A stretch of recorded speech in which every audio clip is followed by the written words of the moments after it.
However, Han Li had no intention of battling an early body integration cultivator under these circumstances. He flapped his wings without any hesitation, and spiritual light flashed from his body as he shot forth through the air as an azure thread, accelerating to close to twice his original speed, thereby allowing him to match the speed of the streak of red light. In just the span of a few breaths, the two of them had disappeared into the distance. The humanoid figure within the streak of red light was naturally none other than the elderly man from the Jiaoqi race.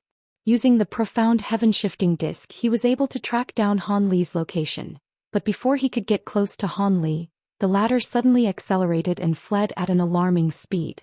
The elderly man's heart jolted with shock upon seeing this, but his astonishment was then quickly replaced by elation. It appeared that the being that he was pursuing was quite powerful, so it was quite likely that he was carrying one of the items he was seeking. Thus, the elderly man was even more determined to hunt Han Li down. The two of them hurtled through the air like a pair of shooting stars, making no efforts to conceal themselves, and it only took them a short while to cover a distance of hundreds of kilometers. During this time, the streak of red light was still unable to chase down the azure thread, and the elderly man was truly becoming rather surprised. Even though he wasn't proficient in movement techniques, his spiritual sense had clearly just revealed to him that his target was only a 7th-tier upper race being.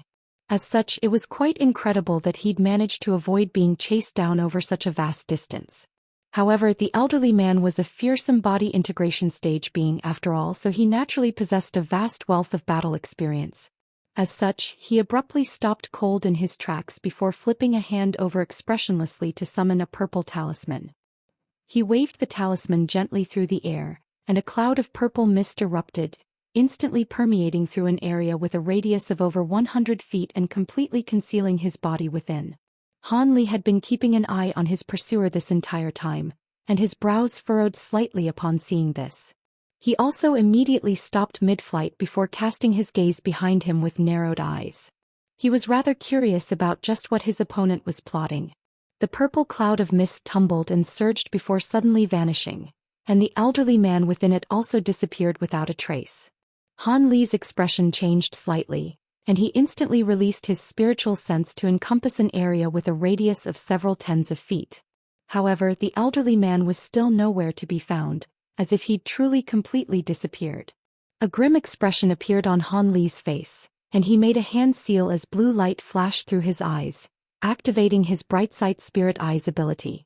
However, even with his Spirit Eye ability, he was still unable to track down the elderly man.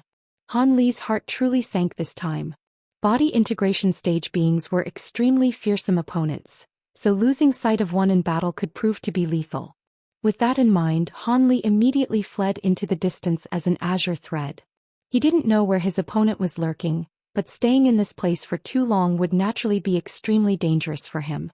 However, if his opponent gave chase, then Han Li was confident that he'd be forced to reveal himself. Thus, the azure thread hurtled through the air, covering a distance of over 1,000 feet in just a single flash and rapidly disappeared into the distance. As Han Li flew through the air, he continued to cast his gaze behind him while maintaining his Spirit Eye ability. Moments later, he finally discovered something and he raised an eyebrow in response to this discovery. Extremely deep within the ground several kilometers behind him, there was a purple humanoid figure traveling through the soil without any impediment. It was none other than the elderly man from the Jiaoqi race. He had unleashed some kind of ability that had allowed him to instantly burrow several hundred feet deep into the ground, and Han Li failed to notice him initially due to a split second of complacency. However, for the elderly man to remain so blurry and indistinct even in the face of Han Li's bright sight spirit eyes indicated that he was using quite an extraordinary concealment technique.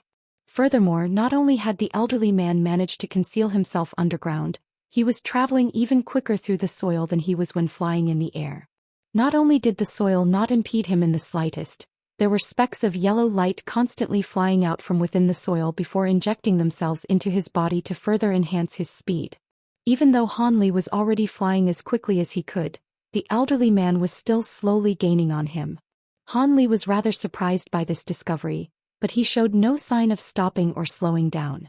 Meanwhile, the elderly man that was surging through the soil was growing rather frustrated. He had thought that his disappearance would strike panic into Han Li's heart, and even if he decided to flee the scene, he would gradually decelerate or even temporarily stop. However, Han Li had fled without any hesitation, and even after flying for so long, he still didn't slow down even in the slightest.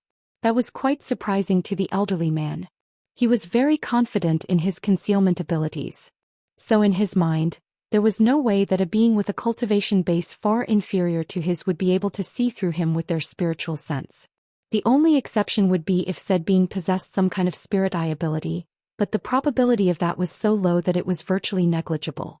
Seeing as Han Li hadn't fallen for his ploy, the elderly man could only continue to give chase using his earth movement technique. However, he could naturally also see that he was traveling slightly faster than Han Li using this movement technique, so he naturally wasn't going to give up in his chase. Thus, the two of them traveled for thousands of kilometers without pause. Han Li could see the purple humanoid figure drawing closer and closer to him underground, and his expression gradually darkened as he began to inspect his surroundings. All of a sudden, a pair of tall mountains positioned alongside one another appeared up ahead. Both of the mountains were quite lush and steep, and there was a dense forest in between the two of them. Han Li's heart stirred upon seeing this before he cast a glance downward with blue light flashing through his eyes. At this point, the purple figure was only just over 1,000 feet away from him and was on the cusp of chasing him down. Thus, Han Li took a deep breath before suddenly changing directions and flying toward that forest. The azure thread flashed through the air before plunging into the forest, following which Han Li reappeared. Immediately thereafter, he rustled a sleeve and several tens of small swords shot forth from within. He made a hand seal and all of the small swords plunged into the ground as azure threads. Countless azure threads then flashed through the air, and the surrounding trees were all felled in an instant. Thus, an area with a radius of several thousand feet had opened up in the blink of an eye. After doing all that, Han Li swayed before appearing atop a tree stump that was several tens of feet tall, then pointed a finger up ahead in an expressionless manner. Immediately thereafter, the azure light faded, and all of the azure threads concealed themselves into empty space. Han Li then made a hand seal, and a loud thunderclap rang out as countless thin arcs of golden lightning erupted from his body, forming a golden and silver lightning robe. Following a surge of black chi, a suit of black baleful armor also appeared beneath his robes. After doing all that, Han Li opened his mouth to produce a small translucent shield, which began to rapidly rotate around him. Having made all of his preparations, Han Li simply clasped his hands behind his back and looked up into the sky in a completely stationary manner. In the soil deep beneath Han Li, the elderly man was appraising Han Li's every move with a vicious look in his eyes. He had finally chased down Han Li, but instead of pouncing right away, he wasn't in a hurry to strike. However, the elderly man didn't have much patience for an opponent with such a significantly inferior cultivation base either. He swept his spiritual sense through the surrounding area to confirm that there were no other beings or traps nearby, following which a sinister look appeared on his face, and he abruptly disappeared from within the soil. In the next instant, an earth-shattering boom erupted, and the tree stump that Han Li was standing on exploded as a pair of massive crimson hands shot forth from the soil down below in an attempt to grab at his legs. However, Han Li seemed to have already anticipated this attack, and his body blurred without any premonition before he abruptly appeared over 100 feet away in a flash. A cold harumph rang out, and Han Li had only just reappeared when red light flashed before him, and the elderly man also revealed himself. A ferocious light flashed through his eyes as he raised both arms up into the air in unison. Two crimson fist projections instantly appeared before hurtling toward Han Li, sending a scorching heat wave surging toward him. This high-grade Jiao Qi being was also a simultaneous cultivator. A hint of surprise flashed through Han Li's eyes as he reached out with an inky black hand, pressing downward from above. A small black shadow flew forth from his palm in a flash, then transformed into a small mountain that was several tens of feet tall before descending in a soundless manner, heading directly toward the red fist projections. The elderly man's lips twitched upon seeing this, and instead of changing his attack, a derisive sneer appeared on his face. He was fully aware of just how powerful those fist projections were, and that was something that Han Li would only come to realize in the instant before his death. With that in mind, the elderly man activated his cultivation arts to an even greater extent, and the pair of fist projections instantly swelled to around twice their original size, making them comparable in size to human heads. Furthermore, the crimson light emanating from the surface of the fist projections also became extremely bright, illuminating the nearby air in a piercing red hue, and the scorching temperatures radiating from them was making the surrounding air completely twist and warp. He was planning to use this pair of fist projections to shatter the divine essence-fused mountain. A peculiar look appeared on Han Li's face upon seeing this. Right at this moment, the fist projection and the underside of the small black mountain clashed in a completely soundless manner. The projections and the mountain tremored in unison before becoming completely motionless, as if they'd been captured in a stationary snapshot in time. However, a halo of gray and red light then appeared between the two before proliferating outward in all directions at an alarming rate. Han Li felt his eardrums tremor as a doomsday-like burst of rumbling rang out. The tree stumps down below were all instantly reduced to sawdust upon making contact with this halo of light, and the earth tremored violently as a huge crater with a radius of several hundred feet and a depth of around 10 feet was blasted into the ground.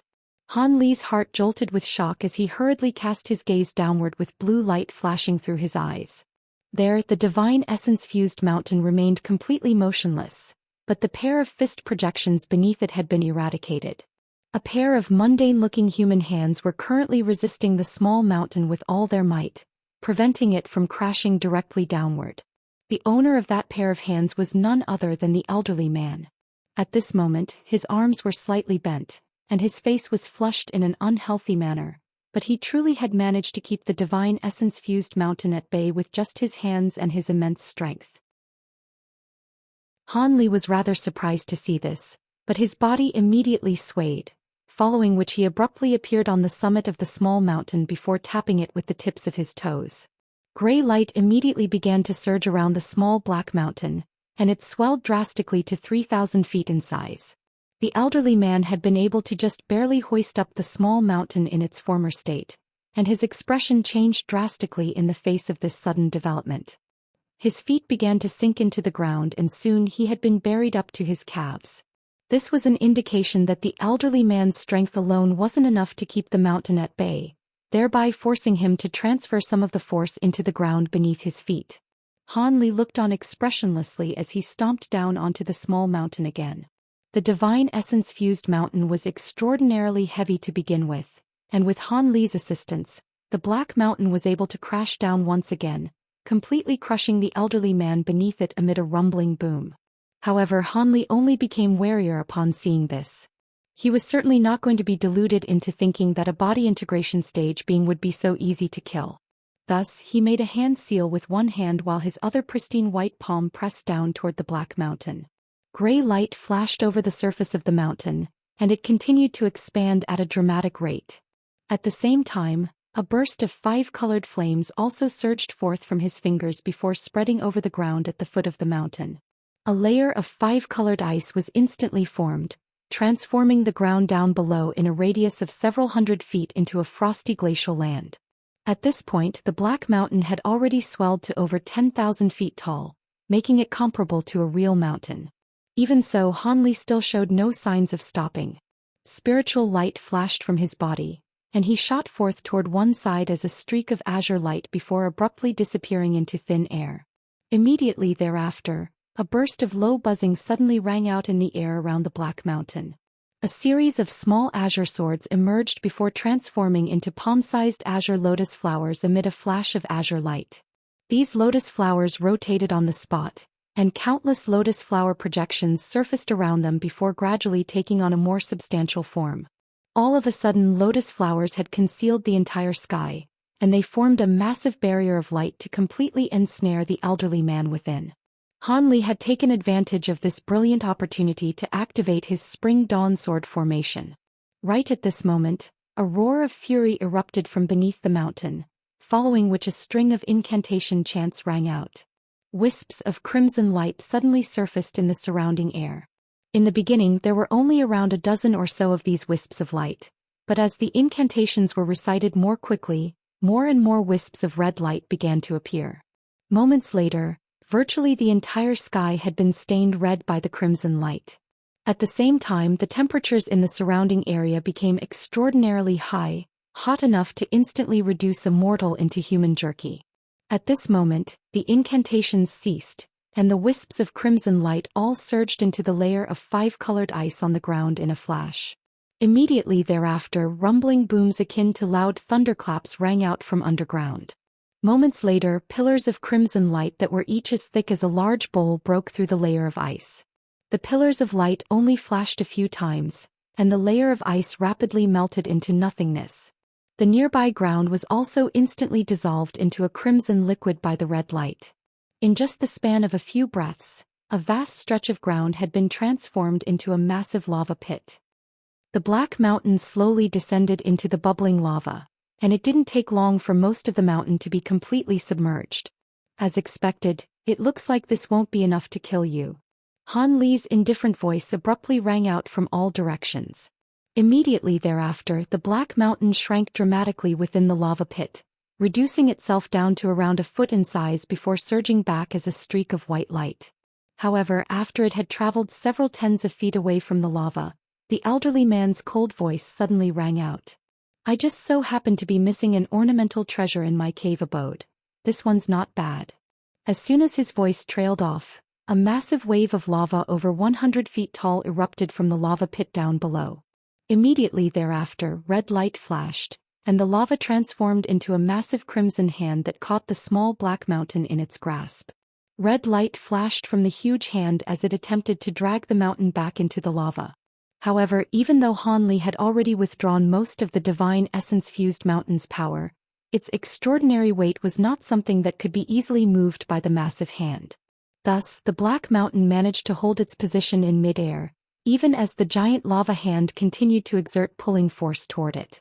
However, at the same time, it was unable to fly toward the nearby azure light barrier as Han Li had intended. At this moment, Han Li let loose a cold harumph, and spatial fluctuations erupted around the massive crimson hand, immediately following which countless azure threads appeared out of thin air. The azure threads flashed around the massive hand like lightning, instantly slicing its fingers into countless segments. Thus, the miniature black mountain was freed, and it flew away as a streak of azure light again before disappearing into the azure light barrier after just a few flashes. The azure threads also abruptly disappeared as if they had never even appeared in the first place. You certainly do have some tricks up your sleeve. No wonder you have the courage to face me in direct battle. The elderly man didn't seem to have been irked by this development, but his voice was quite heavy and grim. Almost at the exact same moment, the lava down below parted, and the elderly man slowly emerged from within. His body was flashing with red light, and he only stopped after rising up over 100 feet into the air. He wore a cautious look on his face as he swept his gaze around him. This is a sword formation. The elderly man's expression changed as he instantly identified the situation that he was in. However, in the instant that the elderly man revealed himself, the azure lotus flowers around him began to shimmer with brilliant light, following which countless lotus petals shot forth. As these flower petals flew through the air, they instantly transformed into azure blades of wind that surged toward the elderly man from all directions. The elderly man's expression darkened, and the red light emanating from his body abruptly swelled to form a crimson light barrier that shielded himself within. A string of spluttering sounds rang out as the blades of wind disappeared into the red light like moths diving into a flame. However, in the next instant, they were all reduced to balls of fire that incinerated them into nothingness. This high-grade Jiaoqi being's fire tribute cultivation arts were clearly extremely powerful to be able to ignite and incinerate even attacks manifested from wind. However, seeing as the elderly man had already been trapped in his sword formation, that was certainly not going to be the extent of the attacks that Han Li had prepared for him. In the instant that the blades of wind were proven to be ineffective, brilliant azure light flashed high up in the air above, following which a series of massive azure logs that were as thick as a water tank came crashing down from above. Upon closer inspection, one would discover that the logs were extremely dense and seemingly immensely heavy. However, the elderly man merely gave a cold chuckle as he swept a sleeve upward, sending the red light around his body hurtling toward the oncoming logs. After coming into contact with the red light, the massive azure logs were all quickly reduced to plumes of smoke and ashes. Save your energy, brat. If your sword formation were of some other attribute, perhaps you'd be able to cause some trouble for me, but pure wood attribute sword formations are completely ineffective against me. I can destroy this formation with ease. The elderly man suddenly let loose a loud cry as he abruptly made a hand seal. The red light around his body swayed, and pillars of crimson light suddenly shot forth in all directions, striking the azure light barrier in a flash. A scorching aura immediately permeated throughout the entire space that was enshrouded under the barrier of light. A triumphant look appeared on the elderly man's face. In his mind, his powerful fire tribute cultivation arts would be able to destroy this wood attribute sword formation with ease. After that, he could press his cultivation base advantage to kill this unexpectedly troublesome opponent. A string of dull thumps rang out, and just as the elderly man had expected, massive holes were punctured into the light barrier with ease. Just as the azure lotus flowers around him were about to dissipate, his surroundings suddenly blurred, and the azure lotus flowers abruptly disappeared along with the light barrier. In the next instant he found himself in a completely unfamiliar place with massive trees that were several hundred feet tall all around him. An illusionary technique. Despite the elderly man's vast reserves of battle experience, he was truly astonished on this occasion. Illusionary techniques weren't all that uncommon in other formations and restrictions, but they were very rare in sword formations, which predominantly pursued maximal destructive power. At the very least, this was the first time that the elderly man had seen a sword formation with an accompanying illusionary technique. However, the elderly man quickly recomposed himself before making a hand seal, upon which red light flashed from his body, and a pillar of crimson flames rose directly up into the air. He then opened his mouth to expel a white talisman, and the talisman disappeared in a flash before forming a gust of white gale force winds that disappeared into the pillar of flames. Having been fanned by the fierce winds, the pillar of fire that was only around 10 feet in thickness originally rapidly swelled to over 100 feet thick, creating a very formidable sight to behold. The elderly man was situated at the very center of the pillar of flames, and he suddenly sat down with his legs crossed. At the same time, red light flashed above his head, and a massive projection of a sinister-looking beast that was entirely covered in crimson scales appeared. In the instant that the projection appeared, all of the world's origin chi in the nearby area was drawn to the elderly man at once. Possessed balls of 5-colored light began to surface from the mountains, forests, and plants within a radius of several tens of kilometers. All of them surged toward the sword formation in a frenzy, as if they had been summoned there by something. Countless specks of light came raining down from above, only to be instantly kept out by the streaks of azure sword chi that erupted from the sword formation. These specks of light exploded as they clashed with the sword chi to form clouds of 5-colored mist, but there were simply far too many specks of light to contend with. Within moments, the mist that resulted from the explosion of these specks of light had become as viscous as liquid, thereby significantly slowing down the streaks of sword chi and making them a lot more sluggish. Almost at the exact same moment, the elderly man unleashed a massive pillar of fire that also began to wreak havoc within the sword formation. The countless massive logs raining down from above were reduced to smoke and ashes without being able to offer up any resistance. These logs were only projections, but they had manifested from the pure wood attribute spiritual power within the flying swords. Regardless of whether these logs were real or not, there was no way that they'd be able to withstand such fierce fire attribute attacks. All of a sudden, the surroundings blurred around the elderly man and he reappeared in the real world. Han Li was hidden within the sword formation, and his heart sank slightly upon seeing this. As expected of a body integration stage being, even when trapped within a sword formation, he was still able to draw upon so much of the world's origin chi to exert pressure on the sword formation. However, this was also due to the large disparity between their cultivation bases. Otherwise, if Han Li were also at the body integration stage, he would have been able to easily scatter the world's origin chi gathered toward the sword formation. After all, it was far easier to scatter the world's origin chi than to summon it. This was also why beings above the spatial tempering stage very rarely drew upon the world's origin chi to directly attack their opponents. Even if they were to attempt that, it would be quite an arduous process, and if the opponent were of a similar cultivation base, they could easily wrest control over some of the world's origin chi that had been summoned. Thus, the only scenarios during which the world's origin chi would be summoned during battle would be if someone wanted to unleash some kind of powerful ability, or they'd run out of magic power, thereby forcing them to explore alternative power sources. Under such circumstances, it would be best to have a helper who could unleash an ability or had mastered a certain cultivation art that could allow them to summon the world's origin chi. That would make the world's origin chi more difficult for others to plunder. However, this was overall an extremely inefficient and risky course of action to be taken during battle, and the elderly man was only able to do so with such reckless abandon due to the fact that Han Li's cultivation base was far inferior to his. Thus, Han Li was naturally quite frustrated by this development. However, Qin Yuanzi had been able to combat body integration stage beings at just the spatial tempering stage, so he'd naturally prepared a countermeasure against attacks from the world's origin chi. Han Li exhaled as he rapidly flicked his 10 fingers through the air, sending one incantation seal after another surging into the sword formation in a frenzy. Due to the compression from the world's origin chi from the outside and the pillar of flames from the inside, the azure light barrier was flashing erratically, and the streaks of sword chi that were embroiled within the dense 5-colored mist also disappeared in unison. Immediately thereafter, the barrier of light swelled and shrank, following which the azure lotus flowers within suddenly spread their petals before rotating on the spot in a frenzy. One shimmering azure vortex after another surfaced on the light barrier in the blink of an eye.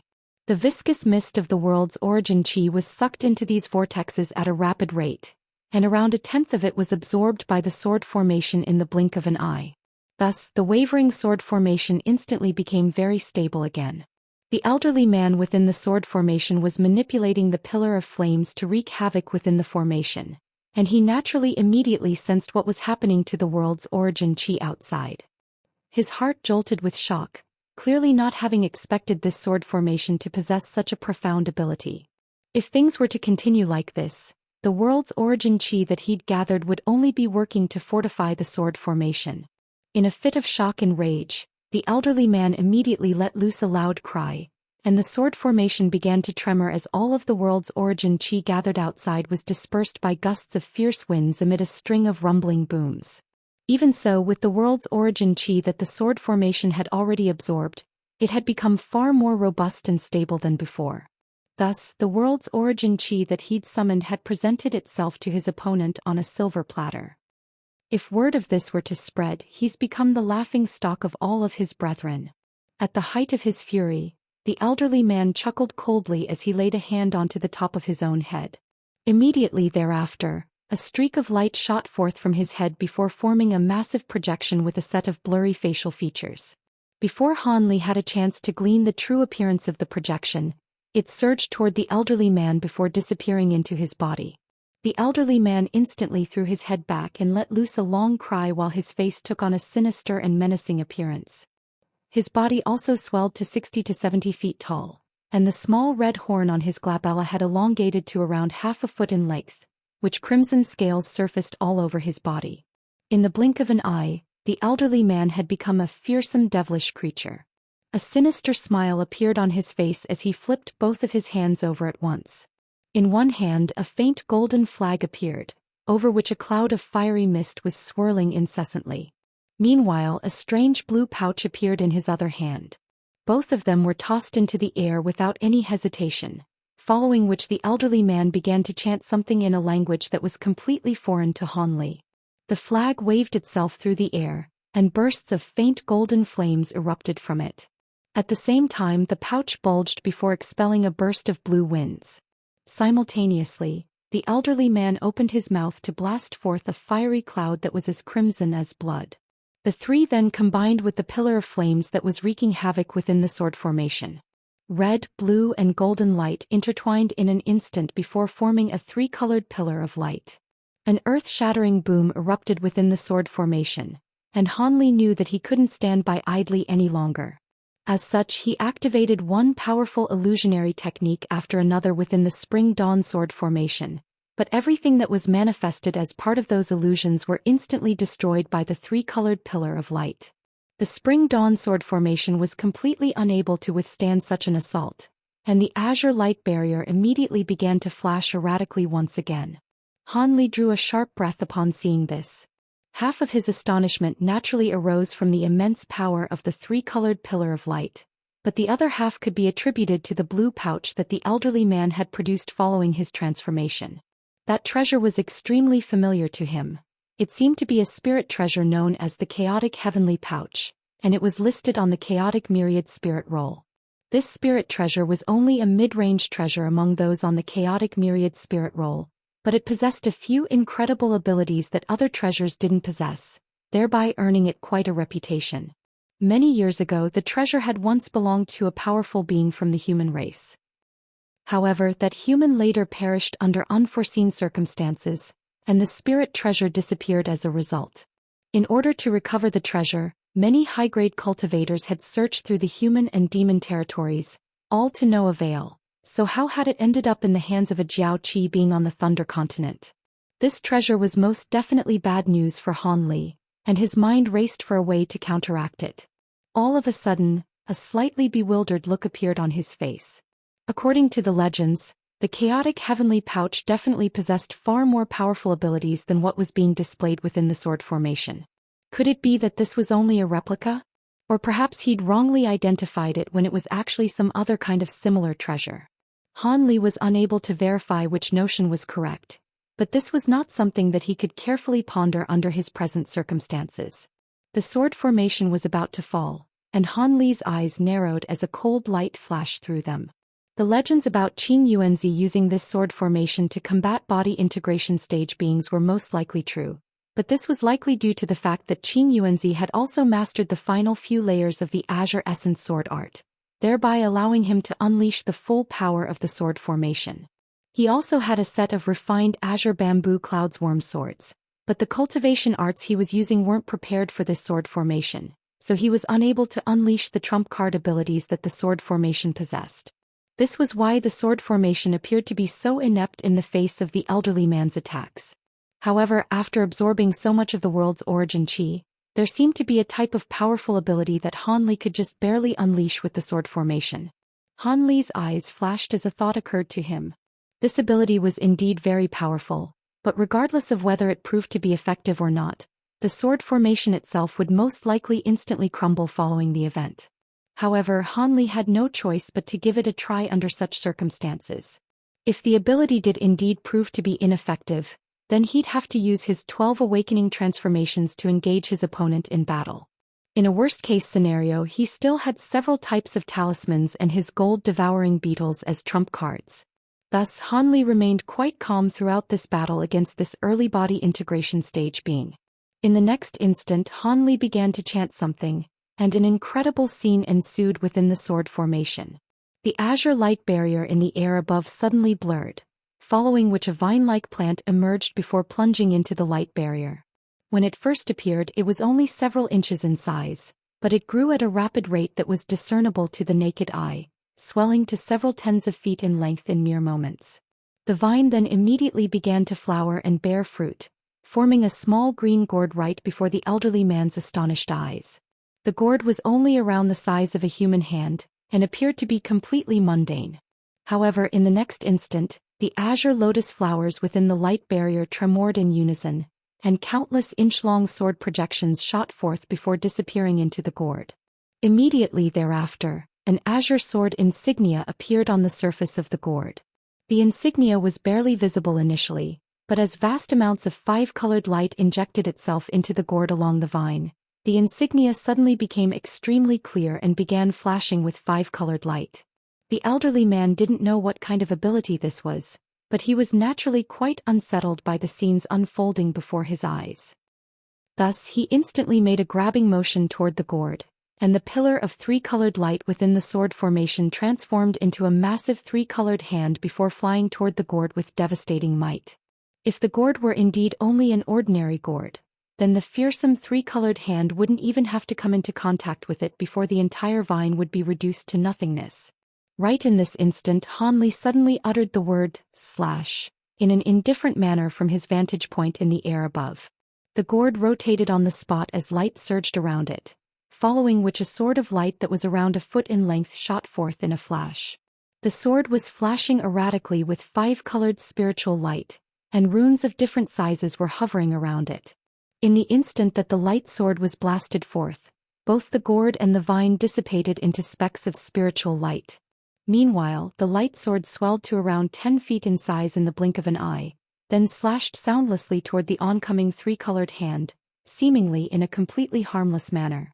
However, the three-colored hand was suddenly split in half without any premonition, then exploded amid a resounding boom. The giant sword then slowly changed directions and aimed itself at the elderly man, instantly drawing an alarmed expression onto his face.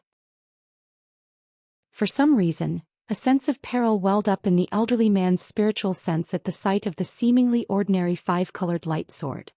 He immediately opened his mouth to expel a shimmering red flying sword without any hesitation. The sword was around 3 feet in length, and it was as glittering and translucent as if it had been forged from crystal. The flying sword flashed through the air as a streak of azure light, hurtling directly toward that unsettling five-colored light sword. A cold harumph rang out in the air above, and the five-colored sword abruptly slashed through the air again. The streak of crimson light instantly shuddered before reverting back to its original form as a flying sword, then plummeting directly downward. The sword had shrunk down to only several inches in length, but a sizable chink had appeared on its blade. Even though it hadn't been sliced in half by the light sword, it had clearly been severely damaged. In the instant that the flying sword was damaged, the elderly man's face paled slightly, indicating that he'd also sustained internal injuries as a result. However, after unleashing 2 attacks, the dazzling light emanating from the five-colored light sword had dimmed significantly, and many of the runes hovering around it had also vanished. A sinister look appeared on the elderly man's face. He let loose a long cry. The three-colored light that had just been sliced apart surged toward his body before forming a suit of antiquated three-colored armor. The suit of armor didn't appear to be of a wooden or metallic material, and it covered his entire body from head to toe, leaving only a pair of holes for his eyes. From a distance, it appeared that he had transformed into an armored giant. Immediately thereafter, the elderly man raised both arms into the air, and three-colored light flashed as an antiquated giant sword appeared in his hand. The elderly man clenched both hands around the hilt of the sword before positioning it in front of his body, and an astonishing burst of baleful chi instantly erupted into the heavens.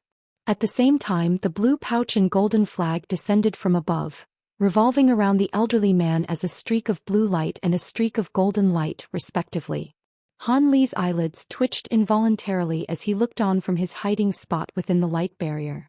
Only after borrowing the world's origin chi that had been absorbed by the sword formation was he able to just barely unleash that ability, which had been named as the Origin Chi Sword Gourd by Qin Yuanzi.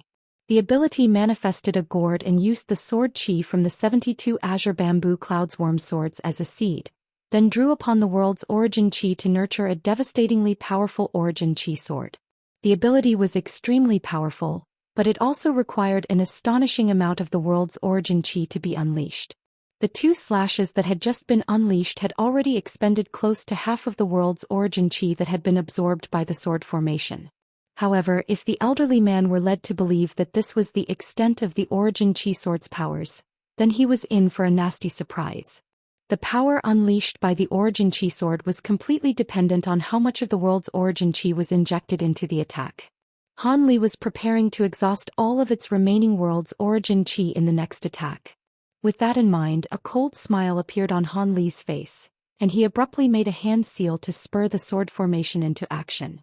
Spiritual light instantly flashed from the azure light barrier, and the azure lotus flowers rotated on the spot before transforming into pillars of light that surged toward the giant light sword up above. Azure light flashed all over the entire heavens, and the azure light barrier thinned rapidly before completely vanishing. In the blink of an eye, only the 72 small azure swords remained hovering in midair, and all of them had turned rather dull and lusterless. Without the sword formation as camouflage, Han Li had also appeared high up in the air above. After absorbing so much power, the light sword had swelled to around twice its original size, and the details of the sword had become far clearer than before. Even though it was still a 5-colored sword, the azure color was clearly far more pronounced than the other 4 colors. Slash. Han Li pointed a finger down at the elderly man as he issued a cold instruction. The giant light sword slowly rose up into the air before crashing down from above. The armored elderly man also let loose a loud cry at the same time, and he slashed his antiquated giant sword through the air in retaliation. A thin thread of crystalline light and the thick streak of three-colored sword chi approached one another amid an ear-splitting screech. But everything abruptly fell silent in the instant that the two came into contact with one another. Immediately thereafter, the crystalline light flashed past the three-colored sword chi, and the latter vanished following a dull thump. The elderly man immediately raised his giant sword to defend himself upon seeing this. A crisp clang rang out and the elderly man remained completely motionless. However, in the next instant, a burst of azure light suddenly flashed from the giant sword, following which half of it silently crashed downward. After the giant sword had been sliced in half, the small golden flag appeared. The flag shuddered before radiating a ball of piercing golden light, then also plummeted from the sky above in two halves. Meanwhile, the chaotic heavenly pouch remained completely unscathed. The armor-clad elderly man looked up into the sky in an expressionless manner. The three-colored suit of armor he was wearing was also completely unscathed, with not even a single scratch to be seen on its surface. Han Li's pupils abruptly contracted upon seeing this, and he also looked back at his opponent with a cold expression. At the same time, an item fell soundlessly into his hand which was hidden up his sleeve. "Does this attack have a name?" The elderly man's voice rang out from within the suit of armor, and the question caught Han Li off guard a little. "Of course. I'm sure taking on my origin chi sword wasn't a pleasant experience for you," Han Li replied as a peculiar look appeared on his face. "Humph, it was indeed quite powerful. Even I was unable to completely withstand it," the elderly man harumphed coldly. As soon as his voice trailed off, a thin azure line suddenly appeared on his suit of armor. Immediately thereafter, an incision that was as smooth as a mirror's surface appeared on the seamless suit of armor, and that section of the armor crashed heavily onto the ground. Alongside the severed section of the suit of armor, one of the elderly man's huge arms had also been dismembered, and the overpowering odor of blood wafted through the air from his shoulder. However, the elderly man merely glanced at his severed arm, and it flew back of its own accord before reattaching itself to his shoulder amid a flash of white light. Immediately thereafter he circulated his magic power within his body and made a hand seal, following which the dazzling red light appeared once again, instantly elevating the surrounding temperatures by an astonishing degree. Han Li looked down at his opponent through narrowed eyes and he didn't attack right away. Instead, a derisive sneer appeared on his face as he scoffed. "Do you really think it's that easy to recover from a wound inflicted by my origin chi sword? What are you trying to say?" The elderly man's heart jolted with shock as he cast his gaze toward his wounded arm again, upon which a dark expression instantly appeared on his face. Blood was gushing down his reattached arm again, even though he was sure that it had been completely healed just a moment ago. As soon as you try to use your magic power, the wound will open up again. That's the true horror of the origin chi sword. Would you like to fight me without any magic power from here onward or keep fighting me until your blood runs dry?" Han Li chuckled as he abruptly swept a sleeve through the air. A loud buzzing sound instantly erupted as several tens of golden flowers flew forth from his sleeve. As soon as they emerged from his sleeve, they immediately turned into massive sinister-looking beetles that were around half a foot in size each. The elderly man had been extremely shocked and enraged by Han Li's words, but he managed to maintain an expressionless facade. However, that facade instantly crumbled at the sight of the golden beetles. "Gold-devouring beetles? You have mature gold-devouring beetles?" A hint of fear appeared in the elderly man's eyes for the very first time. However, Han Li didn't even bother to give a reply as he made a hand seal, following which all of the gold-devouring beetles rapidly surged toward the elderly man. In the same instant, brilliant golden light erupted from his body as golden scales surfaced over his skin. Black light then flashed from his glabella, and an inky black demonic eye was revealed. At the same time, a golden halo abruptly appeared behind him, and the Provenance True Devil projection appeared within the halo. A loud thunderclap erupted from his body, and countless arcs of golden lightning appeared, following which he flipped a hand over, and the divine essence-fused mountain emerged again amid a flash of gray light. Meanwhile, he waved a hand toward the azure bamboo cloudswarm swords in the surrounding area, and all of them converged to form a giant azure sword that was around 10 feet in length, which then landed in his grasp. After doing all that, Han Li stepped forward with a cold expression on his face, covering a distance of over 100 feet with a single step as he strode directly toward the elderly man down below. The elderly man's expression darkened significantly upon seeing this. He looked down at his arm, which had ceased bleeding again after he'd unleashed a regenerative ability, then glanced at the several tens of massive golden beetles that were flying toward him. In the end, he gritted his teeth and suddenly opened his mouth to produce a purple talisman. The talisman exploded with a dull thump, and a cloud of purple mist permeated through the air before completely obscuring the elderly man's body within. Han Li faltered in midair upon witnessing this familiar scene, and his brows furrowed slightly. However, the gold-devouring beetles continued onward with single-minded ferocity, and they were submerged into the purple mist in the blink of an eye. Han Li immediately swept his sleeve toward the purple mist, dispersing it with a gust of fierce white winds, but sure enough, there was no longer anything within the mist. Blue light flashed through Han Li's eyes as he rapidly swept his gaze toward the ground down below, and he suddenly let loose a clear cry. Moments later, golden light flashed from the ground, and several tens of gold-devouring beetles emerged from the soil before disappearing up his sleeve. Even though he'd only used the beetles for a short while, Han Li could sense that close to half of his spiritual sense had been expended. Thankfully, his spiritual sense had become far more powerful after progressing to the spatial tempering stage. Otherwise, he definitely wouldn't have dared to release so many gold-devouring beetles at once. Through the use of his spirit eye ability, he was able to ascertain that the elderly man had already fled to close to 10 kilometers away as a purple shadow underground, seemingly having truly been frightened away by Han Li's powers. Han Li looked on at the fleeing purple shadow and made no effort to give chase. Even if he wanted to chase down his opponent, the elderly man's earth movement technique granted him superior speed to Han Li anyway. Furthermore, Han Li was also aware of the fact that his opponent had essentially only been frightened away by a bluff. He had been struck by the Origin Chi sword, resulting in profuse bleeding whenever he tried to use his magic power, which was obviously quite unsettling. On top of that, the vastly renowned gold-devouring beetles coupled with his immense display of power further chipped away at his opponent's confidence in winning this battle, thereby leading to him fleeing the scene. In reality, if the elderly man were to use his movement techniques to stall for time, the effect of the Origin Chi sword would soon wear off, and Han Li wouldn't be able to continue using his gold-devouring beetles for much longer either. In that case, the winner of the battle would still be a mystery. This was why Han Li had decided against hunting down his fleeing opponent.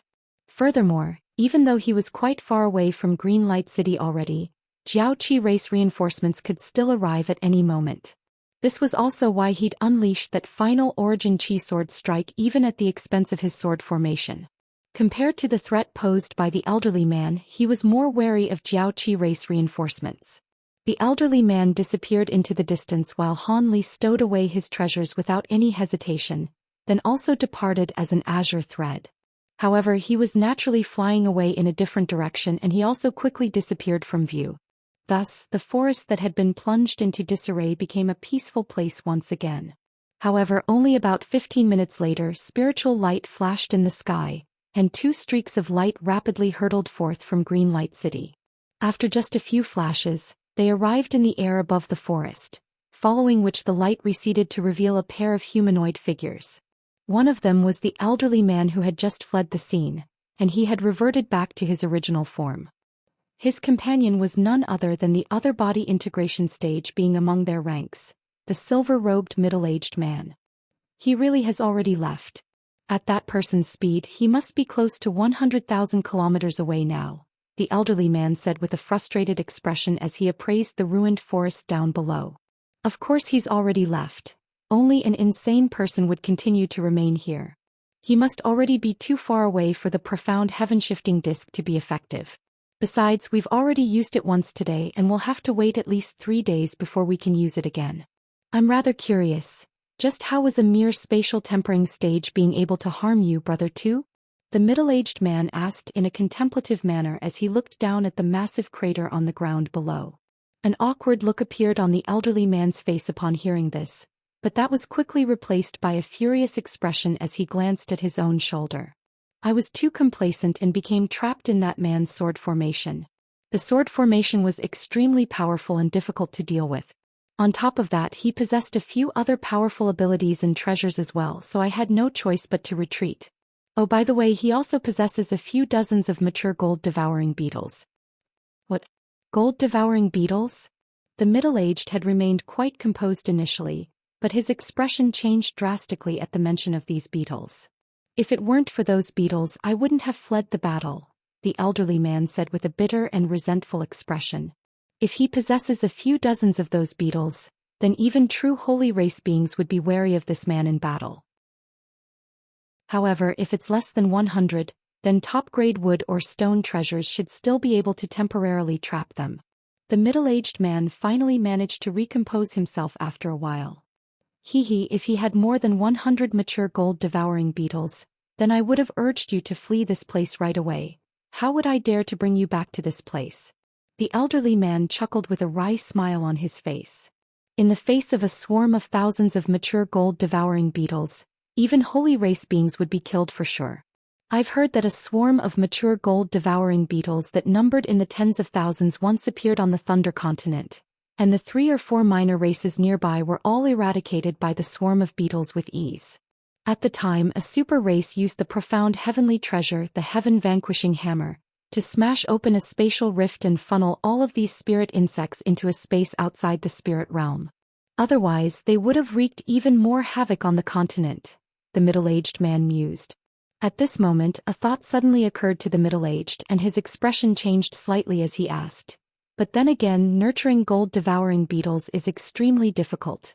It's one of the most troublesome types of spirit insects to breed, and many people have expended a vast amount of effort to nurture them without any success. I wonder what power that man hails from to be able to bring out a few dozens of those beetles at once. Could he be a member of the 13 heavenly cloud races? The elderly man contemplated the notion for a moment before shaking his head. No. The treasures I was carrying exhibited no reaction toward him, and I was unable to pinpoint what kind of being he was from his physical appearance either. In that case, things will be a little troublesome for us. If he's carrying a jade box with him, then it'll be very difficult for us to recover it, the middle-aged man said with furrowed brows. How many boxes did you recover, fellow Taoist Ning? The elderly man asked. I managed to secure 2 boxes. That myriad ancient being was quite sly and cunning. He tried to threaten me with the destruction of the box in an attempt to get away. Thankfully, my blood-melting technique is quite proficient in sneak attacks, so I was able to catch him off guard and kill him on the spot. The middle-aged man flipped a hand over as he spoke, and 2 identical boxes appeared in his grasp, both of which had restriction talismans plastered onto their surfaces. It turned out that the big-headed being still had 2 jade boxes left even after giving out 1 each to Han Li's trio. The elderly man nodded as he rustled his sleeve to summon a jade box as well. It was none other than the one that he'd obtained from the green-skinned being. In that case, we have 3 boxes. How many boxes did Hong Yin report that the myriad ancient being was in possession of? Perhaps the elderly man had truly forgotten, or he was simply asking for confirmation. In any case, he turned to his companion and then raised the question with an inquisitive look on his face. 5 or 6. The information he sent back to us wasn't very accurate either, the middle-aged man replied after a brief hesitation. 5 or 6. What a troublesome number. That means that man is carrying at least 2 jade boxes with him, the elderly man sighed. I'm afraid so. On top of that, he appears to be quite powerful, so Hong Yin must have fallen by his hands. We can't allow him to get away with this. The middle-aged man's expression darkened as he spoke in a cold voice. But he's completely disappeared now. How are we going to find him again? The elderly man asked. We obviously won't be able to do that on our own, but don't forget that most of the cities in this area are under our race's control. We can contact the closest few cities using our myriad distance talismans and request assistance from them to hunt down that man. The people deployed to search for him don't have to be very powerful either. All they have to do is startle him into showing himself, and we'll immediately get to him using a teleportation formation, the middle-aged man suggested. That's certainly worth a try. The elderly man didn't have high hopes for the proposed course of action, but he couldn't think of any better alternatives, so he still nodded in agreement in the end. Immediately thereafter, the elderly man rustled a sleeve, and a green rock tablet appeared in his hand. He then quickly inscribed something on the tablet with his finger, leaving lines of faint golden text on its surface. Moments later, the elderly man had finished writing his message, and he laid a hand over the tablet, upon which the lines of text instantly disappeared amid a flash of light. Let's return to the battle arc first. That myriad ancient beings set up a self-detonating formation in the city, but our detection treasures managed to discover the formation, and someone has since disabled it. However, there are still many other things to be taken care of. We'll be busy for quite a while to come, the middle-aged man said with a faint smile. Looks like we have no choice. The elderly man naturally had no objections, and the two of them returned the way they'd come as two streaks of light, quickly disappearing into the distance. Han Li fled for around 500,000 kilometers, and only after he was sure that no Jiaoqi beings could possibly chase him down did he decelerate to his normal speed. After just a prolonged period of high-speed flight, even Han Li was feeling a little worse for wear. Thus, he swept a hand over his storage bracelet, and a pair of green stones immediately appeared in his grasp. These were two top-grade wood attribute spirit stones. Spirit stones of this caliber were quite rare, but in his current perilous situation, Han Li couldn't afford to be stingy, so he immediately began to absorb the spiritual power within the spirit stones as he held one in each hand. Thankfully, the surrounding area was extremely bleak and desolate. Han Li picked a mountain at random to descend onto, then sat with his legs crossed beneath a large yet extremely obscure tree to begin recovering his magic power. The Spring Dawn Sword formation was indeed extraordinarily powerful, but it also expended a huge amount of magic power to unleash. In particular, that final strike from the Origin Chi sword had been extremely draining. Thus, Han Li sat on the summit of the mountain beneath the large tree and no one else passed through the area. After about half a day had passed, Han Li had recovered most of his magic power.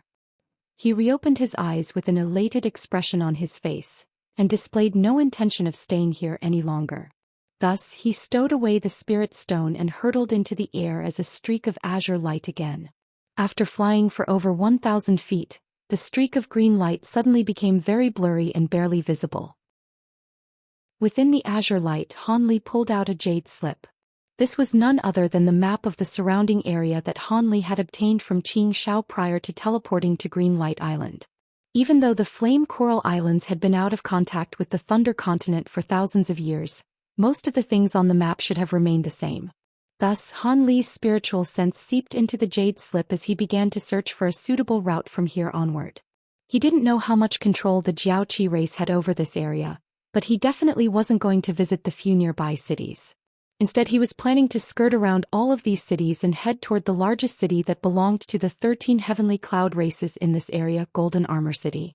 It was said that this city was situated in an extremely important location, so not only was it the largest city that belonged to the 13 heavenly cloud races in this area, it was also guarded by a large number of elite forces from the 13 races. At the same time, there were also many high-grade beings defending the city. If he weren't mistaken, the Jiaoqi race was most likely planning to eradicate all of the nearby cities first before attacking Golden Armor City. With that in mind, Han Li looked up at the suns in the sky to recalibrate himself, then flew toward the direction that he'd decided on.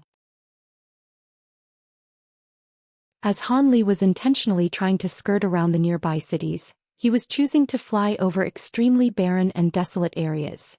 And during the first few days of his journey, he encountered no difficulties whatsoever. He only saw the occasional cultivator hurriedly passing through the area from afar, heading toward the few nearby cities. Han Li could only shake his head with a forlorn look upon seeing this, but made no effort to warn them against traveling to their destinations.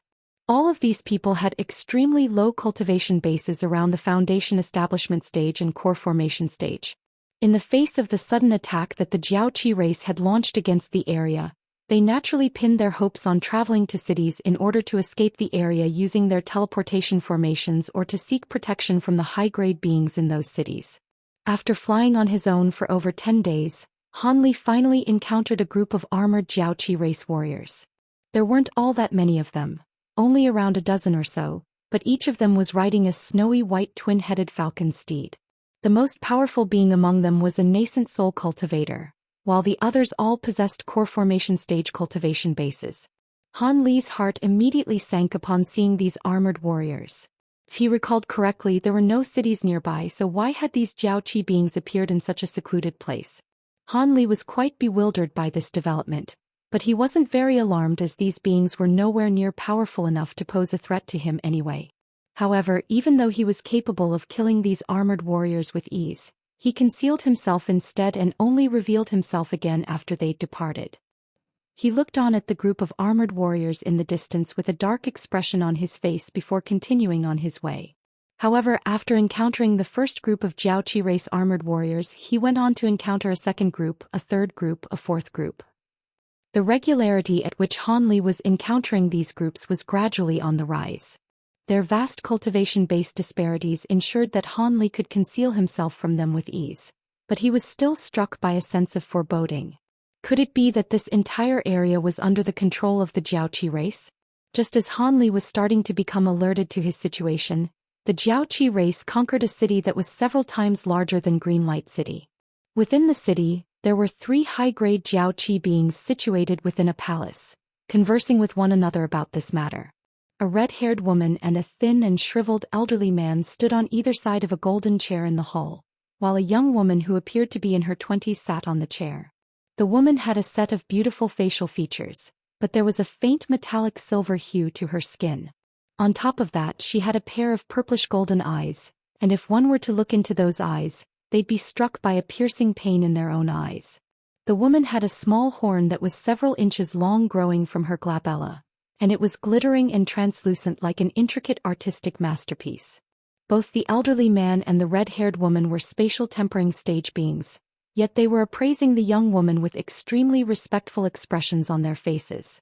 "Has there still been no sign of him?" the young woman suddenly asked. Her voice was quite pleasing to the ear, but her expression was quite cold. "I'm afraid not, Lady Een. Our scouts have yet to return with any useful information. Perhaps he found an obscure location to hide in? In that case, it would be quite difficult to find him," the elderly man replied in a respectful manner. "It's very unlikely that he's hidden himself somewhere. He already knows that we're attacking this area, so he must be well aware of the fact that if we were to seize complete control over this area, he'll be dead no matter how powerful he is. I also didn't think that we'd encounter such a big fish so early on in our campaign. If we could capture that man alive, it would be quite the accolade," the woman said with furrowed brows.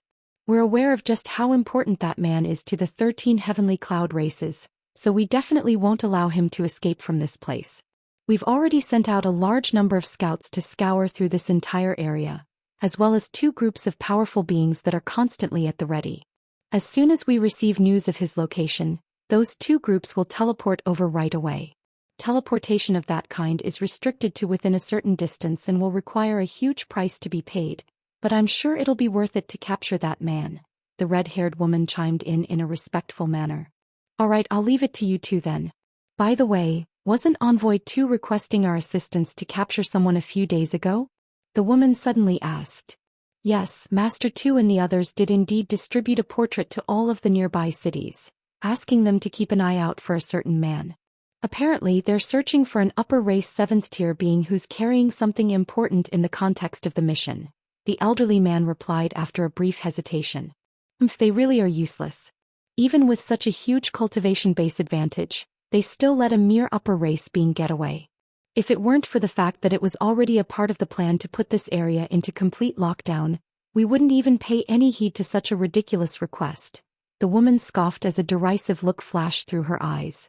Neither the elderly man nor the red-haired woman dared to say anything in response. "Speaking on this matter, though, I'm rather curious about just what the elders sent those out to obtain. They even asked me to loan them one of only 2 fortress-level battle arcs in my possession. As a result of that setback, we had to change our plans, and we still haven't taken over this area even now," the young woman chuckled coldly, seemingly very displeased with the current arrangement. "Lady Een, the panel of elders ordered us to loan them the battle arc, so we can't go against those orders. Seeing as the panel of elders is holding the mission in such high regard, it's safe to assume that the items they've been deployed to secure must be extremely important for our race. Thankfully, the elders deployed a new group of battle puppets to us, and those will be enough for us to completely control this area. At present, there are only 2 cities left in this area that haven't been conquered by our forces. the red-haired woman replied in a cautious manner. Those puppets are relatively useful in large-scale battles, but they're useless for patrol and tracking purposes. Most of our forces have been deployed to lock down this area, and the remaining 2 cities both have powerful defenses, so we still haven't been able to conquer them. It looks like we can't afford to keep stalling like this.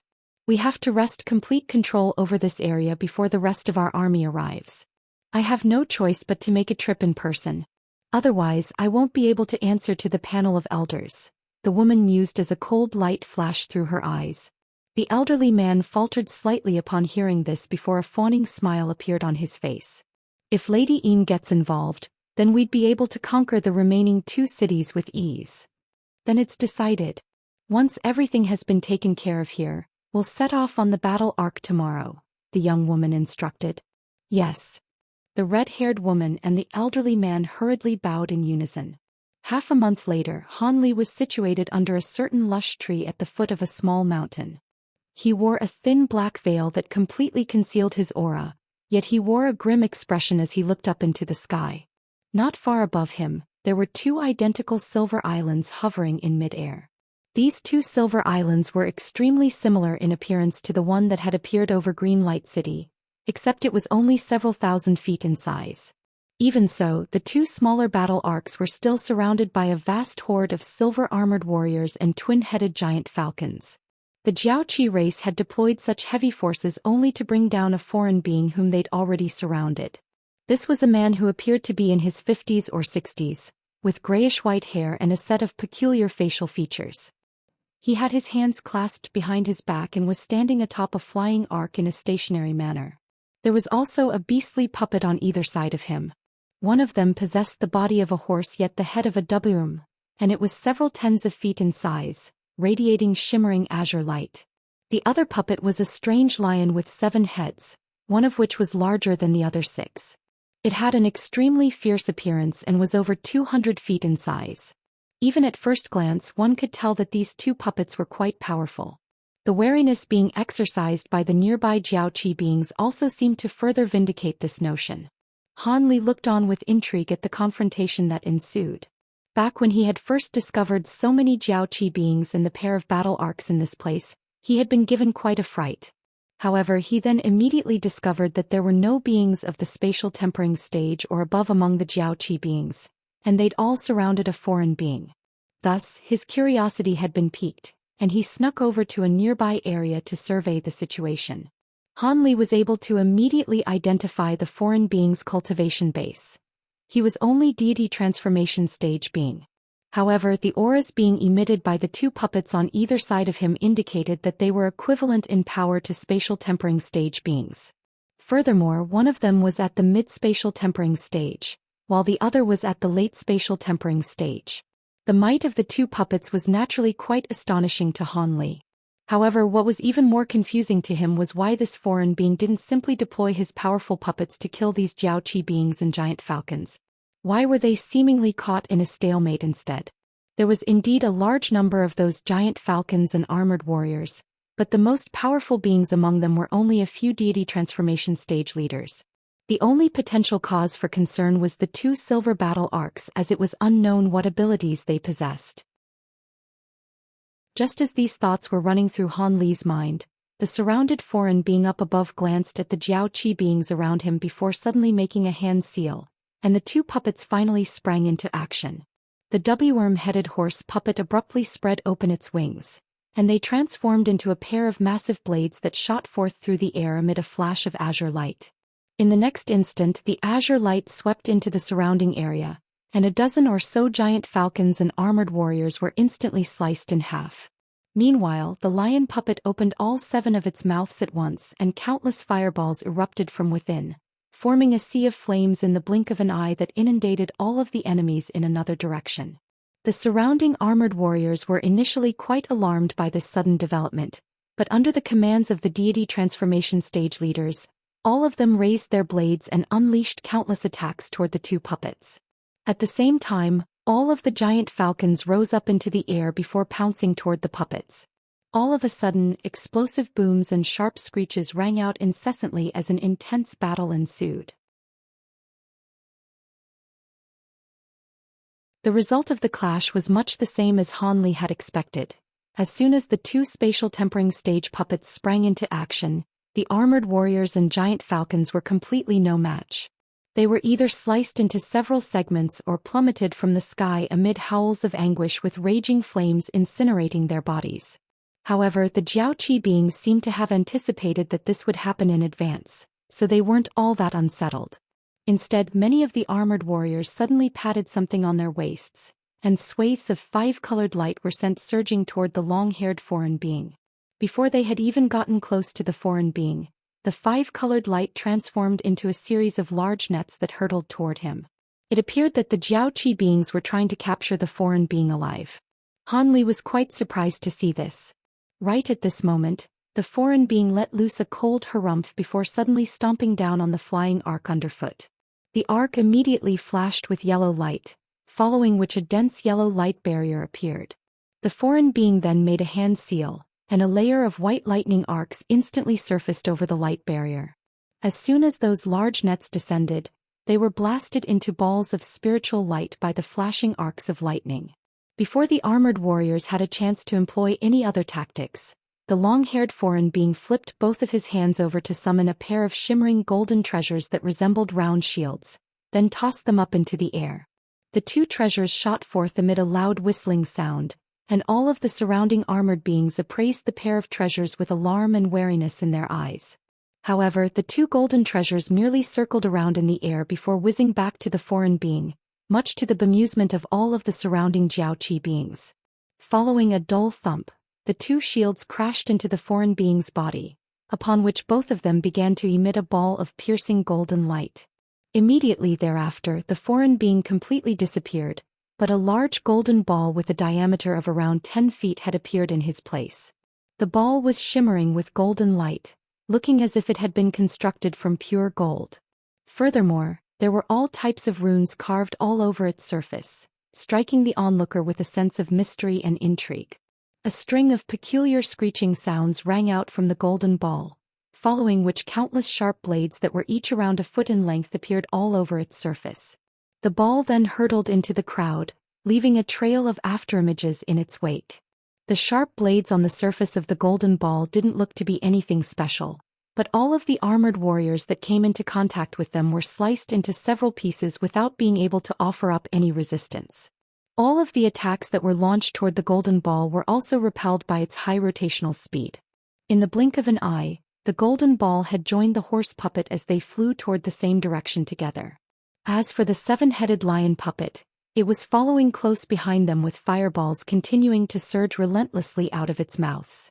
Most of the fireballs were aimed up at the giant falcons that were flying at higher altitudes, thereby preventing them from attempting to swoop down from above. The three combined to form a lethal trio. Close to 100 armored warriors and giant falcons were slain in an instant, and the trio was just about to escape.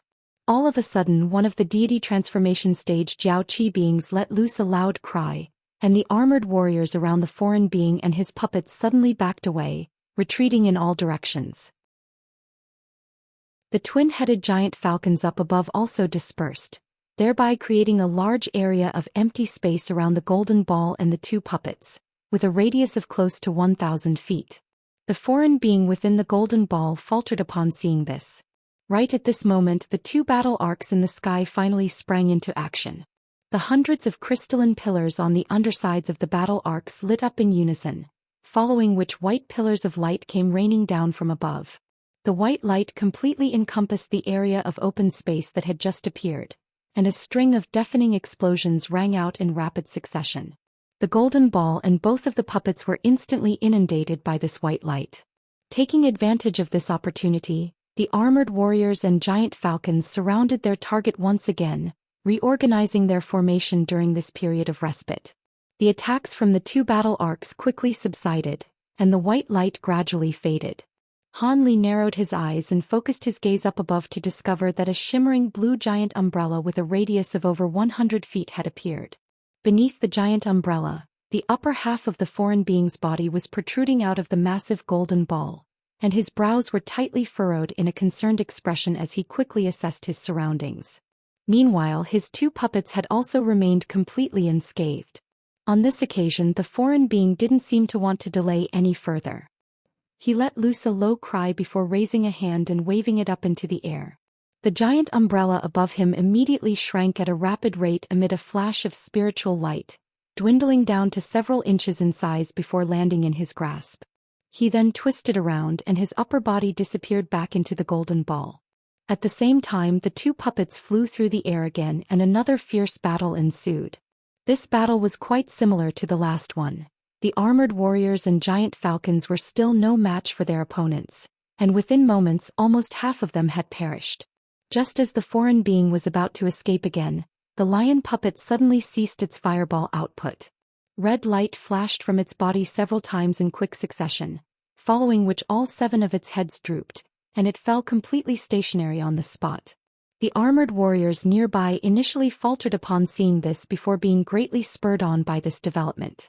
A few of them instantly raised their hands and 5 colored light surged through the air, forming several large nets that completely ensnared the lion puppet. The armored warriors dragged the nets toward them, and the lion puppet was forcibly captured.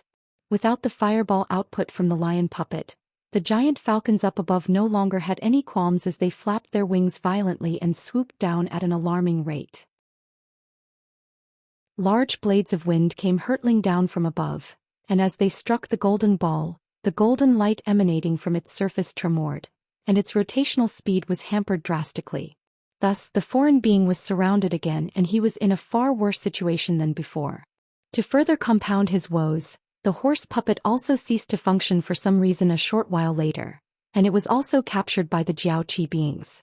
Thus the golden ball was the only target left, and despite its astonishing defensive prowess, it was struggling to hold on in the face of all of the attacks being thrown at it. Han Li heaved a faint sigh upon seeing this. The foreign being was able to manipulate these puppets that were far more powerful than himself and last so long against such a vast number of opponents, clearly indicating that he was no ordinary being. However, under the current circumstances, it appeared that it would only be a matter of time before he was captured. He didn't know why the Jiaoqi beings seemed to be intent on capturing the foreign being alive, but there was no need to expose himself and draw potential trouble. Thus he turned away and prepared to leave. However, right at this moment, the foreign being's voice suddenly rang out from within the golden ball. "Senior, I am Jia Tianmu of the Myriad Ancient Race. If you can help me escape, I'm willing to reward you with a sentient puppet once we return to the Myriad Ancient Race." The foreign being hadn't employed any voice transmission techniques. Instead, he'd injected some of his spiritual power into his voice, making it clearly audible to everyone within a radius of several kilometers. Han Li initially faltered upon hearing this before being struck by the urge to cuss out loud. He didn't know how the foreign being had been able to detect his presence, but he definitely didn't have any good intentions by exposing him like this. As expected, one of the leaders of the Jiaoqi beings instantly waved a hand upon hearing this, and a few armored warriors as well as a dozen or so giant falcons were instantly deployed toward the small mountain where Han Li was hiding. These beings were somehow able to ascertain his rough location, but they were clearly unable to pinpoint exactly where he was, as evidenced by the fact that they were flying around the small mountain in a rather confused manner. Han Li's lips twitched, but he wasn't fearful of this development in the slightest. These Jiaoqi beings and giant falcons were far too weak to pose any threat to him, so the only potentially troublesome opponents would be those 2 battle arcs. Even so, he was naturally enraged by the fact that the foreign being had forcibly exposed him like this. Thus, a cold look appeared on his face as he swept a sleeve through the air, and several tens of inch-long flying swords shot froth from within. These flying swords then transformed into azure threads before disappearing into space in a flash. In the next instant, several azure threads appeared close to the Jiaoqi beings and giant falcons up above. Following a flash of azure light, all of those beings were sliced into several segments, and their dismembered remains came crashing down amid a rain of blood. Immediately thereafter, Han Li appeared beneath the large tree that he'd been hiding under, and a loud thunderclap rang out behind him as a pair of wings emerged on his back. He flapped those wings and disappeared on the spot amid a gentle breeze. In the next instant, a thunderclap rang out right at the center of the Jiaoqi beings, and Han Li reappeared amid a flash of azure and white lightning. He made a hand seal and 72 azure threads erupted from all parts of his body. These azure threads then blurred before multiplying at a rapid rate. In the blink of an eye, azure light was flashing throughout the entire sky, and howls of anguish rang out in quick succession as all of the armored warriors and giant falcons in the area were felled in just the span of a few breaths. No one was able to withstand Han Li's sword threads. Within mere moments, all of the enemies around Han Li had been slain. Only then did the surrounding Jiaoqi beings return to their senses, and all of them reflexively retreated even further with alarmed expressions on their faces. However, Han Li had no intention of stopping here. He swept his sleeve through the air and two black shadows instantly shot forth from within. Golden and black lights flashed, following which a small leopard-like beast and a small black monkey that was around a foot tall appeared. "Kill them all. Don't let anyone leave alive," Han Li commanded with a cold expression on his face. As soon as Han Li finished issuing that command, the leopard-like beast swayed to conjure up a dozen or so identical projections, all of which instantly rushed into the crowd. Meanwhile, black light flashed from the small monkey's body, and it swelled to several tens of times its original size, transforming into a massive black ape that was over 200 feet tall. The ape thumped its chest while letting loose a cold harumph, upon which a swath of yellow light swept forth from within its large nostrils.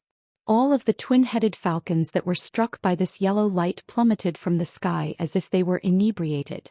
The giant ape then swung its fists violently up above, smashing the giant falcons into mincemeat as if they were nothing more than pesky insects. As for Han Li, he was unleashing his flying swords on the surrounding enemies once again. With each and every flash of an azure thread, at least one armored warrior or giant falcon was slain without any resistance. In the blink of an eye, almost all of the armored warriors and giant falcons had been slain by Han Li and his two spirit beasts. Soon there were less than 100 armored warriors that remained, and fearful expressions had finally appeared on their faces. One of the deity transformation stage leaders issued a loud command, and all of them dispersed before fleeing for their lives toward the two battle arcs up above. Han Li immediately rose up into the air in hot pursuit without any hesitation, and azure threads continued to harvest more lives as they flashed through the air. All of a sudden, a resounding boom erupted overhead, and Han Li's heart stirred as he hurriedly looked up. At this moment, brilliant light began to radiate from the crystalline pillars on the undersides of the two silver battle arcs, following which over 100 pillars of light came raining down without any regard for the Jiaoqi beings nearby. Han Li harumphed coldly as he flapped his wings, and he disappeared on the spot amid a loud thunderclap. Thus, all of the pillars of light struck nothing but empty air. In the next instant, Han Li reappeared above one of the battle arcs before making a grabbing motion downward in an expressionless manner. An inky black palm extended itself out of his sleeve, then pressed down in a seemingly gentle manner. Gray light flashed and a miniature black mountain emerged from his palm. The mountain then swelled drastically to over 10,000 feet in size before crashing down toward the battle arc with devastating might. The divine essence-fused mountain had become even more gigantic than the battle arc, and it instantly cast a colossal shadow over the entire battle arc. The Jiaoqi beings within the battle arc were stunned to see this, and they hurriedly spurred on the battle arc to try and evade the attack, but it was already far too late. The underside of the giant mountain crashed into the battle arc amid a resounding boom, and despite the fact that the mountain was repelled slightly by the force of the collision, most of the battle arc surface had caved in significantly. At the same time, it was rammed down above, crashing heavily onto the ground below. Close to half of the entire arc had sunk into the ground, and it was quite clear that it wouldn't be doing any more flying anytime soon. However, a hint of surprise appeared in Han Li's eyes upon seeing this. The fact that the battle arc hadn't been completely destroyed by the divine essence-fused mountain indicated that the materials used to construct it were most likely not inferior to normal treasures. Constructing such a massive battle arc would require the expenditure of a vast amount of such materials. Thinking back to the giant island that Han Li had seen in Green Light City, which was far more gigantic than even these two battle arcs, he couldn't help but draw a sharp breath. The insane wealth of the Jiaoqi race finally dawned on him. They really were worthy of being known as one of the most powerful races in the spirit realm. Despite the shock in his heart, Han Li displayed no intention of giving his opponents any respite. He flicked his fingers toward the black mountain from afar in quick succession, and the mountain came crashing down again. An earth-shattering boom rang out as the silver battle arc was flattened into a pancake of scrap metal beneath the colossal mountain. The Jiaoqi beings operating the battle arc may not have been killed as a result, but they most certainly wouldn't be enjoying themselves in there either. However, much to Han Li's surprise, silver light shimmered from the battle arc, and it was slowly repairing itself despite the horrendous condition it was in. Han Li raised his eyebrows upon seeing this before immediately making a grabbing motion. Several tens of azure threads instantly shot forth out of thin air, all of which converged into Han Li's grasp. Following a flash of piercing azure light, the azure threads formed a giant sword that was around 10 feet in length. However, its surface was shimmering with azure light, and it didn't appear to actually possess any substance. Han Li grabbed onto the hilt of the sword without a second thought and prepared to bring it down upon the crippled battle arc down below. However, right at this moment, an urgent cry from the foreign being suddenly rang out. "Look out, Senior!" Han Li faltered slightly upon hearing this before abruptly sensing a burst of immense spiritual power exploding beside him. Without any time for further thought, Han Li swiveled around and lashed out with his giant sword toward the direction where the spiritual power was erupting from. A streak of azure sword chi that was over 100 feet in length instantly swept through the air and struck the burst of spiritual power. The two clashed and exploded over 300 feet away from Han Li, forming a pillar of azure and black wind that surged up into the sky, creating quite an astonishing sight to behold from afar. Han Li narrowed his eyes as he focused his gaze on that direction, and he discovered that 4 beings of different appearances had appeared in the air above the silver battle arc. One of them was a humanoid being with a set of pale facial features. His feet were bare, and he was holding a strange transparent blade as he appraised Han Li with a hint of surprise in his eyes. It appeared that he was the one who had unleashed that sneak attack just then. The other 3 beings consisted of an elderly woman, a midget, and a giant Neanderthal-like man wearing a beast-hide garment. Han Li swept his spiritual sense toward them to find that the one who had just attacked him was a mid-spatial tempering stage being, while the other 3 were all at the early spatial tempering stage. He had already assessed the surrounding area and failed to discover these 4, so he was unsure of where they had popped up from. These 4 spatial tempering stage beings were certainly going to be more troublesome to take care of than those armored warriors, but they still posed no threat to Han Li. He was only slightly curious about how they had managed to escape his detection. "You've got some guts to destroy a battle arc from our Jiaoqi race. From the looks of it, you don't seem to be from the 13 heavenly cloud races. In any case, we'll just have to capture you and interrogate you later," the pale-faced being said in a cold voice. He then cast his gaze toward another direction. There, the foreign being had emerged from the golden ball again, and he was appraising the 4 spatial tempering stage being with a dark expression on his face. "Mr. Jia, I've heard that you're not even a purebred myriad ancient being. In that case, why would you insist on fighting for the 13 heavenly cloud races? Prior to coming here, the elders of our race specifically mentioned you and offered much praise for your proficiency in the art of puppetry. The elders have also promised that if you're willing to join our Jiaoqi race, they would transform your body at all costs to give you the purest bloodline, and I can guarantee that your cultivation base would be significantly enhanced as a result. Given suitable opportunities in the future, it wouldn't be impossible for you to become a holy race being," the pale-faced being said in a respectful voice.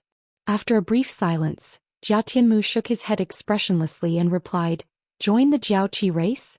I have no interest in that.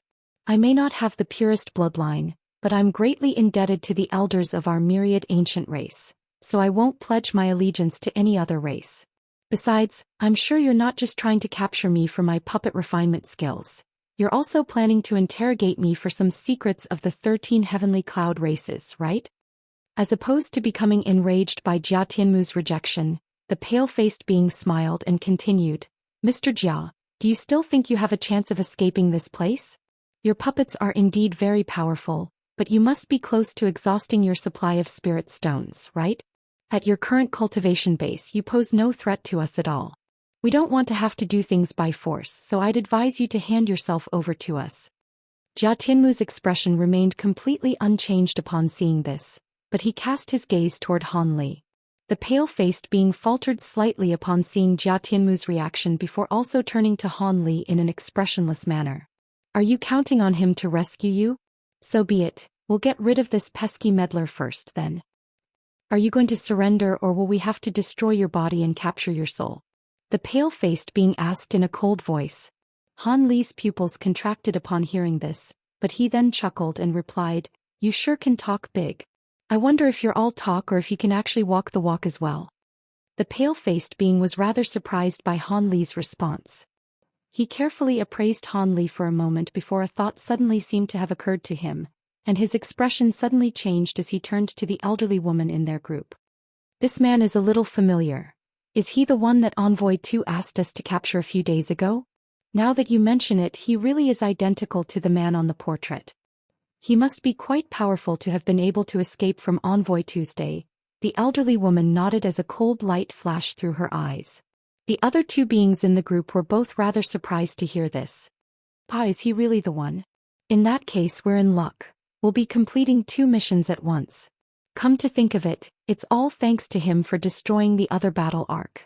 Otherwise, if the other team were to be teleported here as well, we'd have to split the reward for completing these missions with them.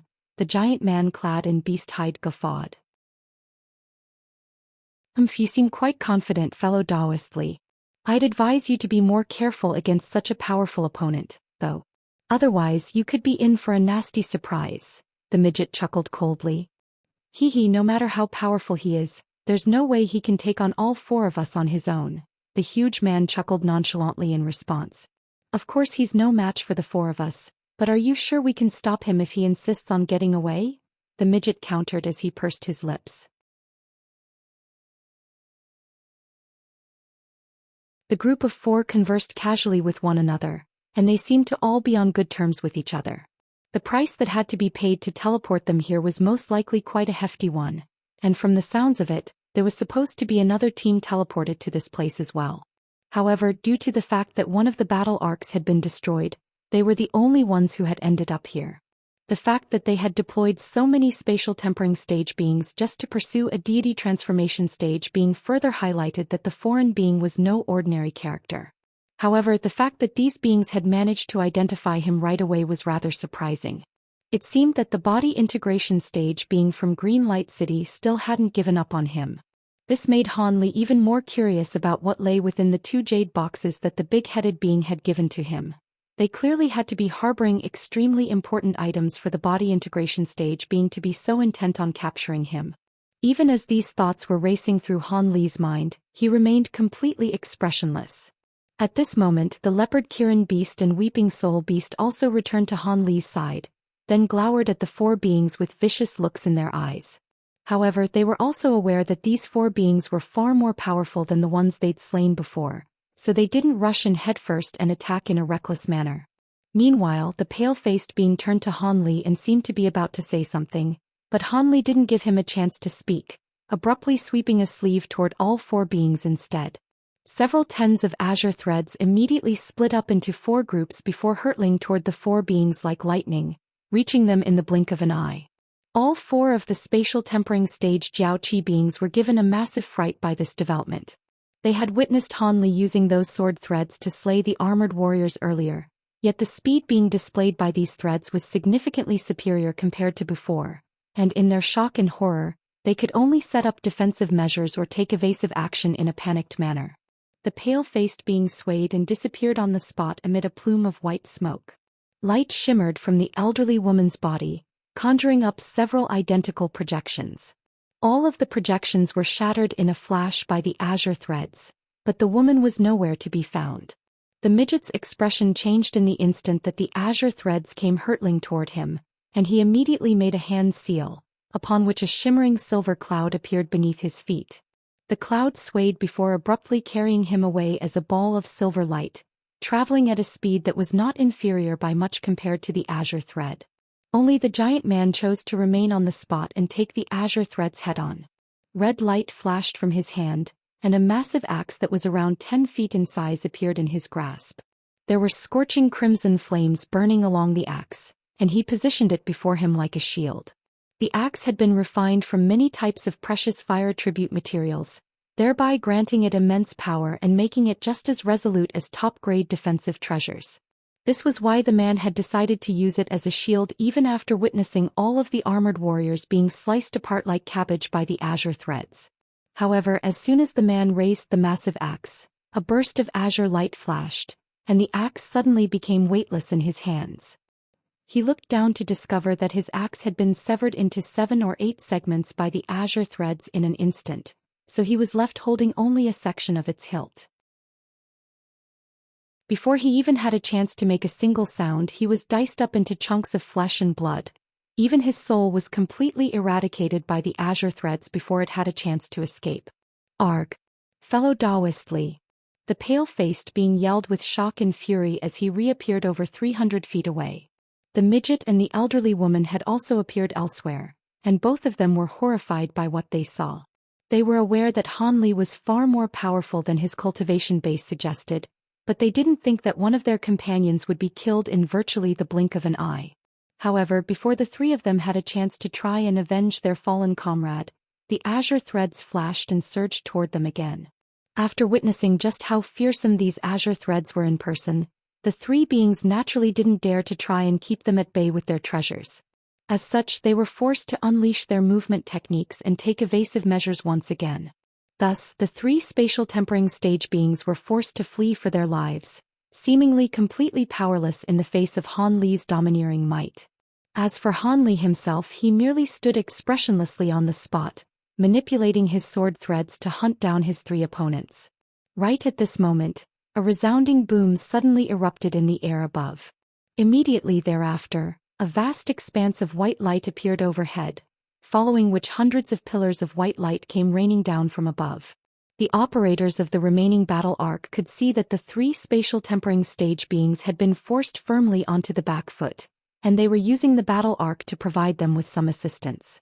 Han Li looked up at the oncoming pillars of light through narrowed eyes, and he made no effort to try and evade. Thus, his body was completely inundated by white light amid a rumbling boom. The azure threads that were hunting down the 3 spatial tempering stage beings seemed to have been impacted as a result, and they suddenly ceased in their pursuit. All 3 beings heaved a sigh of relief in unison, and only then did they stop in midair before hurriedly summoning a few treasures. The elderly woman raised a hand to release a shimmering golden piece of artwork, depicting an extremely complex golden formation. The midget opened his mouth to expel a green wooden bowl, and at the same time, a dozen or so yellow darts flew out of his hand before revolving around his body. Meanwhile, the pale-faced being rubbed his hands together, and a pair of glossy black bracers appeared on his forearms. Both of the bracers were covered in complex and intricate patterns, giving them quite a mysterious and intriguing appearance. Even after summoning their treasures, the 3 of them still wore tense expressions as they looked on at the vast expanse of white light in the distance. They were not naive enough to believe that Han Li would be killed so easily. All of a sudden, an ear-splitting boom erupted from within the white light, following which azure light flashed and a massive bird erupted from within. In the beginning, the bird was only several tens of feet in size, but its body instantly swelled to around 700 to 800 feet in size amid a flash of spiritual light. The colossal bird flapped its wings and transformed into a gust of fierce winds that appeared above the elderly woman's head in the next instant. A rumbling thunderclap rang out as countless arcs of white lightning that were as thick as large bowls surfaced over the bird's body. Its gargantuan talons came crashing down amid the flashing lightning, and before they had even descended upon their target, a mountainous burst of spiritual pressure had already struck her. "Look out!" Both the pale-faced being and the midget were quite alarmed to see this. The pale-faced being lashed out from afar, and ghostly howls rang out from his bracers as 2 pillars of black light hurtled through the air. Meanwhile, the dozen or so yellow darts circling around the midget's body also shot forth as streaks of yellow light. Both of them were trying to stop Han Li in his tracks. At this point, they'd all realized that they'd severely underestimated Han Li's power, and that he was not an opponent any one of them could face on their own. Thus, they were absolutely petrified and were doing everything they could to avoid being divided and conquered. As soon as the immense spiritual pressure emanating from Han Li's pair of massive talons dawned on the elderly woman, her face instantly turned deathly pale. The massive bird was flying toward her far too quickly for her to evade, and in her desperation, she could only grit her teeth before expelling a mouthful of blood essence onto the artwork before her. The ball of blood essence instantly exploded into a cloud of blood mist that was immediately absorbed by the artwork. And almost at the exact same moment, a ball of dazzling golden light erupted from the artwork, following which the golden formation inscribed upon it shot forth from within. The formation swelled to over 100 feet in size in a flash, then rose up rapidly into the air. The giant bird completely disregarded the oncoming pillars of black light and streaks of yellow light, clamping down with single-minded ferocity onto the golden formation with its huge talons. An explosive boom rang out as white arcs of lightning intertwined with golden light to conjure up a spectacular lights show. The surrounding space exploded as a result of the clash, causing everything in the nearby area to twist and warp. The massive bird remained completely unscathed in spite of that explosion, but the elderly woman's face instantly paled as she let loose a pained groan within the golden formation, then threw up a mouthful of blood. Thankfully for her, the golden formation had managed to just barely keep the oncoming talons at bay. However, before she even had a chance to heave a sigh of relief, a cold light flashed through the giant bird's eyes, and it sent its other set of talons hurtling downward as well. The elderly woman's heart immediately sank upon seeing this. In the face of Han Li's devastating attack, she could only open her mouth and expel another mouthful of blood essence onto the golden formation up above. The formation expanded slightly in size as a result, and she could only hope that it would be powerful enough to withstand Han Li's attacks. She only had to keep him at bay for a short while before her companions would be able to swoop in and reinforce her. Despite how powerful Han Li was, there was still a good chance that the three of them would be able to kill him if they were to combine their powers. The woman had made the right decision under the current circumstances, but she had still underestimated the power of Han Li's Kun Ping transformation. Among the 5 transformations of the 12 awakening transformations that Han Li had mastered, the Kun Ping transformation was the one he was most proficient in. Furthermore, he had also absorbed 4 other true spirit bloods that further enhanced his body, thereby significantly bolstering the power of the Kun Ping transformation. In his current state, he was no less powerful than the spirit birds who had inherited the bloodline of the Kun Ping. Just as the giant bird's talons were about to strike the golden formation, a cold light flashed through its eyes, and it suddenly opened its mouth to unleash an extraordinarily thick bolt of lightning. The bolt of lightning struck the golden formation first, causing the latter to tremor violently. Right at this moment, the other set of talons also struck the formation amid an earth-shattering boom. The golden light emanating from the formation only flashed a few times before it was torn apart by the pair of giant talons as if it were nothing more than a frail rag. The woman was petrified upon seeing this, yet before she had a chance to unleash any other abilities, one of the massive talons flashed through the air, instantly splitting her body into several sections, and her dismembered remains plummeted from the air above amid a rain of fresh blood.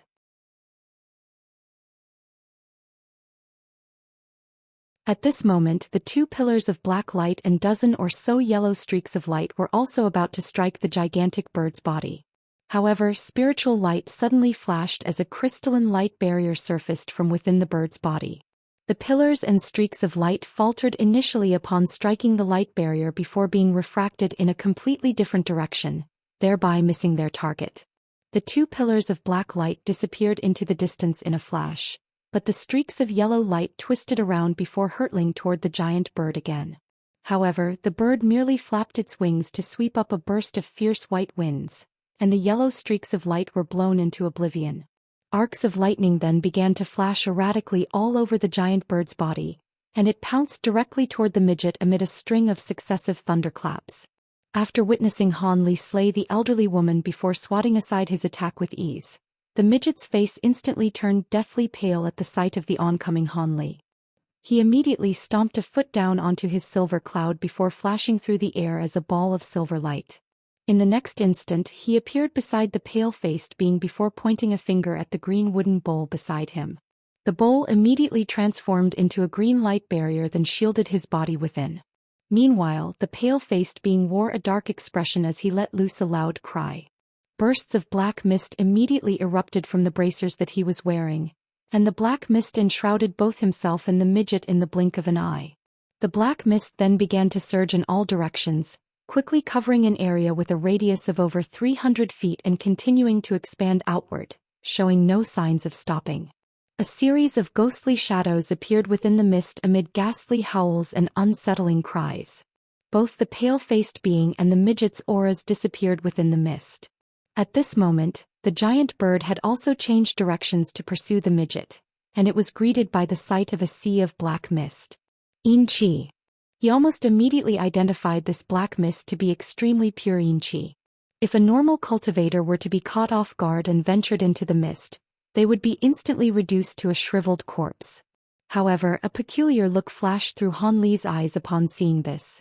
Before the giant bird had even issued any instructions, the weeping soul beast suddenly let loose a cry of excitement. It then thumped its fists into its chest before letting loose a cold harumph, expelling a vast expanse of yellow light from its nostrils toward the black mist. The massive bird also let loose a clear cry, and it flapped its wings as the arcs of lightning surging all over its body exploded in unison, transforming into a dazzling ball of lightning. After the lightning disappeared, a loud thunderclap rang out, following which a bolt of white lightning as thick as a water tank emerged in the air above the sea of black mist. The giant bird emerged from within the bolt of lightning, then circled around in the air before swooping down toward the black mist down below. At this moment, the pale-faced being was lurking within the mist while holding a black flag in his hand, and as opposed to being enraged or alarmed by Han Li's actions, he was ecstatic. He let loose a loud cry before abruptly waving his flag through the air, upon which a vast expanse of black mist surged upward into the air to manifest a black ghostly face that was around an acre in size. The ghostly face was like a living being with green flames flashing in its eye sockets, and it opened its cavernous mouth as it rose up to meet the oncoming bird. However, right at this moment, the weeping soul beast's soul-devouring lights swept forth. The ghostly face had only just risen slightly into the air when it let loose a howl of shock and horror as it became embroiled within the yellow light. The massive face twisted and warped before disintegrating into countless bursts of black chi that were swept up by the yellow light. Not only that, but the entire sea of black mist down below also began to turn violently in the instant that the yellow light appeared. As the yellow light passed through, the black mist was broken down into countless strands of black threads that then disappeared in a flash. In the past, the weeping soul beast had been able to combat Yin power, but it would have been quite difficult for it to absorb such a vast quantity of Yin Qi at once. However, following its many evolutions, its soul-devouring light had become far more powerful than it had been in the past. As such, most of the black mist was swept away in virtually the blink of an eye. Thus, the pale-faced being and the midget that were hiding within the mist were both completely revealed. The pale-faced being was holding a flag in his hand with an incredulous look on his face, and as soon as the two beings had been exposed, the giant bird lashed out toward them with its massive talons. Azure light flashed from the bird's wings, and it flapped them downward in unison. Nothing amiss seemed to have taken place as a result, but both the pale-faced being and the midget suddenly felt the air tighten around them, following which an invisible mountainous force crashed down on their shoulders. The pale-faced being possessed the superior cultivation base among the two, thereby allowing him to remain standing, albeit just barely, even in the face of such fearsome pressure. In contrast, his weaker companion let loose a muffled groan before being forced onto one knee. The azure light barrier around him became extremely warped, and a large section of it above his head had caved in significantly. At the same time, the barrier was shuddering violently, looking as if it could crumble at any moment. The midget was well aware of the immense defensive prowess that his treasure possessed, so he was extremely alarmed by this development. Despite how much their bodies were being debilitated by this immense pressure, they certainly weren't going to stand around idly and allow themselves to be killed. Thus, the pale-faced being forcibly flicked a wrist, and the black flag transformed into a black misty wurm that rose up into the air. At the same time, black light swirled around his bracers and a projection flew out from each bracer. Han Li focused his gaze to discover that this was a pair of malicious ghosts, one red and one green. Both had sinister sets of facial features with twin horns on their heads and bare upper bodies, wearing beast-hide garments to conceal their lower bodies. The two ghosts raised their arms in unison, and a swath of black immediately surged forth, close behind the misty wurm. Meanwhile, the midget laid a hand onto the top of his own head, and a small white jade sword flew out from within, then transforming into a streak of piercing light that hurtled toward the giant talons crashing down from above. In this dire situation, the two of them seemed to finally be fighting for their lives. A loud boom erupted up above again, and the silver battle arc suddenly unleashed countless pillars of light again, all of which hurtled directly toward the massive bird.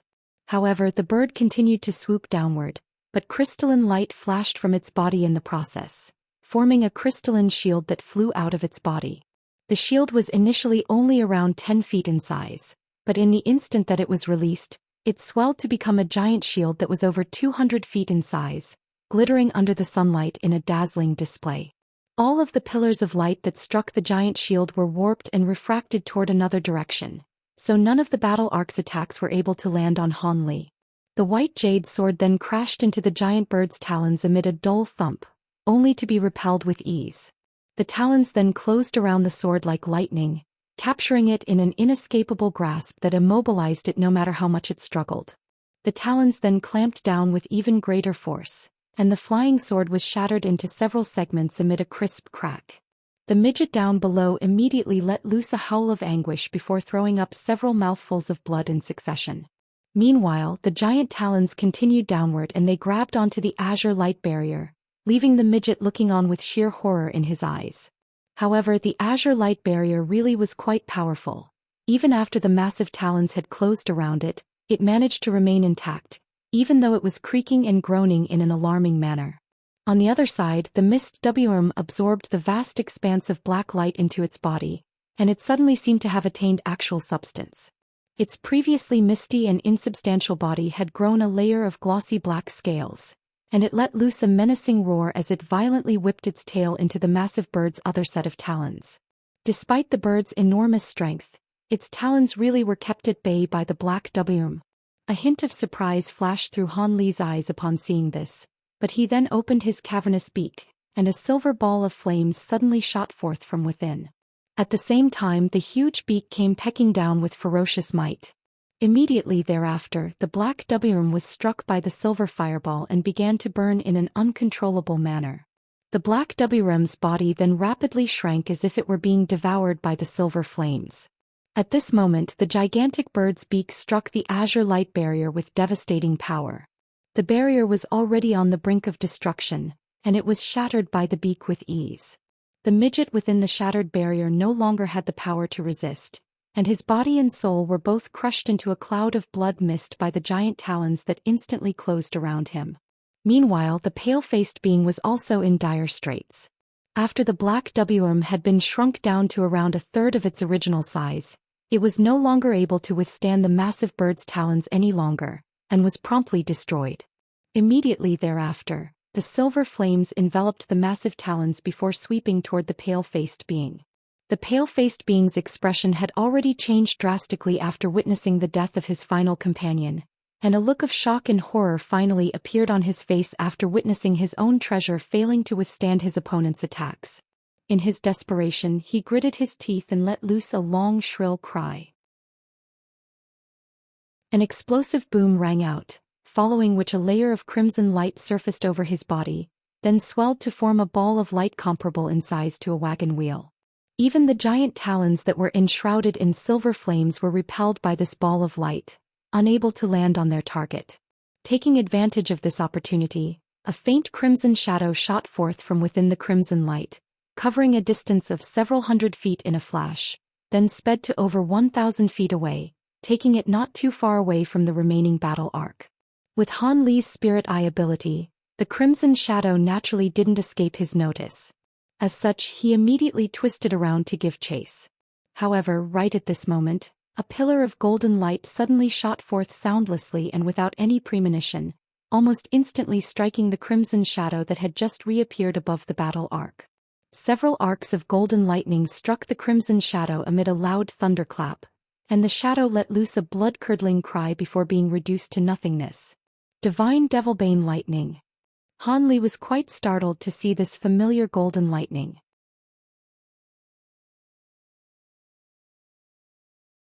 He cast his gaze toward the origin of the golden lightning to discover that the long-haired foreign being had already emerged from his golden ball, and that a blue humanoid puppet that was around 20 feet tall had appeared beside him.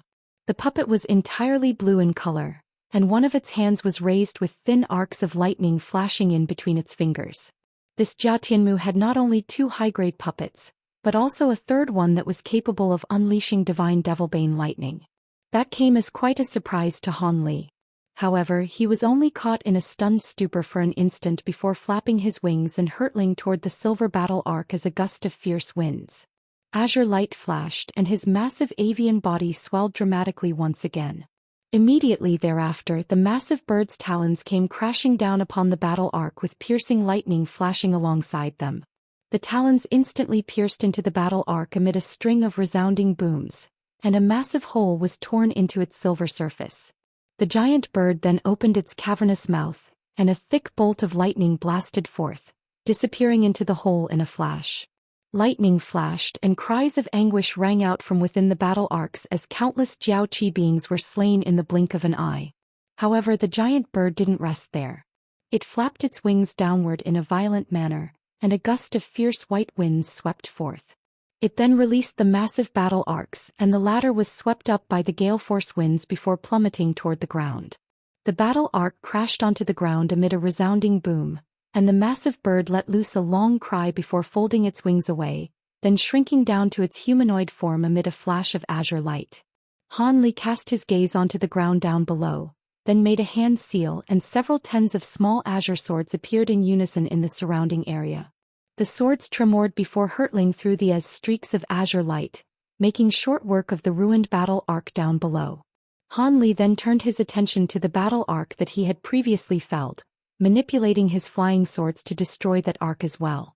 At this moment, the armored warriors and giant falcons in the surrounding area had also almost been completely eradicated by the Weeping Soul Beast and the Leopard Kirin Beast. Only a few fortunate survivors had managed to flee into the extremely far distance, but the rest of their companions had all been slain. Han Li couldn't be bothered to send his two beasts after those beings, and he merely waved a hand through the air, upon which a black ring whizzed out of his sleeve. The massive black ape instantly shrank down and disappeared into the black ring as a streak of black light, along with the Leopard Kirin Beast, which also returned as a streak of golden light. Han Li swept a sleeve through the air, and the black ring flew back to him before being stowed away. Only then did Han Li cast his gaze toward the distance where Jia Tianmu was standing, then suddenly flew over to him as a streak of azure light. After just a single flash, he appeared around 10 feet before Jia Tianmu in a wraith-like manner, then appraised him in a cold and expressionless manner. Jian Tianmu's heart stirred upon seeing this, but he quickly put on a smile before cupping his fist in a grateful salute. "Thank you for saving me, Senior. I'll be sure to fulfill my promise and reward you with a sentient puppet once we return to the myriad ancient race. You sure are brave to have dared to drag me into your mess. Aren't you afraid that I'll kill you right now?" A hint of killing intent surfaced within Han Li's narrowed eyes. "Surely you jest, fellow Taoist. If you had intended to do that, I'd already be dead. Besides, I only brought you into this matter as I had no alternatives, so I hope you'll forgive me, Senior," Jia Tianmu replied with a smile. "How did you know I was nearby?" "In my own opinion, my concealment techniques are quite effective, especially against those of a lower cultivation base than myself," Han Li suddenly asked after a brief silence. Following a brief hesitation, Jia Tianmu opened his mouth to expel an object, which landed in his hand before he offered it up for Han Li's inspection. "Of course I wouldn't have been able to detect your presence on my own. It was all thanks to this thing." Han Li focused his gaze on the item to find that it was a black and white bead with what appeared to be a series of spiritual chi vortexes swirling on its surface. "What's this?" Han Li found the item to be rather familiar somehow. "Are you unfamiliar with this item, Senior? This sense enhancement bead is a treasure refined from the inner core of a type of a rare spirit beast known as the Nye beast. It can temporarily enhance one's spiritual sense by about twofold, but after every usage there will be quite a few after effects, and the treasure will need to be nurtured within the user's body for many years before it recovers. However, it's extremely useful in dire situations," Jia Tianmu explained in a truthful manner. "Spiritual sense enhancement by twofold?" Han Li was stunned to hear this. If this treasure were able to enhance one's cultivation base by roughly twofold, then he wouldn't be all that surprised. After all, treasures that could be used to temporarily enhance one's power were rare in the spirit realm, but not non-existent. However, this was the first time he had heard of something that could enhance one's spiritual sense in the spirit realm. One's spiritual sense normally increased along with their cultivation base as well as the cultivation arts used, so generally speaking, no treasure could affect one's spiritual sense. Sense enhancement bead. Nye beast. Han Li murmured to himself as a peculiar look appeared in his eyes. Jia Tianmu's heart stirred at the sight of Han Li's expression and he hurriedly added, however, the Nye beasts required to refine this bead are almost extinct in the spirit realm, and once a sense enhancement bead is used, it can't be used by any other person. If one were to forcibly devour a sense enhancement bead that had already previously been used by someone else, they would be driven insane due to their spiritual sense becoming overly chaotic. I see.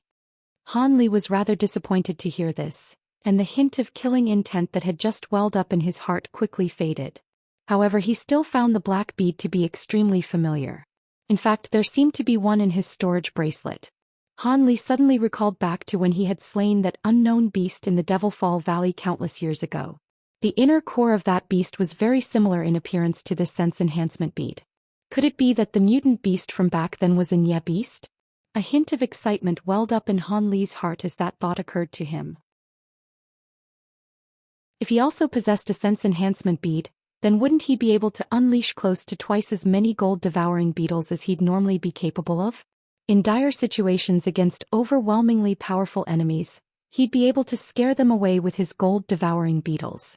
Despite these thoughts running through his mind, Han Li didn't ask any further questions about the sense enhancement bead as he didn't want to arouse suspicion from Jia Tianmu. Instead he glanced at the humanoid puppet beside them, then asked in an indifferent voice, judging from how intent the Jiaoqi beings were on capturing, you must be no ordinary being, right? How about you introduce yourself first? I'm just an upper-race third-tier being who knows a thing or two about puppet refinement, which has earned me a bit of renown in my race, Jia Tianmu replied with a nonchalant smile. Is that so?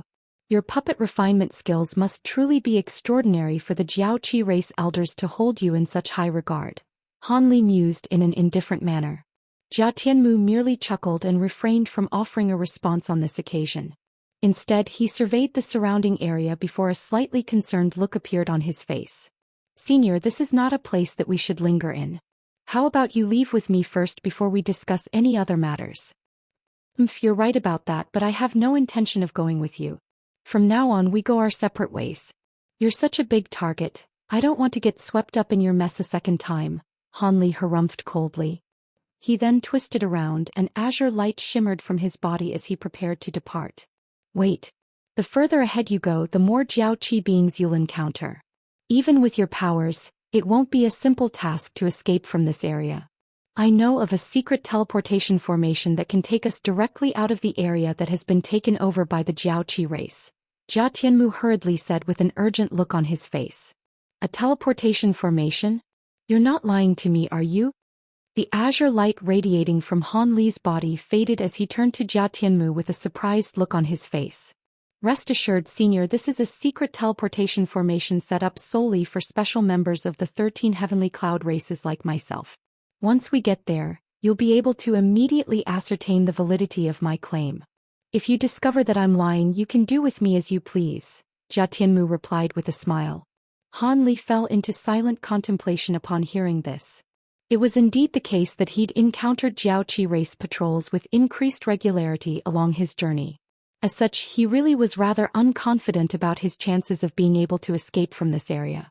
If he could use a teleportation formation that would take him away from here, then that would naturally be a very attractive option.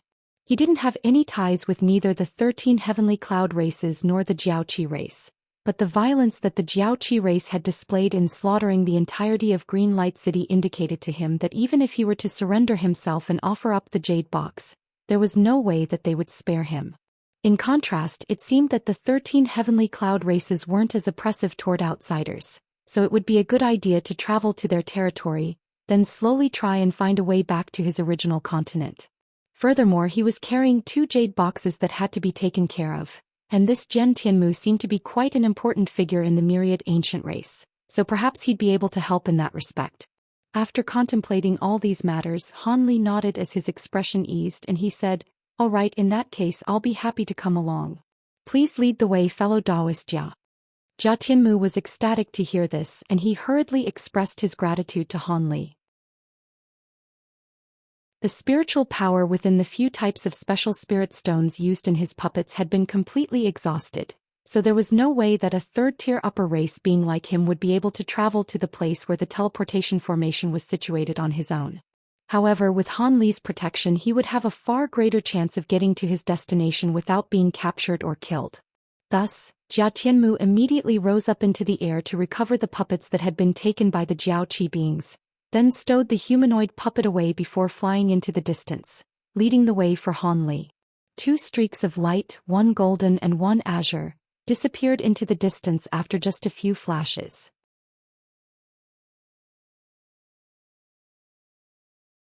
In the air above a massive city enshrouded under a yellow light barrier, there were over 100 silver battle arcs of different sizes. These battles arcs ranged from just over 10,000 feet up to over 100,000 feet in size, and the largest of them were like small cities that hovered above the massive city. Within the largest of the battle arcs, there were a dozen or so spatial tempering stage Jiao Qi beings, and they were standing inside the tallest pavilion on the arc while looking out at the city down below. On a chair behind them sat a pale-skinned young woman with a pair of purplish-golden eyes. This group of beings was currently conversing in hushed tones with one another while pointing down at the massive city. The young woman wore a contemplative expression, seemingly in deep thought about something. All of a sudden, spiritual light flashed from the entrance of the pavilion, following which a streak of red light shot forth toward the young woman. The woman raised an eyebrow as she waved a hand toward the streak of light, and it transformed into a ball of red flames that fell onto her palm. She carried the ball of flames in her hand before seeping her spiritual sense into it. After a short while her expression darkened and she said in a cold voice, "What a bunch of useless idiots." Everyone else's hearts stirred upon hearing this, and their conversation ceased as they turned their attention to her.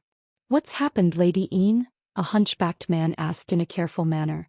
A group of 7th-tier and 8th-tier upper race beings were deployed to capture that Jia Tianmu, only to all be slain at the scene, and the other teleportation formation couldn't even be activated in the first place. The young woman harumphed coldly in response. "How is that possible? That Jia Tianmu is indeed proficient in puppet refinement, but he's just a mid-tier upper race being. How could he have killed all of the troops we sent after him?" Another long-faced woman asked in an incredulous manner. "According to the survivors, someone else was responsible for all this," the young woman replied with a shake of her head. "Someone else? Are there other holy race beings in the area aside from in this flowing water city?" the hunchbacked man exclaimed. "No, not a body integration stage being, but a 7th-tier upper race being instead. That's why I called them a bunch of useless idiots. How did so many of them lose to an opponent of the same cultivation base?" The young woman's voice cooled even further as a hint of rage flashed through her eyes. None of the other beings dared to say anything after witnessing the young woman's fury. "Send a message to Envoy 2 right away, and inform them of the site of the incident. They'll be responsible for capturing Jia Tianmu from now on. We'll focus all our efforts and attention on conquering Flowing Water City." The young woman's words were like cold, scathing blades. "Envoy 2 has other missions to attend to. Surely he wouldn't be willing to come here." Someone said in a careful manner. "Just tell him that the one who saved Jia Tianmu is the being that he wants to capture, and he'll have no choice but to take over this mission," the woman replied as she cast an indifferent glance toward the one who had just spoken. "The one who saved Jia Tianmu is the same being that Envoy 2 wants to capture?" Everyone was quite startled to hear this. "All right, that's enough of this matter. What we have to do now is conquer this city within the next 3 days. After that, Golden Armor City will be completely on its own, and it'll be as good as ours when that time comes. All of you just act according to the plan," the woman instructed. "Yes," all of other high-grade Jiao Qi beings replied with respectful bows. After that, they departed from the pavilion and flew back to the battle arcs that they were operating. 2 hours later, all of the battle arcs began to shimmer with spiritual light and emit bursts of ear-splitting rumbling following an order from the young woman. Countless armored warriors, twin-headed giant falcons, and hundreds of winged WOs surge out of the battle arcs, forming an orderly formation in the air, surrounding the entire giant city in a watertight manner. Following the emergence of this Jiaoqi race army, a series of puppets of different colors also flew out of the battle arcs. Most of these puppets were humanoid, with the smallest comparable in size to a normal person, while the largest were over 100 feet tall each. There were only 3 beastly puppets among them, and each of them were over 1,000 feet in size. One of them had the appearance of a giant turtle, but had 3 heads and a shell that was filled with thick and sharp spikes.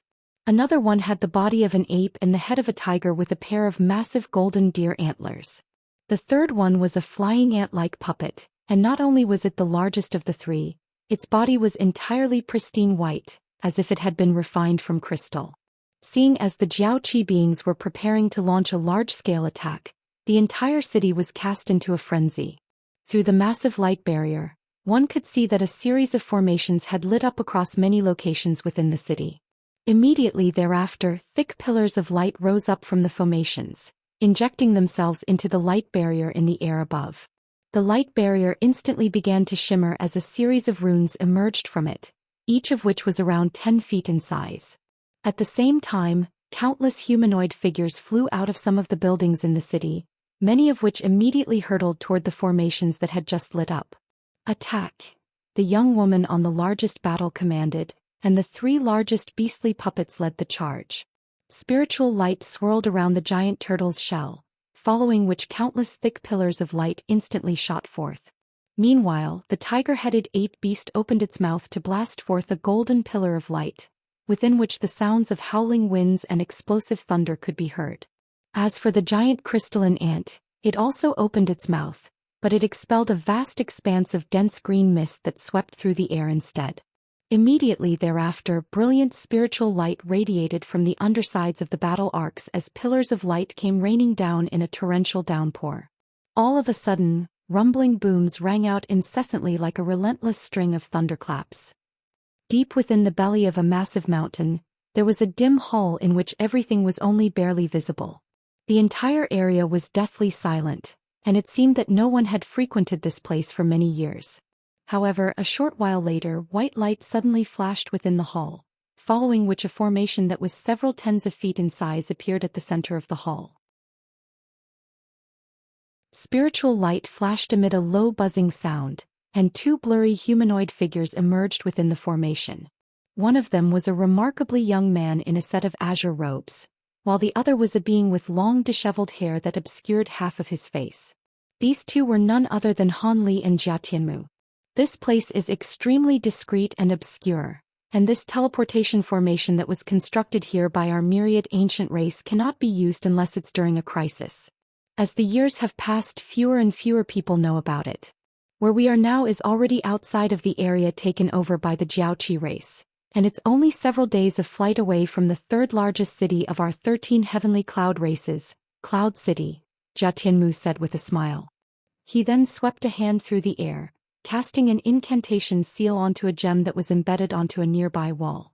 Spiritual light instantly flashed within the entire hall as a dozen or so locations on the walls lit up in unison, illuminating the entire room. Han Li inspected his surroundings to find that this hall was only just over 1,000 feet in size, and it had been entirely paved with massive stones that were azure and white in color. It appeared to be quite ordinary and mundane, but the entire place was spotlessly clean. Thus he nodded and said in an indifferent manner, "It does indeed appear that it's been a very long time since someone's been here. By the way, this cloud city seems to be quite an important one to your 13 heavenly cloud races. I've heard that even the Grand Elder of your myriad ancient race has arrived there." "You're aware of this as well, fellow Taoist Han?" Not only is Cloud City the 3rd largest city in the 13 heavenly cloud races, it's also been constructed in a very unique manner, so it's quite a renowned city. It's also the closest major city to the army deployed by the Jiaoqi race, and when the true battle finally commences, Cloud City will be where the place where all of the powerful beings of our 13 races will gather, Jia Tianmu explained with a smile. "That's good to hear. The city must be quite a big one for it to be so renowned. I just so happen to be looking for a large city so I can do some things," Han Li replied in an indifferent manner. I have a temporary cave abode in Cloud City, so I'm technically half a landlord there. If you have something you need to do, just come and find me. I can't guarantee that I'll be able to help you with any overly important tasks, but I should be able to lend you a hand if you're just running a few errands here and there, Jia Tianmu offered. After witnessing Han Li slay several beings of the same cultivation base as himself so easily, Jia Tianmu had naturally already deduced that Han Li was no ordinary upper race being. As such, even though he had already escaped from the area under the control of the Jiaoqi race, he still wanted to try and befriend Han Li. Thank you for your kind offer, fellow Taoist Jia. Perhaps I really will require your assistance with some matters. Han Li made no effort to turn down Jia Tianmu's proposal. Cloud City is currently in quite a sensitive state at the moment, so it won't be easy for beings outside of the 13 heavenly cloud races to enter the city. In particular, it'll be difficult to request entry for new faces like you. However, I've seen you slay several upper race Jiaoqi beings, so I can certainly vouch for you. Hehe, but then again, things will obviously be made a lot easier if you join our myriad ancient race. How about you become a guest member of our race? I have some speaking rights in our myriad ancient race, and I can directly recommend you to our elders. With your powers, you'll definitely be held in high regard by our race. On top of that, the benefits you'll receive from becoming a guest member of our race are quite exorbitant. If you want to get something done in Cloud City, it'll be a lot easier for you as a guest member of the myriad ancient race, Jia Tianmu chuckled. Thank you for the offer, Brother Jai, but I can't guarantee that I'll be staying in Cloud City for long, so I'll consider this matter another time, Han Li replied after a brief pause. That's true, we should focus on getting to Cloud City first and consider these matters later. I have a few close friends in the city that I can introduce you to when we get there, Jia Tianmu said in a warm and inviting manner. Han Li nodded in response but didn't say anything in reply.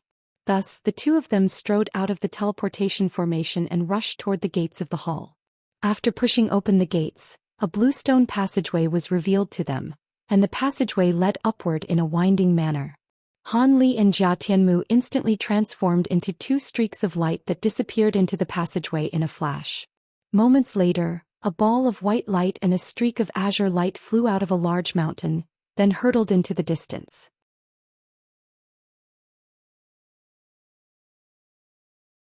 This is Cloud City? Han Li hovered in midair as he looked up into the sky with a peculiar look on his face. Indeed. As the name suggests, Cloud City is one of two floating inhabitable lands in the spirit realm alongside Sky Island. It can't drift with the wind like Sky Island does, but it's able to adjust its own altitude as the seasons change during the year, Jia Tianmu introduced in a proud manner. At this moment, the two of them were situated on the summit of a small mountain, and several hundred kilometers in the air above them was a giant floating city. The city was hundreds of thousands of feet up in the air, and not only were there white clouds swirling all around it, the entirety of the island was constructed from some kind of unknown white material. For a city of such a massive size to be hovering so high up in the air was truly quite awe-inspiring to anyone witnessing such a spectacle for the first time. Another noteworthy feature as the dozen or so massive pristine white balls around the entire city. The balls didn't appear to be very large from afar, but if one were to draw closer, they'd discover that these were colossal objects that were over 100,000 feet in diameter. As for the exact number of these massive balls, that was something that Han Li couldn't yet ascertain as he could only see one side of Cloud City. What are those things? Following his initial stunned stupor, Han Li pointed up at the massive balls up above with an expression of awe and curiosity on his face. Those are one of the city's defensive trump cards, and they were constructed by our myriad ancient race in conjunction with the stone cocoon race after much painstaking effort. You'll be able to learn the specific details about them once you ask around a little in Cloud City. For now, allow me to keep you in the dark. Jia Tianmu chuckled with a mysterious smile. Han Li was rather speechless upon hearing this. However, he had no intention of trying to force an answer out of Jia Tianmu. As such, he rose up into the air, flying toward Cloud City with a hint of curiosity in his heart. Jia Tianmu also followed close behind him as a streak of white light. From several hundred kilometers, one couldn't develop an accurate grasp of just how massive Cloud City was. However, after reaching within 50 kilometers of the city, even Han Li was flabbergasted by its gargantuan size despite his vast wealth of experience. At such close quarters, Cloud City seemed to have obscured most of the entire sky, and along the way they began to witness foreign beings flying through the air as streaks of light, or aboard carriages, arcs and all types of flying treasures. As they approached the city, the number of foreign cultivators they encountered also steadily increased. When Han Li was close enough to catch a clear glimpse of the giant ball directly up ahead of him, the surrounding area was already filled with countless foreign beings traveling in all directions. For some reason, all of them skirted around the giant balls, resigning themselves to traveling a larger distance rather than passing by close to them. Han Li narrowed his eyes upon seeing this, and blue light flashed deep within his pupils, allowing him to inspect the giant balls in greater detail. The colossal balls seemed to have been constructed from the same material as Cloud City itself, but upon closer inspection he discovered that there were faint cracks running all over the seemingly smooth surfaces of these balls. It was as if they were three-dimensional jigsaw puzzles that had been created using countless pieces of material fragments. Almost every single piece of materials had golden and silver runes shimmering on their surfaces, giving the balls an extremely mysterious appearance. Han Li's brows furrowed as he swept his spiritual sense toward the massive ball up ahead, only for it to be repelled by a powerful restrictive power as soon as it came into contact with the ball. Han Li didn't find this to be strange. Instead, he'd be quite surprised if he could glean the internal structure of such a mysterious object so easily. If you're carrying any metallic treasures or materials, make sure not to go within a 10,000 feet distance of those balls. Otherwise, everything of a metallic nature that you're carrying will be forcibly taken and devoured by those things. On top of that, Cloud City won't hand out any reparations for the losses incurred as a result of this, Jia Tianmu cautioned. Is that so? Han Li was quite surprised to hear this. He glanced at the beings around him who were cautiously avoiding the giant balls, and he was already almost fully convinced that Jia Tianmu was telling the truth. Shifting his gaze elsewhere, Han Li discovered that there were many beings flying toward a massive city gate of Cloud City. There were several tens of guards wearing the suits of armor at the city gate, and all of them were standing on either side of the gate with serious expressions on their faces, conducting examinations on all beings that intended to enter the city. These thorough examinations were only aimed at cultivators looking to enter the city, while those leaving the city were completely ignored. All of the guards were covered head to toe in suits of armor, but it was quite apparent that they were all of different shapes and sizes, and seemed to hail from different races. Han Li's eyes narrowed upon seeing this, but he continued onward, and after a short while he arrived at the city gate along with Jia Tianmu. There were a dozen or so other beings that also descended at this moment, and all of them seemed to be preparing to undergo examination. The so-called examination merely consisted of several guards holding strange-looking discs and scanning them over the unfamiliar faces that were trying to enter the city. At the same time, another being was holding another object, recording some things into that object while listening to the verdicts delivered by his companions. No light barriers or restrictions of that nature could be seen in the air above Cloud City. However, the sky was completely clear without anyone daring to try and fly over the city walls that were thousands of feet tall. On this occasion, Jia Tianmu didn't explain anything. Instead, he merely smiled and suddenly made his way directly toward the guards at the city gate. In the process, he was jumping the line, and all of the beings ahead of him were naturally quite displeased by his actions. However, most of these beings were only at the foundation establishment stage or core formation stage. Hence, all of them hurriedly put away their enraged expressions after discovering with their spiritual sense that Jia Tianmu was an upper race being. The beings in the line didn't dare to do anything, but that didn't apply to the guards at the city gates, and all of them immediately turned to Jia Tianmu with cold expressions on their faces. These guards all possessed comparable or even superior cultivation bases to Jia Tianmu, yet he remained completely unflustered as he swept a sleeve through the air. A palm-sized black badge instantly flew forth from within, heading directly toward one of the guards. The guard faltered initially upon seeing this, but he quickly recomposed himself before catching the badge and focusing his gaze on it. At the same time, Jia Tianmu's lips tremored slightly, and even though he wasn't saying anything, it was quite clear that he was using a voice transmission technique. The scenes that unfolded next left all of the beings in the line completely flabbergasted. After catching a clear glimpse of the badge in his hand, an astonished look appeared on the guard's face, and after hearing Jia Tianmu's voice transmission, he hurriedly stepped forward to return Jia Tianmu's badge to him with both hands. He then extended a respectful bow and said, "Greetings, Master Jia of the Myriad Ancient Race. Please come in. The elders of the Myriad Ancient Race have instructed us well in advance to take you to the Heavenly Dawn Pavilion to see them as soon as you arrive. Seeing as we can't eliminate the possibility that there could be Jiaoqi race spies in the city, we'll be sending a few guards to accompany you to the Heavenly Dawn Pavilion." The elders are already in the Heavenly Dawn Pavilion? I was going to go and see them anyway. As for guards, don't worry about it. With fellow Taoist Han to accompany me, I'll be fine as long as I don't get attacked by body integration stage beings. Fellow Taoist Han isn't a heavenly cloud being, so prepare a free identity badge of the highest level for him. I can personally vouch for him, Jia Tianmu commanded as he accepted his badge from the guard. Yes, Master Jia. The guard faltered slightly upon hearing this before immediately nodding in response. At this moment Han Li also strode over in an unhurried manner. The guards instantly waved the discs in their hands toward him, and Han Li sensed a burst of extremely faint spiritual pressure erupt from the strange round discs. Immediately thereafter, several bursts of spiritual sense emanated from the guards' bodies before combining as one, then sweeping toward Han Li's body. A hint of surprise appeared in Han Li's eyes. This was the first time that he had seen a technique that allowed the spiritual sense of several people to be combined as one. As expected of one of the core cities of the 13 heavenly cloud races, even the guards at the city gates were capable of using such an incredible secret technique. After examining Han Li's cultivation base, all of the guards were filled with a sense of awe and veneration. 7th-tier upper race beings were quite rare, even among the 13 heavenly cloud races. The guards were all quite relieved after verifying that their discs hadn't detected any Jiaoqi race bloodline within Han Li's body, and one of them said, "Senior, seeing as Master Jiao is vouching for you and you've passed our preliminary examination, we'll be issuing you a high-grade identity badge right away. With this badge, you'll be able to go anywhere in Cloud City aside from a few secret and forbidden areas."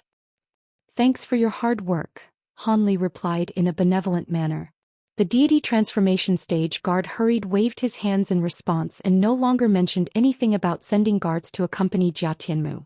It was quite clear that in his mind, a 7th-tier upper race being like Han Li was more than enough to ensure Jia Tianmu's safety.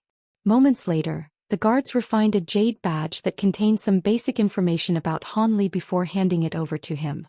After that, the guards all stepped aside to open up a path between them, and Jia Tianmu strode into the city with Han Li following behind him in an unhurried manner. Fellow Taoist Jia, what kind of secret technique did they use just then to combine their spiritual sense as one? Wouldn't such an extraordinary technique be extremely effective in battle? Han Li suddenly asked after they'd entered the city.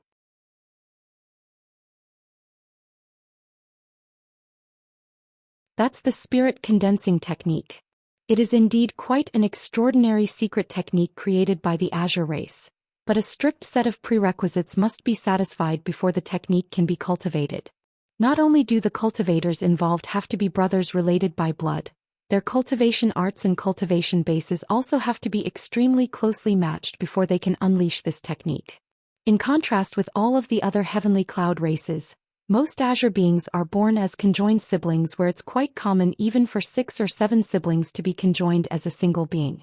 However, after they grow up a little, they'll be able to split up, and Azure beings are stationed at all 4 city gates of Cloud City to conduct examinations on all those seeking to enter the city. After unleashing their spirit condensing technique, even beings of a far superior cultivation base to theirs wouldn't be able to hide anything from them, Jia Tianmu explained with a smile. Han Li was a little disappointed to hear this, but he then decided that it certainly couldn't hurt to reference such an extraordinary technique as that could assist him in his own cultivation. With that in mind, he said, "I see. Looks like my knowledge is rather lacking. I really am quite interested in that technique though. Would you happen to know how to cultivate it, fellow Taoist Jia?" The Azure race holds the spirit condensing technique in extremely high regard, so there won't be many copies of the cultivation method circulating outside their race. However, I should be able to find a way to get my hands on a copy. If you really want one, I'll get someone to secure a copy for you, Jia Tianmu replied.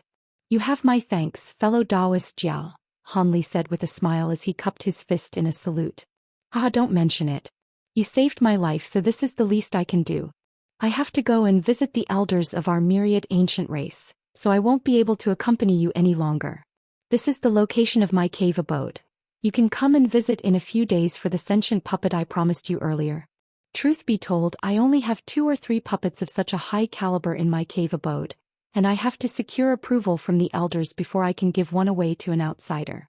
However, rest assured I have some status in the myriad ancient race, so I'll definitely be granted approval with no issues, Jia Tianmu said with a smile as he handed over a stone tablet to Han Li. At this point the two of them had already arrived in the city. Up ahead was a wide street that was lined with shops on both sides and filled with different types of beings. It wasn't exactly lively and bustling, but it certainly wasn't a ghost town either. Han Li accepted the stone tablet and inspected its contents in a cursory manner using spiritual sense, then smiled as he replied, "All right, I also have some matters to take care of, so let's part ways here." Cloud City is not just inhabited by heavenly cloud beings, but also many foreign beings as well, some of whom have stayed here for thousands of years. As such, aside from some temporary dwellings, there are also cave abodes available to be rented. The rental fees are very high, but seeing as you're not planning to stay here for long anyway, those costs shouldn't be an issue to you. Also, make sure that you don't fight anyone or use your spiritual power in the city for no good reason. Otherwise, if you're caught doing so by the restrictions in the city, you'll be banished if you're lucky, and in worst-case scenarios, you could even have your cultivation base completely disabled. Even the elders of our 13 heavenly cloud races have to abide by this rule. Alright, that's enough rambling from me. I'll be taking my leave now. After delivering some final words of caution, Jia Tianmu turned and departed. Han Li looked on as Jia Tianmu hailed a spirit carriage that was being drawn by a pair of deer-like spirit beasts, then got onto the carriage and traveled away. Only then did he withdraw his gaze before carefully appraising his surroundings. This place really did live up to its status as one of the major cities of the 13 heavenly cloud races. Not only were there countless buildings lining the streets here, all of them were of different styles, and there were virtually no 2 buildings that were exactly the same. Some of these buildings were mountainous structures over 1,000 feet tall, while others were only several tens of feet tall, yet all of them were extremely intricately crafted. Some of them were quite square and angular, resembling the pavilions often seen in the human race. Some were like giant trees that were shimmering with green light. It didn't take long for Han Li to become extremely intrigued by this city. As the name suggested, the 13 heavenly cloud races were comprised of 13 different races, yet ever since countless years ago, they'd lived together in harmony, advancing and coexisting as a single entity. If it weren't for the fact that they were objectively different beings with different bloodlines, they could almost be seen as one massive race.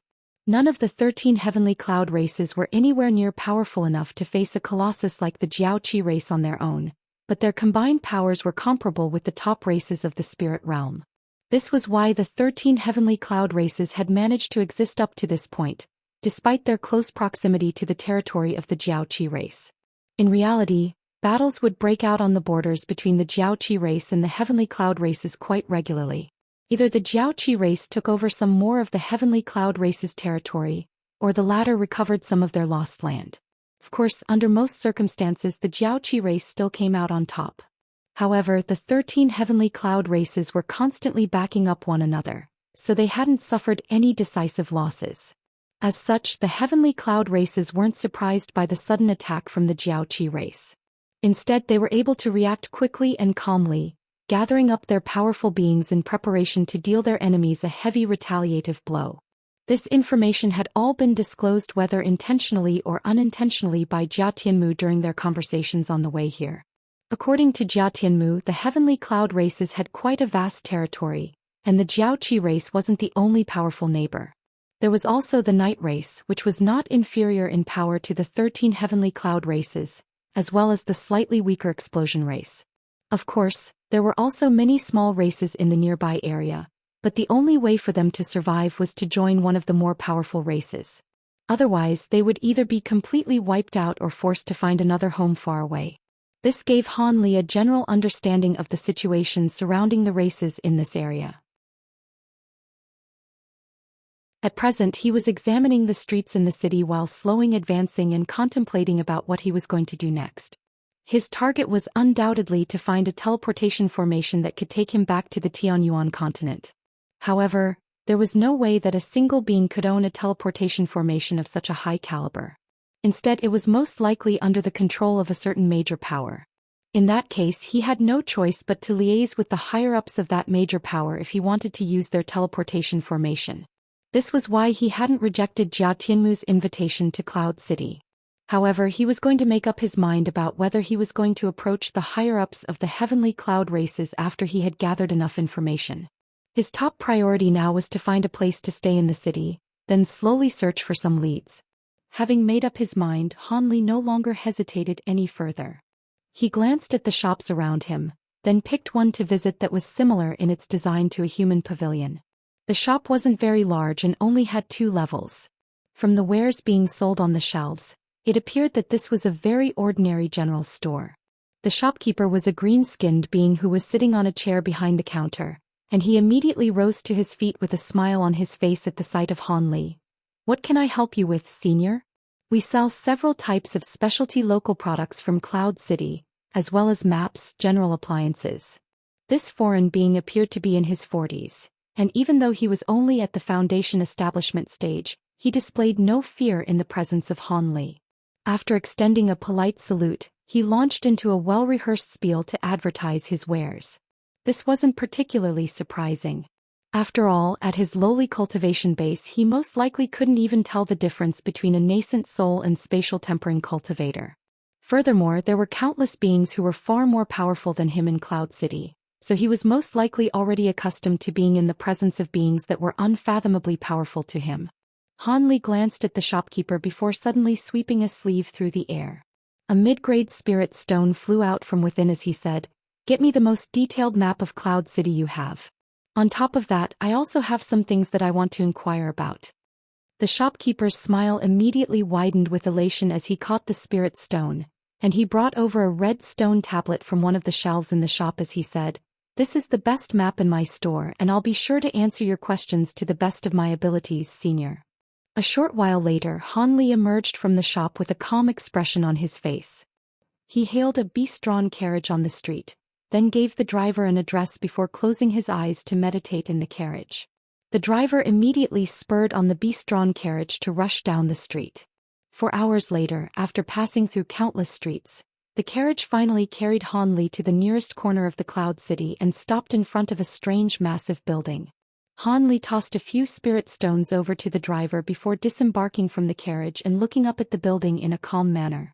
This was a tall hill-like building that had been entirely constructed from a yellow sand-like material. The building was over 10,000 feet, countless times taller than the other buildings nearby. Furthermore, there were several tens of rooms of different sizes littered all over the building, and the occasional being could be seen drifting in and out of the doors. This was like a giant wasp's net when appraised from afar. Han Li stood on the spot in a slight stupor for a long while before finally casting his gaze downward at a large wide-open entrance at the base of the building. There was a strange character inscribed on the wall on either side of the entrance, and even with the vast number of foreign languages that Han Li had mastered, he was completely unable to decipher what those characters meant. Following a brief hesitation, Han Li stroked his chin before striding toward the entrance. After making his way into the building, he found himself in an extraordinarily spacious hall. The hall was over 2,000 feet in size, and the walls and ground were all paved with beautiful green jade. There were also rows of flower pots that were several feet tall positioned along the walls, and within those pots were planted all types of vibrant spirit flowers and spirit herbs. At the center of the hall was a dilapidated black wooden table, on top of which was sprawled a man with snowy white hair in a set of long gray robes. The man was lying there in a completely motionless manner, seemingly in a deep slumber. Han Li made his way over to the table and said, "Find me one of your more secluded rooms. I want to stay here for a few days."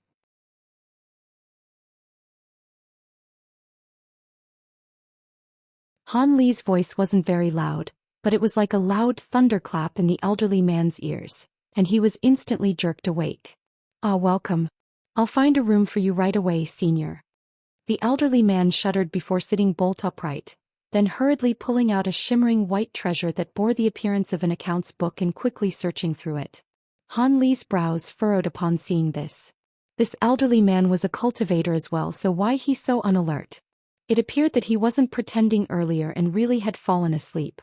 Just as these thoughts were running through his mind, he cast a glance at the elderly man's face, upon which his expression changed drastically and he exclaimed, Your senior martial brother Xiang. Why are you here? The sickly old man was none other than the Xianxia, who had entered the spatial node in the human world ahead of Han Li. His soul lamp had been snuffed out along with those of Old Devil Who, Eccentric Wind, and the others not long after they'd entered the spatial node, so he should be dead. That was why Han Li was so stunned to see him alive here. The elderly man abruptly faltered upon hearing Han Li's words, and only after a short while did he slowly raise his head to look up at Han Li.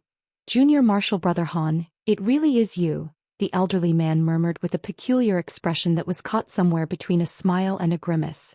Yes, it's me. Why are your cultivation base and aura so? Han Li swept his spiritual sense towards Xianxia, upon which a confused look appeared on his face. Xianxia had been a deity transformation cultivator even back in the human world. Yet his cultivation base had since regressed to the core formation stage, and his aura was extremely feeble, as if his body had sustained severe damage. Xianxia stared blankly at Han Li for a long while before a thought suddenly seemed to have occurred to him, and he hurriedly rose to his feet as he said, Junior Martial Brother, you also came to the spirit realm through a spatial node, right? You seem to have progressed significantly in your cultivation as well. This is not the place to talk. There won't be any customers anytime soon anyway, so come with me and we'll talk elsewhere.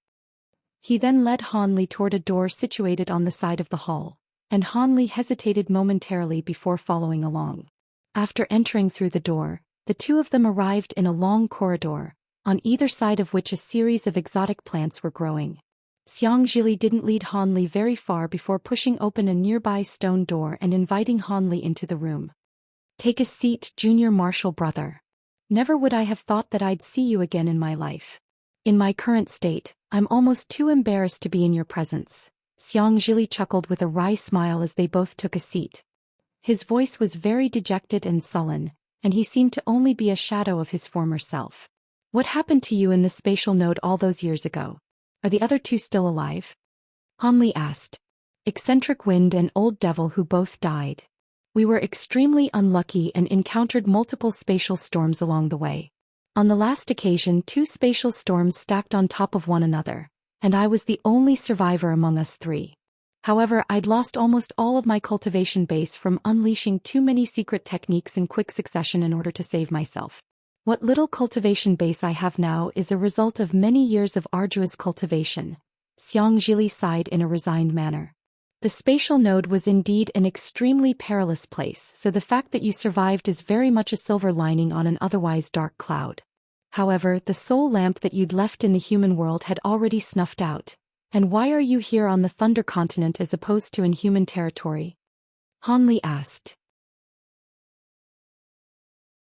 My soul lamp was most likely snuffed out due to the secret techniques I used to save myself. The after effects from using those secret techniques left me in such a terrible condition that I was as good as dead.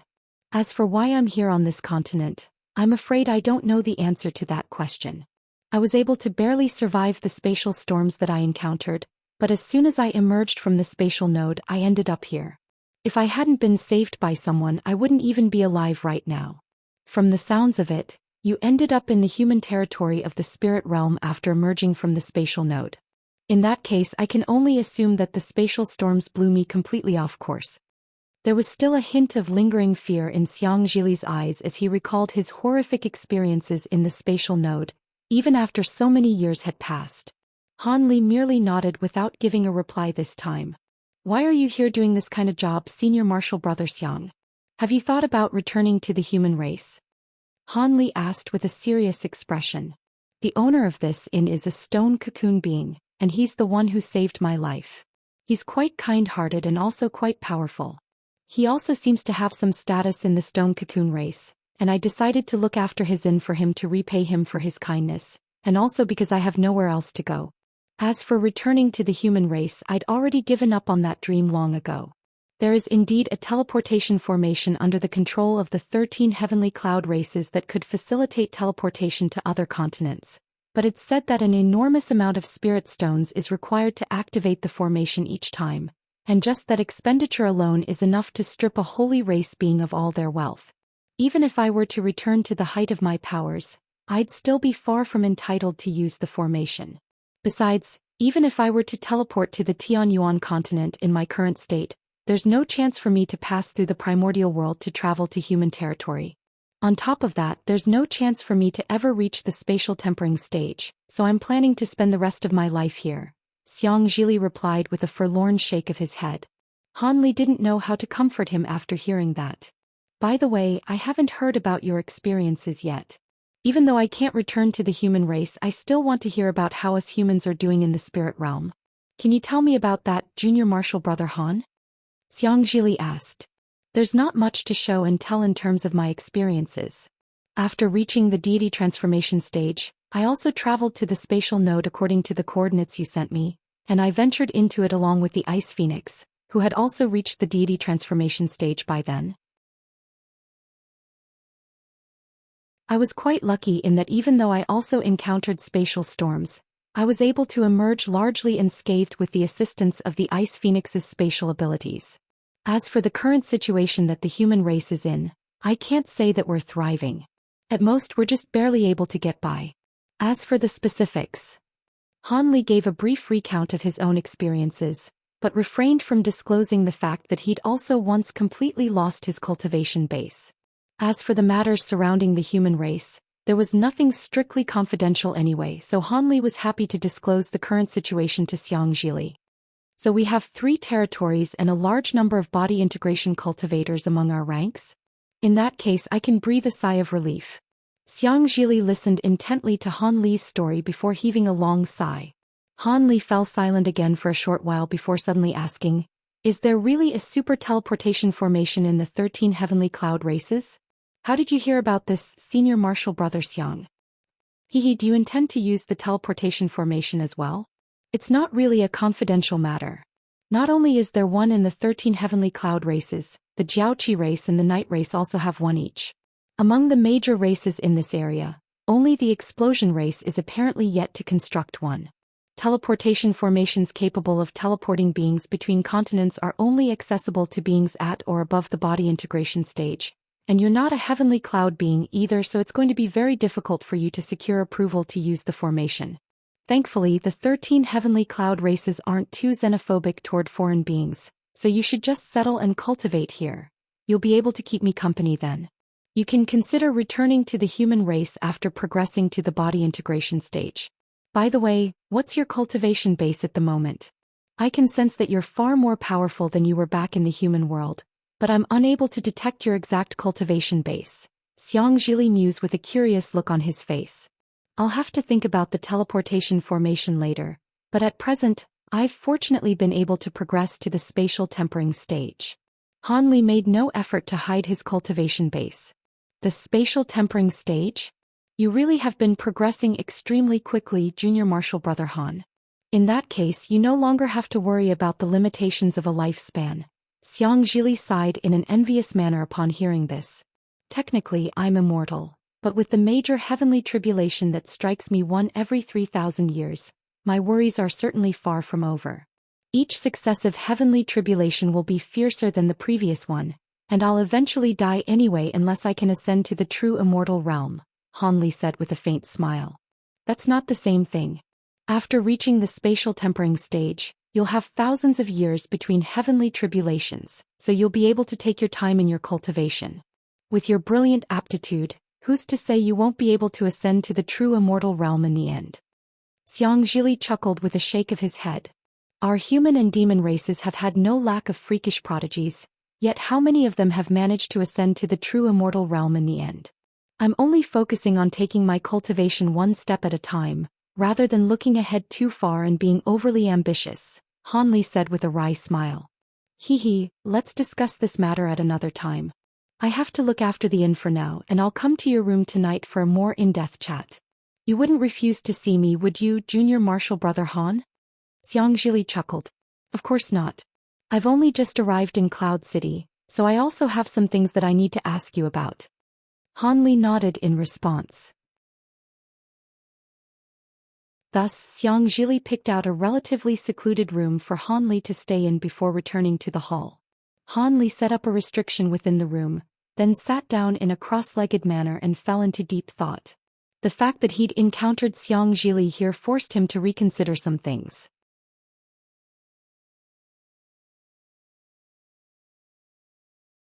That night, Xianxia showed up as promised and chatted with Han Li for the entire night. Han Li obtained a lot of information about Cloud City from Xianxia, and only after the sun had risen the next day did Xianxia finally take his leave. However, just as Han Li had accompanied him to the door, a thought seemed to have suddenly occurred to him, and he abruptly turned around as with a hesitant look on his face as he said, "Junior Marshal Brother Han, I won't ever be able to return to human territory, but that possibility is still alive for you. If there ever comes a day when you want to leave Cloud City and go somewhere far away, please come to visit me first. I have some things to give to you as well as a request I'd like to make, but rest assured, you'll be able to complete my request with ease as long as you can make it back to the human race, and doing so will also be immensely beneficial to you." Han Li faltered slightly upon hearing this, and after a brief pause he asked, "Oh? Can't you just tell me your request now? I really can't say for sure when I'd be looking to leave this city. If an emergency strikes, I may not be able to go and visit you before I leave. Truth be told, I can't disclose these matters to you right now, and it'll take me some time to prepare some things. It would be best if you could come and visit me before your departure. Otherwise, I think you and I will both regret it," Xianxia replied with a meaningful shake of his head. Thus, Han Li promised that he would do his best to visit Xianxia prior to his departure, and only then did Xianxia nod before departing from the room. Han Li looked on as Xianxia left, and a peculiar look appeared on his face. All of a sudden he made a grabbing motion toward the door of his room, and an immense force erupted forth, instantly shutting the door again. At the same time, white light flashed from the walls within the room as the restriction within was activated, encapsulating the entire room. Han Li then strode over to a corner of the room before sitting down in a cross-legged manner on the futon that had been prepared there. It was unclear exactly what he was thinking, but a faint smile had appeared on his face while a cold light flashed through his eyes.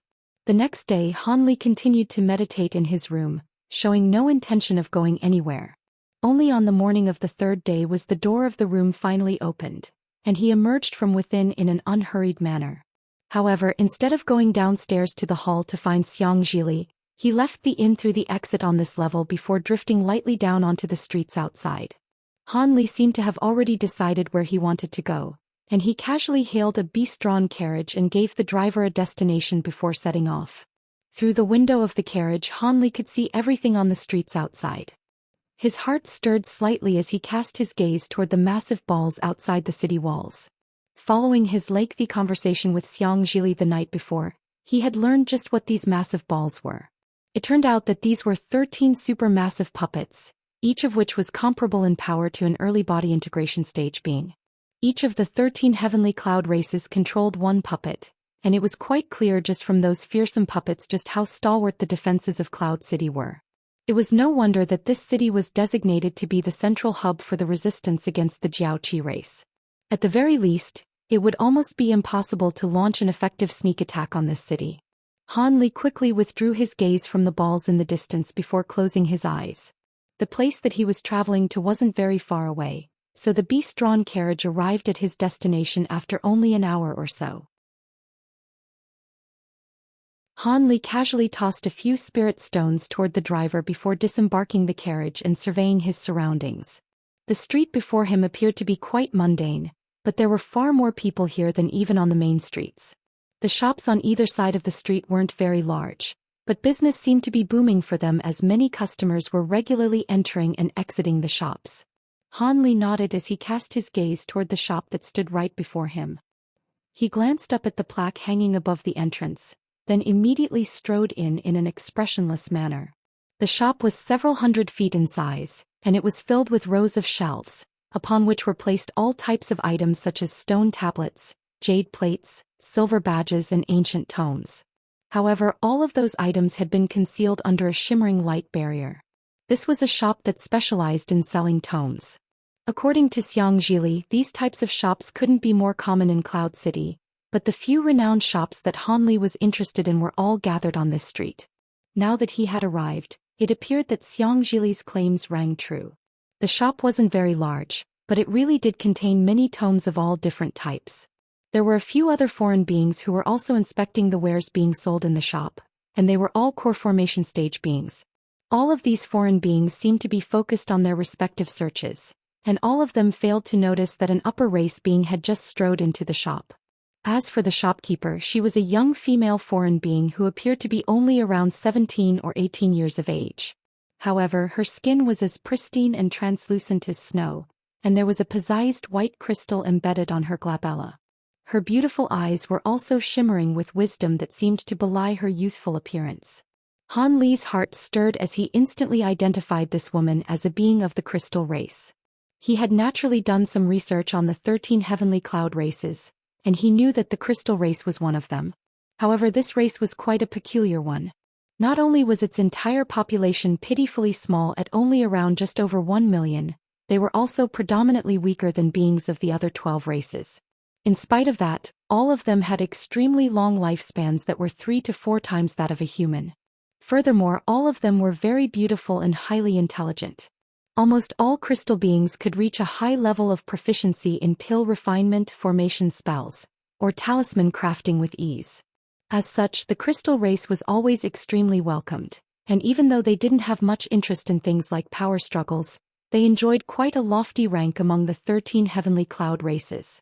The crystal being had also noticed Han Li, and as she cast her gaze toward him, a hint of surprise flashed through her eyes, as if she'd managed to glean his cultivation base. Thus, she immediately rose to her feet and strode over to him before extending a delicate curtsy. "Welcome to my humble shop, Upper Race Senior. Is there anything I can help you with?" The woman spoke in a refined manner, and there wasn't anything forced or over the top about her, yet she somehow exuded an air of grace and elegance. It appeared the rumors were true. The crystal race really was unlike any other race he'd seen before. Han Li clucked his tongue with wonder internally, but his expression remained unchanged as he replied, "No need. I'll have a look for myself first and I'll inform you if I require any assistance. Then feel free to browse our wares, Senior." The crystal woman nodded in a manner that was neither humble nor arrogant, then curtsied again before leaving Han Li to his own devices.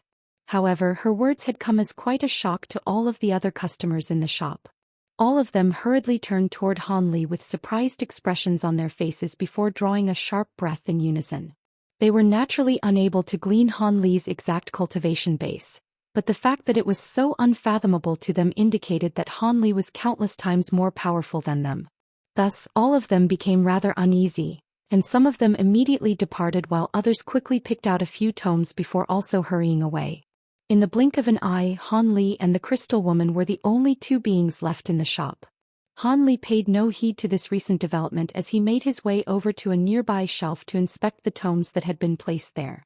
From the surface, Han Li naturally couldn't really see anything. Thus, he swept his spiritual sense toward one of the stone tablets on the shelf, and that was when he discovered the function of the light barrier around the shop items. Through the use of his spiritual sense, he could only glean a short string of introductory information. When he tried to inspect more of the stone tablet's contents, he encountered a slight obstruction. Of course, with his immensely powerful spiritual sense, he could naturally force his way through the restriction with ease, but doing so would undoubtedly attract the attention of the shopkeeper, and no being of any status would be willing to embarrass themselves in such a farcical manner. Han Li glanced at a few of the tomes on the shelf before him and discovered that most of them only contained some general information about the 13 heavenly cloud races, so he naturally wasn't very interested in them. Thus, he made his way over to another shelf before inspecting the tomes on there with his spiritual sense again. On this occasion, he seemed to have found what he was looking for. A short while later, a hint of elation appeared on his face, and he waved a hand toward a blue jade plate to draw it into his grasp. He then continued to search through the shop, and in the blink of an eye he'd gathered over 20 tomes. Only then did he make his way over the crystal woman with a pleased expression on his face, and he placed everything down onto the table before him as he asked, "How many spirit stones are you charging for all this?" The crystal woman looked at the pile of tomes that had been placed before her, and a hint of surprise appeared on her face. She then suddenly smiled and said something that came as quite a surprise to Han Li. "These tomes aren't worth that much. You can take them for free, senior." Han Li faltered initially upon hearing this before his expression darkened slightly, and he asked, "Are you afraid that I won't be able to afford them?" "That was never my intention, senior. What I'm saying is that I have something else that may be of interest to you, and if you're willing to take it, then I can give all of these tomes to you for free," the woman replied with a composed smile. "Oh, what is it that you want to show me?" Han Li asked as his expression eased slightly. "Please wait for a moment. The item in question is quite valuable, so I've stored it in the back room." The woman rose to her feet with a smile before making her way toward the rear of the store. Han Li merely waited in silence on the spot, and moments later, the woman emerged with a black metal box. There were 2 azure talismans plastered over the surface of the box in a crisscross formation, indicating that the box was housing something very important. "Please take a look at the item in the box, senior. I'm sure it'll be quite useful to you. Otherwise, I wouldn't have brought it out for your inspection," the woman said with a knowing smile.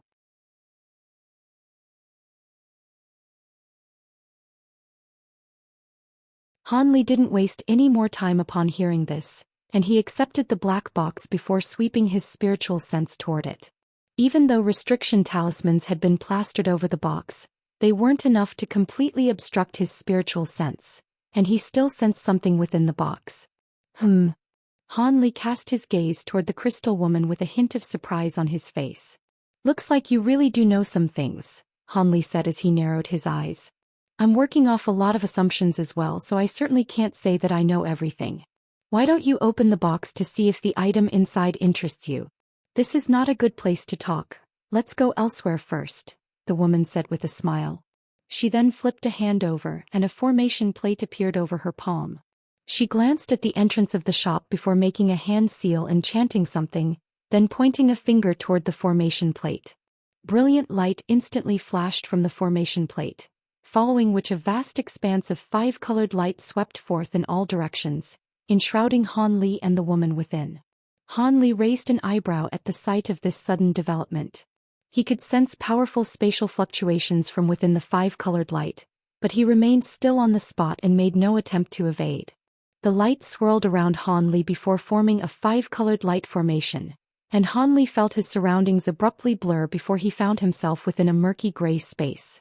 The space was extremely small, only just over 100 feet in size, and there was nothing in it aside from a table and a pair of chairs.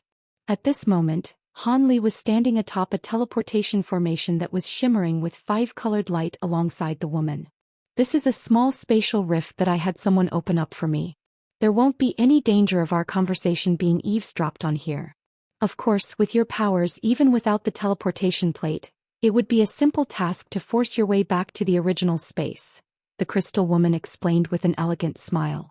Han Li swept his spiritual sense toward the spatial walls around them to find that this space was indeed quite secure, and he nodded in a content manner before sweeping a sleeve over the black box in his hand. A swath of azure light immediately flashed past, and the 2 talismans detached themselves from the box while the lid was flung open. A burst of black chi immediately swept forth from within, swirling around the box before attempting to spread into the surrounding area. However, Han Li seemed to have anticipated that this would happen well in advance. He merely opened his mouth in a composed manner to expel a swath of golden light, and as soon as the black chi was swept up by this light, it transformed into a black pillar of mist that was sucked straight into Han Li's stomach. What pure devilish chi! The golden light around Han Li's body intensified in brightness as if it had been enhanced by the devilish chi he'd just swallowed. This black chi was devilish chi of an extremely high degree of purity, and for a cultivator like Han Li who was using the Provenance True Devil Arts, he was able to convert this devilish chi into magic power as long as he didn't ingest too much of it at once. A hint of astonishment flashed through the crystal woman's eyes upon seeing this. She was well aware of just how powerful the devilish chi emanating from the item in the box was, and every time she opened the box she would have to make extensive preparations beforehand. Otherwise, if the devilish chi were to infiltrate her body, her cultivation base would be significantly damaged, and under worst-case scenarios she could even die. At this moment Han Li made a grabbing motion toward the box, and a black object flew out from within before landing in his grasp. This was a suit of purple armor that was around half a foot in size. Not only was it extremely sinister in appearance, there were several spikes protruding from the shoulder and knee sections of the armor. On top of that, its entire surface was filled with black patterns, and it was emanating immensely powerful devilish qi. This was a suit of armor that had undergone devilification. However, there was a large hole on the chest of the suit of armor, and the surrounding area was riddled with cracks, clearly indicating that it had been severely damaged. Han Li stared at the suit of armor in his hand with a peculiar look on his face. With his mastery of the Provenance True Devil arts, he could naturally sense that this suit of devilish armor contained incredible power. This was definitely the most powerful suit of armor he had ever seen, and this was even after it had sustained such severe damage. If it could be fully repaired, it would truly be an unfathomably powerful suit of armor. With that in mind, Han Li's eyes began to shimmer with intrigue as he appraised the suit of armor. This suit of devilish armor is something I just so happened to come across, and in the beginning I didn't know what it was either. However, after verification from many sources, I learned that this is a legendary suit of heavenly devilish armor. It appears that this is a suit of armor manifested by an extremely powerful heavenly devilish monarch. However, from the extensive damage suffered by the suit of armor, it's most likely the case that its former owner has already perished. Now, the suit of armor is most likely not even a tenth as powerful as it once was. However, if it were to be repaired, it should be able to recover around 20% to 30% of its former power, the crystal woman said with a smile. A heavenly devilish monarch? Those are devilish beings that are close to true spirit beings. It's no wonder that this suit of armor is imbued with such pure devilish qi. It's quite extraordinary that you were able to find something like this, Han Li said in a solemn manner. He then suddenly tossed the miniature suit of armor into the air before casting a golden incantation seal onto it. The golden light disappeared into the purple suit of armor in a flash, following which it expanded to several times its original size. At the same time, the devilish qi emanating from it also became more powerful, and it began to sweep through the surrounding area. The crystal woman's expression changed slightly at the sight of the black qi surging toward her, and she abruptly raised a hand to send several white talismans flying through the air. The talismans then exploded to form a white light barrier that shielded her within. A strange sizzling sound rang out as the devilish qi made contact with the light barrier, but it was kept at bay in the end. A hint of a smile appeared on Han Li's face upon seeing this. He abruptly made a hand seal, and brilliant golden light erupted from his body as golden halo emerged above his head, within which a projection with 3 heads and 6 arms gradually surfaced. The 3 heads of the projection were chanting in unison while the 6 arms pointed a finger each at the suit of devilish armor at the same time. 6 pillars of golden light immediately surged forth, all of which struck the suit of purple armor. An astonishing scene then ensued. After being struck by the golden light, the suit of purple devilish armor rotated on the spot and disappeared.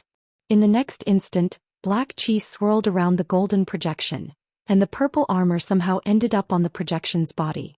In the instant that the projection donned the suit of armor, its aura swelled to several times its original power. At the same time, black qi surged forth from its body, completely inundating the projection under a vast expanse of devilish qi. Han Li was ecstatic to see this. From this, he was able to deduce that the suit of armor hadn't lost all of its spiritual nature, and was thus able to be used by his Provenance True Devil arts. It was no wonder that this was the case. After all, the Provenance True Devil arts was a mysterious devilish cultivation art that originated from the Elder Devil realm in the first place. Even though Elder Devils were vastly different from heavenly devilish monarchs, both drew on true devilish qi as their essential source of power. Of course, if the suit of armor were completely unscathed with its spiritual nature fully intact, or if its owner were still alive, then it would be close to impossible for him to take it for himself. Han Li nodded with a wistful expression as he said, "This suit of armor does indeed suit me very well, but it's a pity that it's already been damaged. Otherwise..." The woman was quite stunned by the sight of the golden projection that Han Li had conjured up, but her expression remained calm as she replied, "If this suit of armor hadn't been damaged, then it most likely wouldn't have fallen into my hands. However, if you're willing to pay the price, then I have a way to repair it. At the very least, the suit of armor will be able to recover 20% to 30% of its former power. You can repair this suit of armor? Oh, I almost forgot that you were a crystal being, so repairing this armor certainly wouldn't be beyond your capabilities. What's this price that you're referring to? Also, how much do you plan to sell this suit of armor to me for? Han Li asked with a smile. Following a brief pause for contemplation, the woman replied, "This item should be a priceless treasure, but it's a pity that it's a suit of devilish armor, so it can't be used by anyone who's not a devilish cultivator. Unfortunately, devilish cultivators have always been quite rare on Thunder Continent, and it's the first time I've ever seen a devilish cultivator of your cultivation base. Otherwise, this armor would have most likely have been sold already. How about this? If you have any precious materials, ingredients, pills or medicines, bring them all out and thrown in a few top-grade spirit stones as well. If your offer is satisfactory, I can consider selling the armor to you." It's that simple? Han Li was rather surprised to hear her answer. The conditions she was proposing were far too simple considering what was being offered in exchange. The woman merely smiled and provided no response. "Can you tell me how you're going to repair this suit of armor first?" Instead of immediately accepting the offer, Han Li suddenly changed the subject. A slightly hesitant look appeared on the woman's face upon hearing this, but she heaved a faint sigh in the end and replied, "Repairing the armor is actually quite simple. As long as you have sufficient devilish cores, I'll be able to easily repair it." "Devilish cores? What are those?" Han Li asked with furrowed brows. This was the first time that he had heard of such a thing. Devilish cores are the inner cores of high-grade devilish beasts. If we want to repair this suit of armor, it would at least require hundreds of devilish cores, all of which would have to be from upper-race devilish beasts. One of those devilish cores will act as the main material to repair the armor, and the higher the grade of that core, the better. Ideally, we'd use the inner core of a holy-grade devilish beast to serve that purpose, the woman said with a solemn look on her face. "Surely you jest, fellow Taoist. Where am I going to find so many high-grade devilish cores? And you're asking me to secure the inner core of a holy-grade devilish beast as well? Why does it feel like repairing this suit of armor will cost far more than what it takes to purchase it? You're not swindling me for an ulterior motive, are you?" Han Li asked with a cold expression. The crystal woman seemed to have anticipated Han Li's reaction, and her expression remained calm as she said, "You're wrongfully accusing me here, senior. The enhancement the suit of armor will receive after being repaired is almost entirely dependent on the devilish core that is to be used as the main material. I can still repair it using devilish cores of a lower caliber, but the effect will be severely lackluster in comparison. If we were to use a holy-grade devilish core as the main material, the enhancement effect would at least be increased by twofold to threefold compared to if a lower-grade devilish core were to be used. If you want the best, then you naturally have to pay a high price. I have two avenues through which you can potentially secure a holy-grade devilish core, and I can disclose both of them to you if you're interested."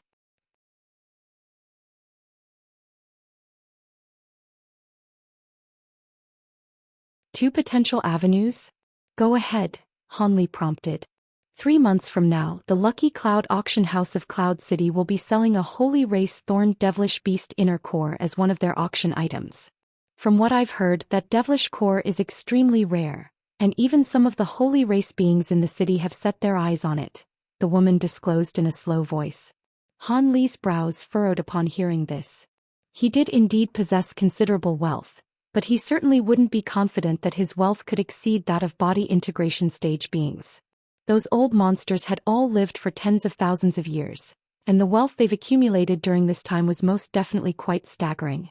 Of course, if he exchanged all of the spirit medicines and materials he was carrying into spirit stones, he'd be able to keep up in the bidding with all those old monsters, but he was alone in an unfamiliar place, so it certainly wouldn't be wise to flaunt his wealth in such a blatant manner. If he were to do so, he'd most likely be singled out as a target even before he could purchase the devilish core. He didn't want to draw trouble to himself, and with that in mind he quickly shook his head as he replied, "If there are going to be holy race beings participating in the bidding, then there's no way I'll be able to outbid them, so that won't work. Oh, in that case we'll have to take the second avenue. You must be quite new here in Cloud City, right, senior? Have you heard of the Golden Devil Mountain Ranges? The woman asked with a smile. I know that such a place exists, but I don't really know anything about it, Han Li replied in a truthful manner. It's not unusual for you to have limited knowledge about that place. It only appeared in the past 10,000 years and very few people outside of Cloud City are aware of its existence. Allow me to tell you about it in greater detail, the woman chuckled. Then I'll have to trouble you to enlighten me, fellow Taoist. Han Li nodded in response as the map he'd purchased earlier surfaced in his mind. The Golden Devil Mountain Ranges was none other than one of the landmarks annotated on the map. Approximately 10,000 years ago, a spatial storm suddenly appeared on a stretch of barren land about a month's travel away from Cloud City. For some reason, a set of black mountain ranges emerged in the area in the aftermath of the spatial storm. The mountain ranges were entirely enshrouded under dense devilish qi, and the space above it was extremely unstable with spatial rifts popping up quite regularly. Vast amounts of devilish qi surged from these spatial rifts, and some high-grade devilish beast also emerged from them, including some holy-grade devilish beasts. Within a short span of time, the area in a radius of several millions of kilometers around the mountain ranges had been transformed into a devilish realm, and this area continued to expand. This incident eventually drew the attention of the holy race beings in our heavenly cloud races, and several holy race beings of the 6th and 7th tiers were deployed to the area, combing their powers to kill most of the holy-grade devilish beasts that had appeared there. After that, they ventured into the center of the mountain ranges to try and put an end to everything, the woman recounted with a solemn expression. Han Li's heart stirred as soon as the woman mentioned the vast amounts of devilish qi that had surged out of the spatial rifts, and he almost instantly thought back to the infernal river that he'd encountered back in the flying spirit race. The woman suddenly sighed at this moment before continuing.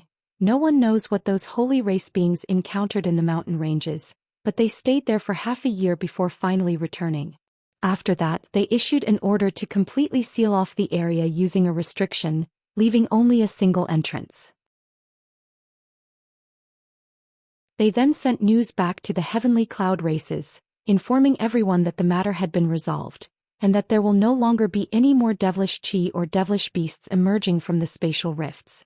They said that the demonic area was only going to maintain its current size and spread no further, but at the same time, they didn't allow any holy race beings to enter the area.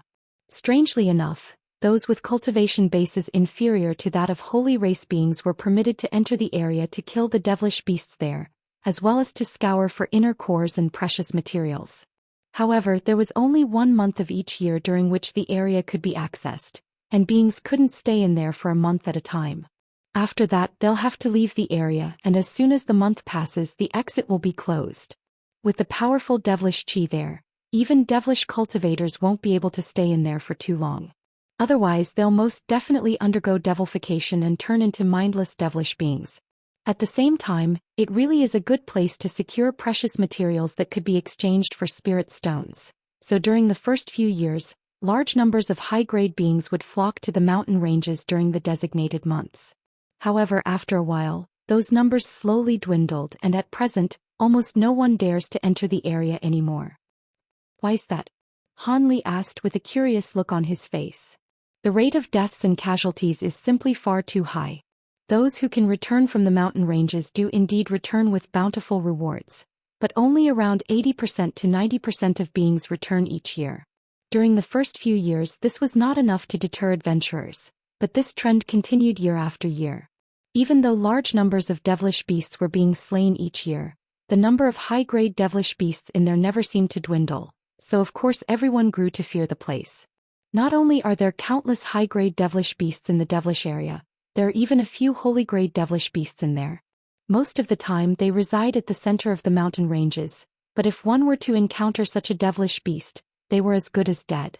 Truth be told, those who enter the mountain ranges don't even know if they're the ones hunting the devilish beasts or if they're the prey being hunted instead.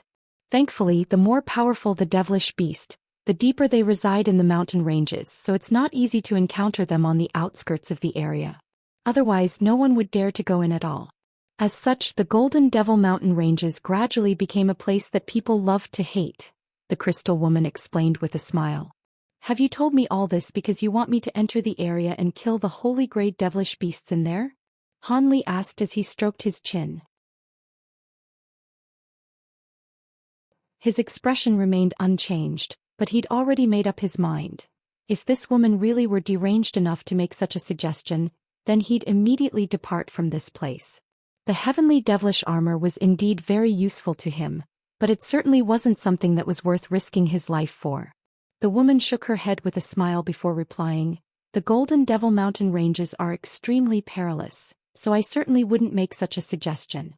However, I was indeed hoping that you'd be able to obtain the devilish cores of one of the holy grade devilish beasts in that area." "What do you mean?" Han Li asked with a perplexed expression.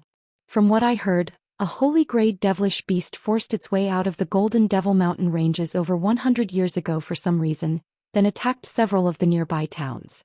Several holy race beings were alerted to its rampage, and they combined their powers to severely wound the beast, but it managed to get away in the end. I just so happen to know where this devilish beast is lurking," the woman said with a mysterious look in her eyes, and Han Li was quite stunned by this information. "Is that true?" Han Li took a deep breath as he adopted a serious expression. "I am most definitely telling the truth. The beast was severely wounded over a century ago, and it snuck back into an obscure location on the outskirts of the Golden Devil Mountain ranges. It's been in hibernation ever since, and it possesses less than a tenth of its original powers. The only obstacle here is that it's created a devilish chi barrier, and only high-grade devilish cultivators who are also capable of controlling devilish chi can infiltrate through the barrier. Otherwise, any other being that comes into contact with the barrier will instantly rouse the beast from its slumber. That's why I haven't been able to do anything to it despite the fact that I've known its location all along. The price that I'm asking for to repair this suit of armor is the devilish beast's body, from which many materials can be derived. Of course, I'll be using its inner core as the main material to facilitate the armor's repair. If you think this is a fair arrangement, then I'll disclose the beast's location to you." The crystal woman put on a serious expression as she finally disclosed her condition. A contemplative look appeared on Han Li's face, and only after a lengthy silence did he finally ask, "Are you sure the beast is only lurking on the outskirts of the mountain ranges and possesses less than a tenth of its original powers? How did you manage to obtain this information?" Han Li was naturally quite tempted by the woman's proposal, but this was quite an important matter, so he had to get some answers first. "I can assure you that the information I have is accurate. I can see that you still have some doubts, so I'll show you something as proof." Rather than being disheartened by Han Li's questions, the woman was instead quite pleased, as this showed that Han Li was seriously contemplating her offer. Thus she raised a hand, and a plume of black smoke suddenly shot forth from within her sleeve, then converged to form an object that hovered above her head. It was a fist-sized black bird with a fiery red beak and a pair of shimmering golden eyes. "That's a devilish smoke bird." Han Li immediately identified this bird, and he was initially quite stunned before coming to a realization. "Indeed. This is one of the extremely rare types of devilish beasts that I've been able to tame. It has no offensive prowess, but it's extremely proficient in searching for targets and traveling in a stealthy manner. I can even permanently bestow upon it a wisp of my spiritual sense to control it, and it's all thanks to this bird's observations that I was able to learn the condition and whereabouts of the wounded beast," the woman explained with a smile. "With such a bird under your control, I have no further suspicions. However, I must ask you some things. How was this holy grade devilish beast able to escape with its life in the face of multiple holy race beings? Does it possess a high cultivation base even among holy grade devilish beasts, or does it possess powers that outstrip its cultivation base? On top of that, would you be able to tell me what species of devilish beast it is?" Han Li nodded before delving into a detailed line of questioning. "I didn't witness the battle between the beast and the holy race beings, but apparently, it's comparable to a second or third tier holy race being. Of course, I've only heard this from others, so the information may or may not be accurate. As for what kind of devilish beast this is, it's rather hard to say, but it seems to be similar to the legendary true spirit, the giant mountain ape. Perhaps it possesses that true spirit's bloodline," the woman replied. Han Li's expression changed slightly upon hearing this. A thought suddenly seemed to occur to the woman at that moment, and she raised a hand to toss a stone tablet at Han Li as she said, "I just so happen to have an image of the beast. You can have a look at it, senior." Han Li caught the stone tablet before pressing it against his forehead and injecting his spiritual sense into it. After a short while, Han Li lowered his hand with a contemplative look in his eyes and mused, "It really does bear a resemblance to a giant mountain ape." "I've already said everything there is to say. Have you made a decision yet, senior?" The woman turned to Han Li with a hint of anticipation in her eyes. However, Han Li merely smiled and asked her something that caught her a little off guard. "May I ask your name, fellow Taoist?" The crystal woman faltered slightly before smiling as she replied, "You can call me Xianxia, senior."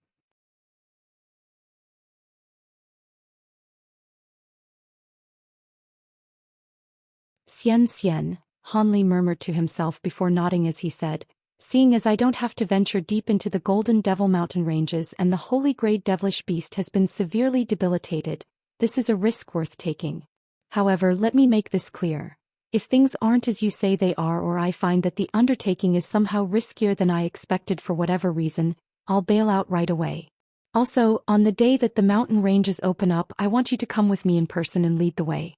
Lastly, if the holy grey devilish beast really does possess the bloodline of a giant mountain ape, you have to split half of its true spirit blood with me. If you don't agree to any of the aforementioned conditions, then the deal is off." Han Li adopted quite a serious expression as he spoke. Xianxia contemplated his conditions momentarily before nodding as she replied, "All right, I accept those conditions." A smile appeared on Han Li's face in response to her prompt agreement. Thus he spoke no further as he flicked his wrist, and a storage bracelet instantly flew out of his sleeve. He pointed a finger at the bracelet, and a swath of azure light instantly swept forth, following which a dozen or so vials and boxes of different sizes and materials abruptly appeared in midair. On top of that, there were also several tens of top-grade spirit stones that were shimmering with lights of different colors. At your current cultivation base, these pills and medicines should be enough to support your cultivation until the low and intermediate tiers of the upper race, and they can even assist you in breaking through bottlenecks. However, their effectiveness will differ from person to person. As for these materials, I expended a lot of effort to collect them. Take a look and see if they're to your liking, Han Li said in an indifferent voice. Many of these pills had been consumed by Han Li in the past, and he'd even brought out his remaining 2 vials of true toad liquid, so he wasn't afraid that the woman would be discontent with his offering. As for the materials, those were of a slightly lower caliber, but they had been obtained from the 2 spatial tempering stage demon beasts that he'd slain back in the Flame Coral Islands, so they were also extremely precious and rare. In contrast, the top-grade spirit stones really had been quite difficult to come by even for him, and bringing out so many at once was far from a pleasant experience for him. As expected, after examining the pills and materials, a hint of elation appeared on the woman's face. "All of these items are quite precious, and along with those top-grade spirit stones, there's certainly enough to exchange for this suit of devilish armor," the woman said with a smile as she stowed everything away. "I'm glad to hear that. We have a deal then. I'll leave you with a myriad distance talisman, and I won't be leaving Cloud City anytime soon. When the Golden Devil Mountain ranges are about to open up, you can inform me using that talisman." Han Li smiled as azure light flashed from his storage bracelet at his behest, following which a palm-sized jade badge flew out from within. The storage bracelet then flew back as a streak of azure light, fitting itself around Han Li's wrist in a flash. "All right, I'll remember to use the talisman when the time comes." The crystal woman nodded with a smile as she caught the jade badge. Han Li didn't say anything further as he made a hand seal and began to chant something.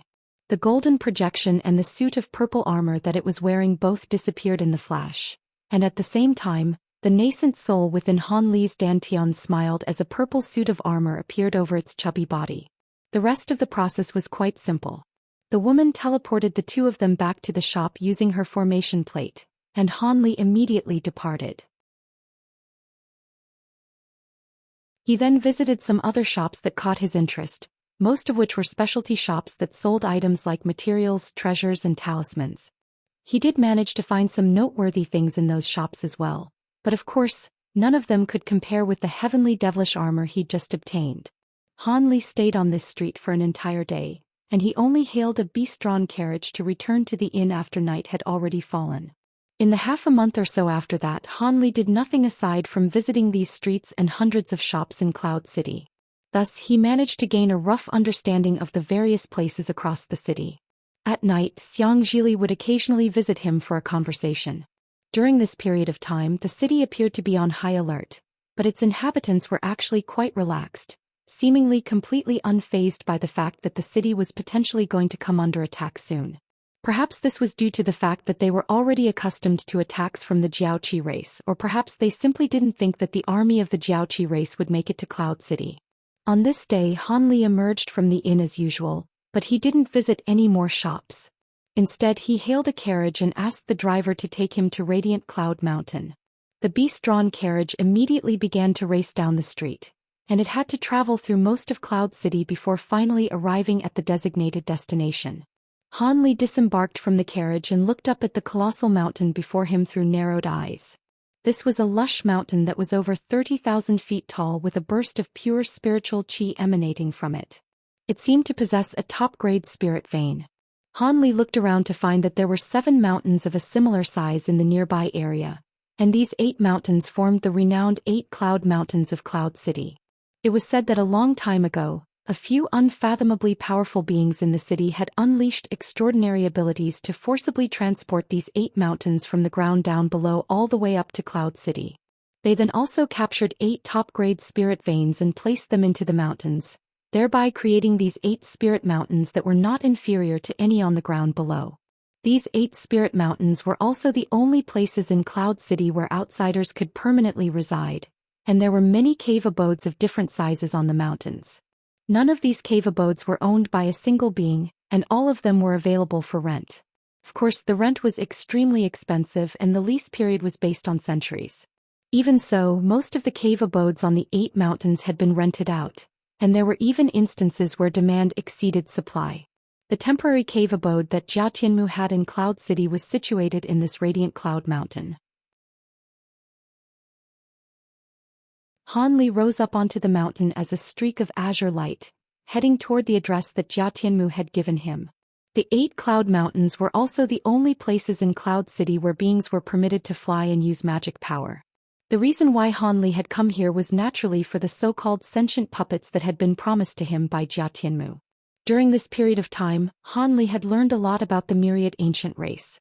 Even though this race was only ranked somewhere around the middle of the 13 heavenly cloud races, their mastery of puppetry and puppet refinement had reached an incredible degree.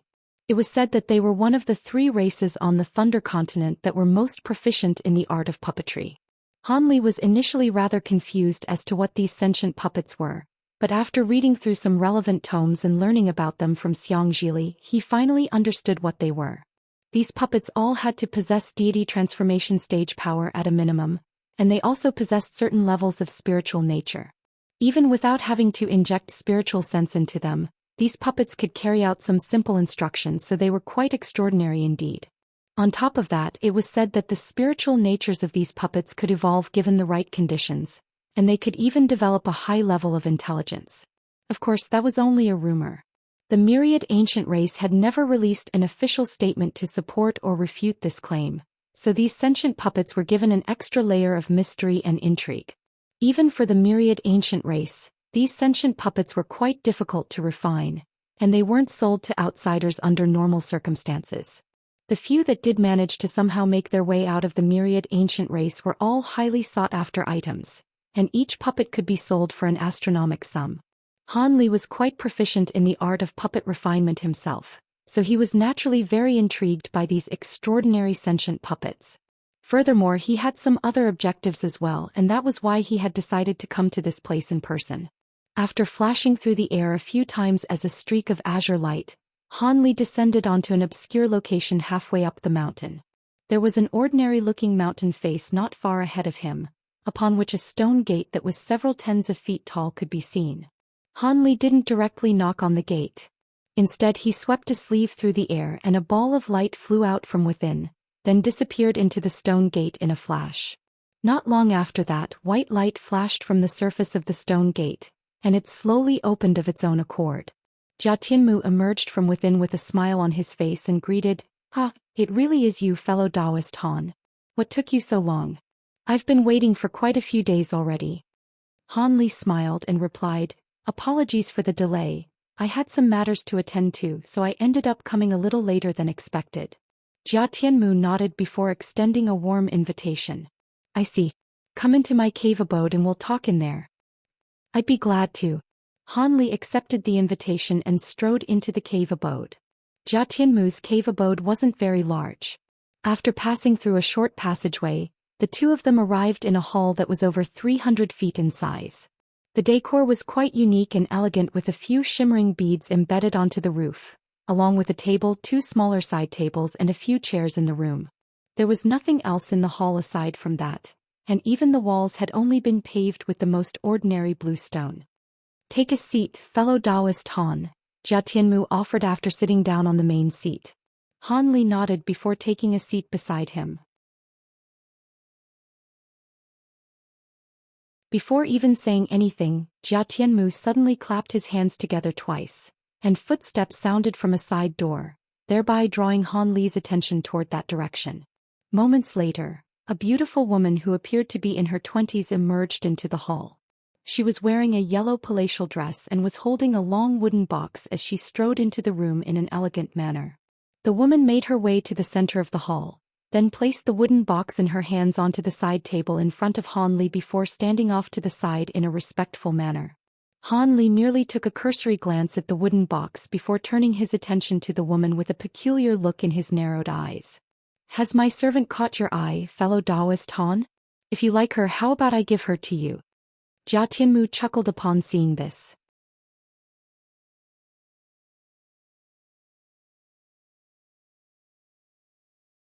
It's not that. I was marveling at just how extraordinary sentient puppets truly are. If it weren't for the fact that I'm also proficient in puppetry myself, I'd be fooled into thinking that this sentient puppet was an actual person. The spiritual pressure emanating from her body is remarkably similar to that of a normal cultivator, Han Li praised with a smile on his face. Not only was Jia Tianmu not dejected upon hearing this, he burst into hearty laughter instead. Haha, so you've figured it out, fellow Taoist Han. To say, among the fellow Taoists who have visited my cave abode, you are definitely the first below the holy race to discover that this servant of mine is only a puppet. I refined this puppet myself many years ago, and it's swindled many of my good friends since then. He seemed to be quite impressed that Han Li had been able to identify his servant as a puppet. You're far too kind, fellow Taoist Jia. From the looks of it, this sentient puppet isn't very powerful, but it certainly does greatly resemble a human, Han Li mused with a smile as he appraised the puppet, which was virtually identical to a real human being. You do indeed have a brilliant discerning eye, brother Han. This is the first sentient puppet that I've ever refined, and it's only a third-tier upper race puppet. I decided to solely pursue crafting a sentient puppet with the most spiritual nature at the time, but unfortunately, even after I've nurtured the puppet for so long, its spiritual nature hasn't been enhanced in the slightest. Jia Tianmu sighed as he turned toward the servant with a wistful look on his face.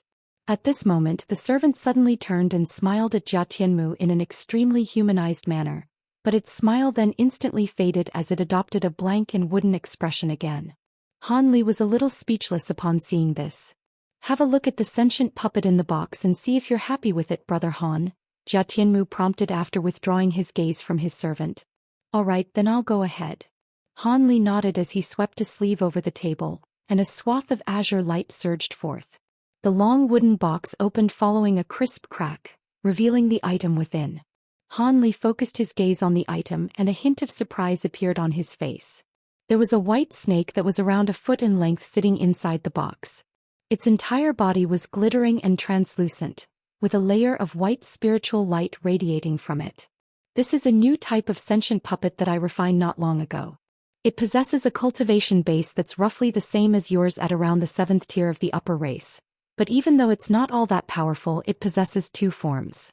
If it weren't for the fact that you've saved my life, I really wouldn't be willing to part with this puppet, Jia Tianmu said with a slightly forlorn look in his eyes. Two forms. Han Li was rather surprised to hear this. Indeed. Even though I haven't infused my blood essence into it to perform a master recognition ceremony, I can still show you its basic abilities. Jia Tianmu made a hand seal as he spoke, then pointed a finger toward the wooden box in Han Li's hands. A beam of white light immediately shot forth from his fingertip, disappearing into the white snake's body in a flash. spiritual light flashed and the motionless snake suddenly sprang to life. Brilliant white light erupted from its body, and it transformed into a streak of white light as it flew out of the wooden box. Immediately thereafter, it swelled drastically to become a white python that was several tens of feet in length before circling around in the air. The python had a pair of crimson eyes while its body was entirely covered in shimmering white scales. A violent aura was emanating from the puppet, and it really did seem to be completely identical to a real giant python. All of a sudden, Jia Tianmu let loose a low cry and made a hand seal before casting another incantation seal onto the snake. The giant python puppet shuddered as a result before curling up into a ball. Another flash of brilliant white light radiated forth, following which the white python transformed into a beautiful white-robed woman. In its female human form, the puppet wore a slightly lost expression as it hovered motionlessly in midair. This sentient puppet can assist you in battle and also be used as a servant in your cave abode. Its only flaw is that it requires several times the number of spirit stones to function compared to other sentient puppets. On top of that, most of the puppet's body is constructed from glacial crystal iron, so it can only be powered by the extremely rare isotribute spirit stones. If you want to use the puppet, you'll have to prepare to expend a lot of spirit stones on it in the future, Jia Tianmu explained.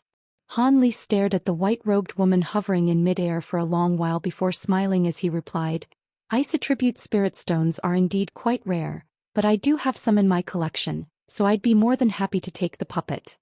"Hee, I'm glad that you're pleased with the puppet, Brother Han.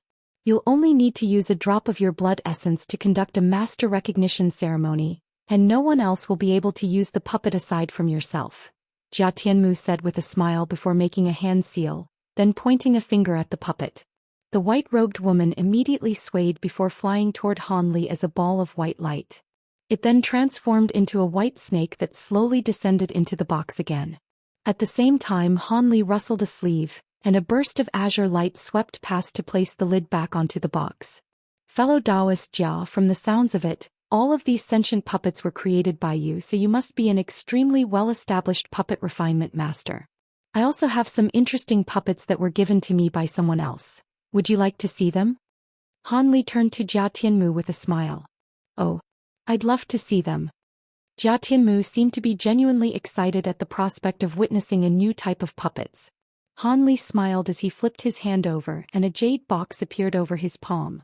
The box was shimmering with spiritual light, and there were even a few restriction talismans plastered onto it.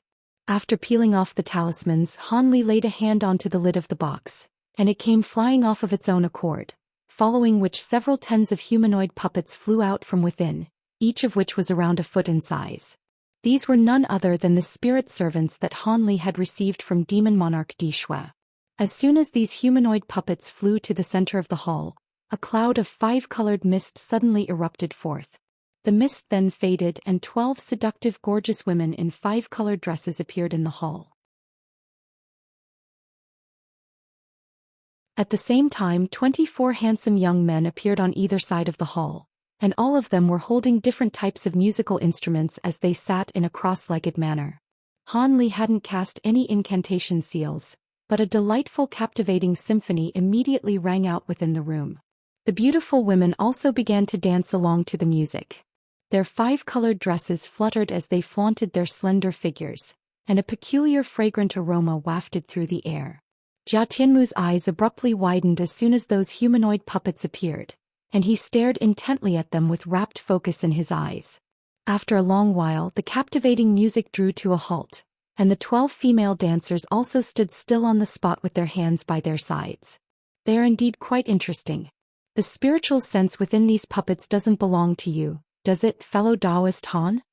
Jia Tianmu asked with an intrigued look on his face. So you've noticed that as well. These puppets are known as spirit servants, and they're half-spirit half-object entities. They're different from sentient puppets in that they're refined from infusing a type of spirit body into a puppet. However, they function much the same as sentient puppets in that they have a certain, albeit limited, degree of autonomy, and there's no way to further enhance their spiritual nature after they've been refined, Han Li explained with a smile. An elated look appeared on Jia Tianmu's face upon hearing this, and he immediately asked, I've thought of trying to fuse spirit bodies and puppets as one, and I've conducted several experiments to try and make that a reality, but none of them have succeeded. What kind of spirit body was infused into these spirit servants? I didn't refine these spirit servants myself, so I'm not too sure what kind of spirit bodies were infused into them. However, I'm sure that you'll be able to separate the spirit bodies from these puppets and identify them, Han Li replied as he stroked his chin. That's true. Wait, you're giving these puppets to me? Jian Tianmu nodded in response before suddenly realizing what Han Li was implying. These spirit servants are quite interesting, but they serve no purpose for me. In contrast, you have brilliant mastery in the art of puppetry, so perhaps you'll be able to make good use of them to further better yourself, Han Li said in a calm manner. These spirit servants are indeed extremely useful to me, but I can't just accept such a precious gift from you. How about this? I have some wealth on my hands at the moment, so I'll purchase them from you instead, Jia Tianmu insisted as he shook his head. If you really want to offer me something in return, then I have a few questions to ask you. If you can answer those questions, I'd be more than satisfied. Han Li finally disclosed his objective. Jia Tianmu faltered upon hearing this before responding in a cautious manner. Questions? Feel free to ask me anything, Brother Han. However, if what you're asking has anything to do with confidential information in our 13 heavenly cloud races, then forgive me for not being able to answer them. Of course, my questions definitely won't be related to any sensitive subjects, Han Li assured with a smile. Jia Tianmu's expression eased upon hearing this, and he nodded as he said, "Then go ahead, Brother Han. During the past few days I heard from someone that there seems to be a teleportation formation capable of facilitating teleportation between continents in the heavenly cloud races. Is that true? So which race is it being controlled by?" Han Li asked. Jia Tianmu was clearly rather taken aback by Han Li's question, and he relaxed even further as he replied, "There is indeed such a teleportation formation, but it's not being controlled by any single race. Instead, it belongs to several races among our 13 heavenly cloud races." Which races do the teleportation formation belong to? Han Li asked. Due to the fact that the teleportation formation needs to be kept in good condition, it's often serviced, and that's taken care of by the crystal race, the stone cocoon race, the multi-hand race, and our myriad ancient race. Fellow Taoist Han, are you interested in the teleportation formation itself, or are you interested in using it? Jia Tianmu asked with a thoughtful expression on his face.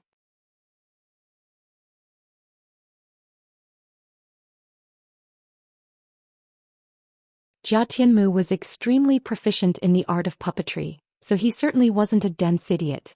As such, he was able to instantly glean Han Li's intentions. I do indeed wish to use the teleportation formation to get to another continent. As things currently were, Han Li saw no point in hiding the truth, so he decided to come clean. It'll be quite difficult for you to access the teleportation formation, Brother Han. Jia Tianmu chuckled with a wry smile and shook his head. I'm aware that using this teleportation formation requires the expenditure of a vast amount of energy, but I just wanted to ask if it's possible for me to secure approval to use this teleportation formation as an outsider, Han Li asked in a slow voice. His expression remained unchanged, but he was actually quite nervous to hear the answer. After all, this was his main objective for visiting Jia Tianmu. After a brief pause, Jia Tianmu replied, "Truth be told, if you were a holy race being from one of our heavenly cloud races, then it certainly wouldn't be difficult for you to request access to the super teleportation formation. Seeing as you satisfy neither of those criteria, it'll be extremely difficult for you. However, with an invasion from the Jiaoqi race almost an imminent inevitability, there's a slight chance that an exception could be made. If you make some significant contributions for the heavenly cloud races in the battle against the Jiaoqi race army, then perhaps there's a chance that access could be granted to you. However, I'm only responsible for puppet refinement, so you'll have to discuss the specific details with the elders. On top of that, due to the imminent battle, our 13 races are all inviting guest members. I've already told the elders about how you were able to easily slay several Jiaoqi beings of the same cultivation base, and they're quite interested in you as well." Han Li's brows furrowed tightly upon hearing this. With his personality, the last thing he wanted to do was to become embroiled in a battle between two major powers. In such a large-scale battle concerning so many powerful beings, even a being of his powers could easily perish. Thank you for this information. I'll be sure to consider my options carefully. I'll have to trouble you to act as the middleman if I ever wish to request an audience with the elders of the 13 races, Han Li requested with a serious nod. That's no problem at all, especially after you've given me such a precious gift, Jia Tianmu replied without any hesitation. A smile appeared on Han Li's face upon hearing this. After that, Han Li spoke no further about the teleportation formation, instead choosing to discuss puppetry with him. As soon as the discussion moved on to puppets, Jia Tianmu's eyes immediately lit up, and he became a lot more talkative as if a whole new can of worms had been opened. With his astonishing mastery in the art of puppetry, many of his insights quite brilliant even to Han Li, and Han Li learned a lot from their conversation. In contrast, Han Li had obtained the puppetry technique from the monarch of soul divergence, so he also had some unique insights to offer, much to the surprise and elation of Jia Tianmu. Half a day later, Han Li departed from Radiant Cloud Mountain and returned to the inn. As soon as he entered his room, Han Li activated the restriction he'd set up to completely seal off the place. He then casually strode over to a corner of the room before sitting down in a cross-legged manner. He hadn't found the answer that he was looking for, but he did gain a better understanding of the super teleportation formation, as well as a very versatile sentient puppet. Han Li swept a hand over his storage bracelet, and azure light flashed as a long wooden box appeared in his hands. He gently removed the lid to reveal the thin white snake that was lying inside, and blue light flashed through his eyes as he attempted to glean the internal structure of the puppet. However, this sentient puppet really was quite special. Even after using his bright sight spirit eyes, its vitals were still quite blurry to him, and he couldn't make any sense of how this puppet functioned. Han Li's brows furrowed slightly upon seeing this, and he immediately released his powerful spiritual sense to encompass the entire snake. He directed his spiritual sense toward those blurry vital regions, only for it to be forcibly repelled. The other sections of the white snake were quite similar to normal puppets aside from the fact that some special materials had been used.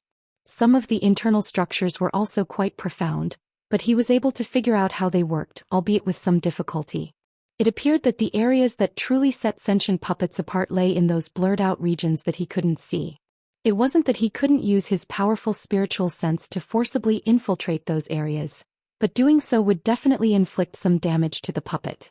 Furthermore, if he could do this, then other beings who had been in possession of sentient puppets in the past would also have been able to do the same thing. However, the secret of sentient puppets was still one that was exclusively kept in the myriad ancient race, so that course of action clearly didn't work. It would most likely damage the puppet, yet leave him still unable to glean its secrets.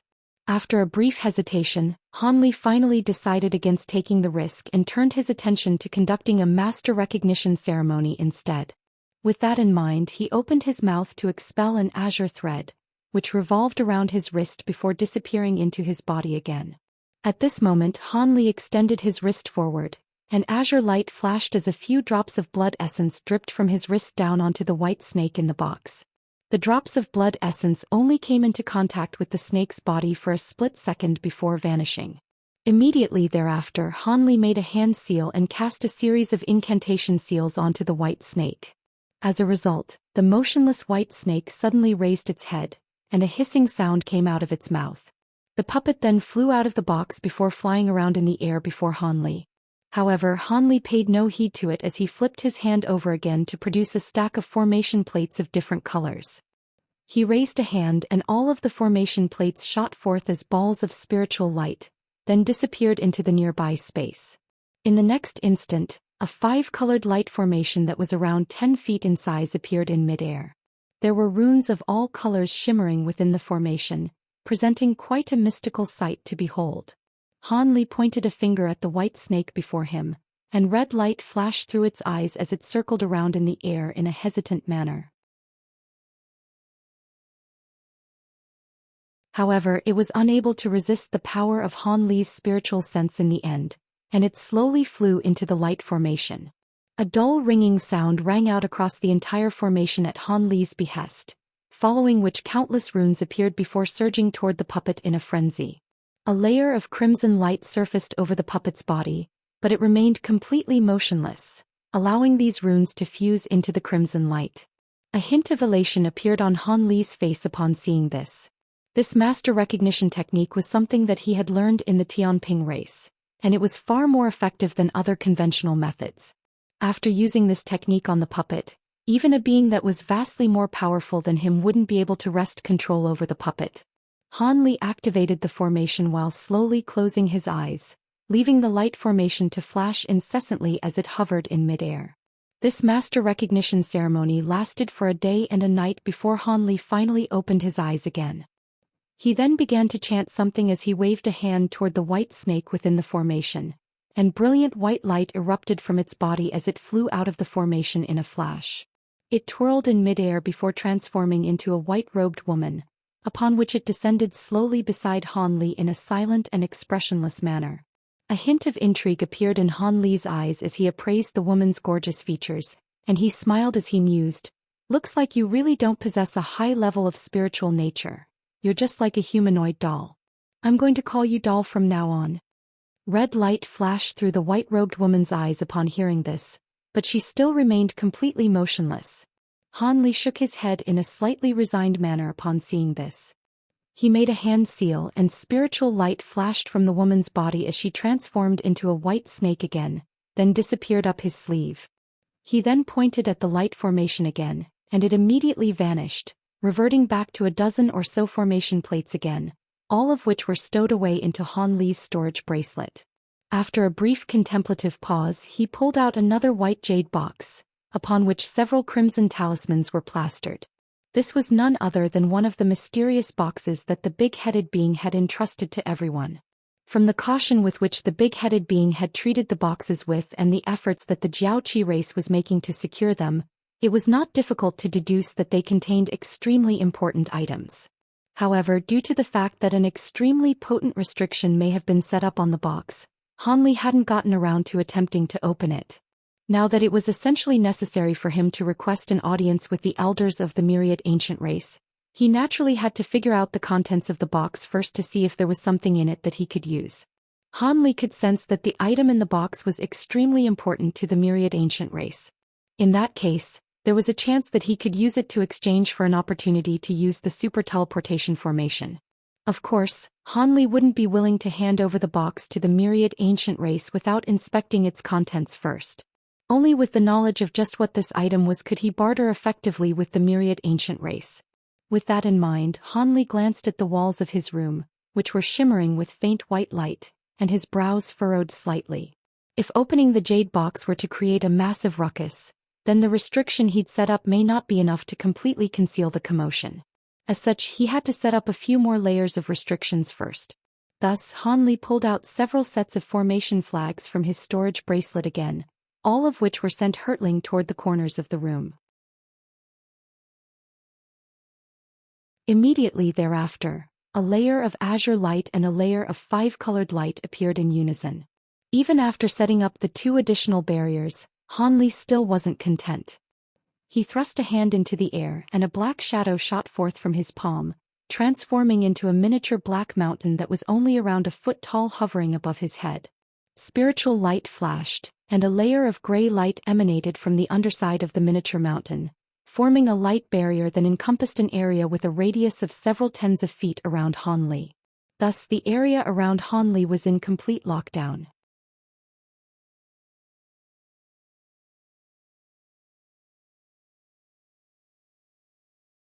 Han Li had already examined the crimson talismans plastered to the surface of the box. They were nothing special and were only used to repress the aura of the item inside the box.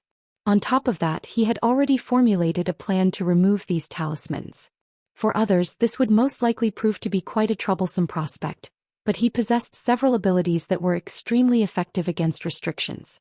Thus, after securing his room with a series of light barriers, Han Li tossed the jade box into the air, where it hovered motionlessly at his behest. He then reached out with a pristine white hand toward the jade box while the divine essence-fused light barrier being emitted by the miniature mountain became noticeably denser. At the same time, 5 white skulls emerged from his fingertips, all of which swelled in size before hurtling toward the jade box.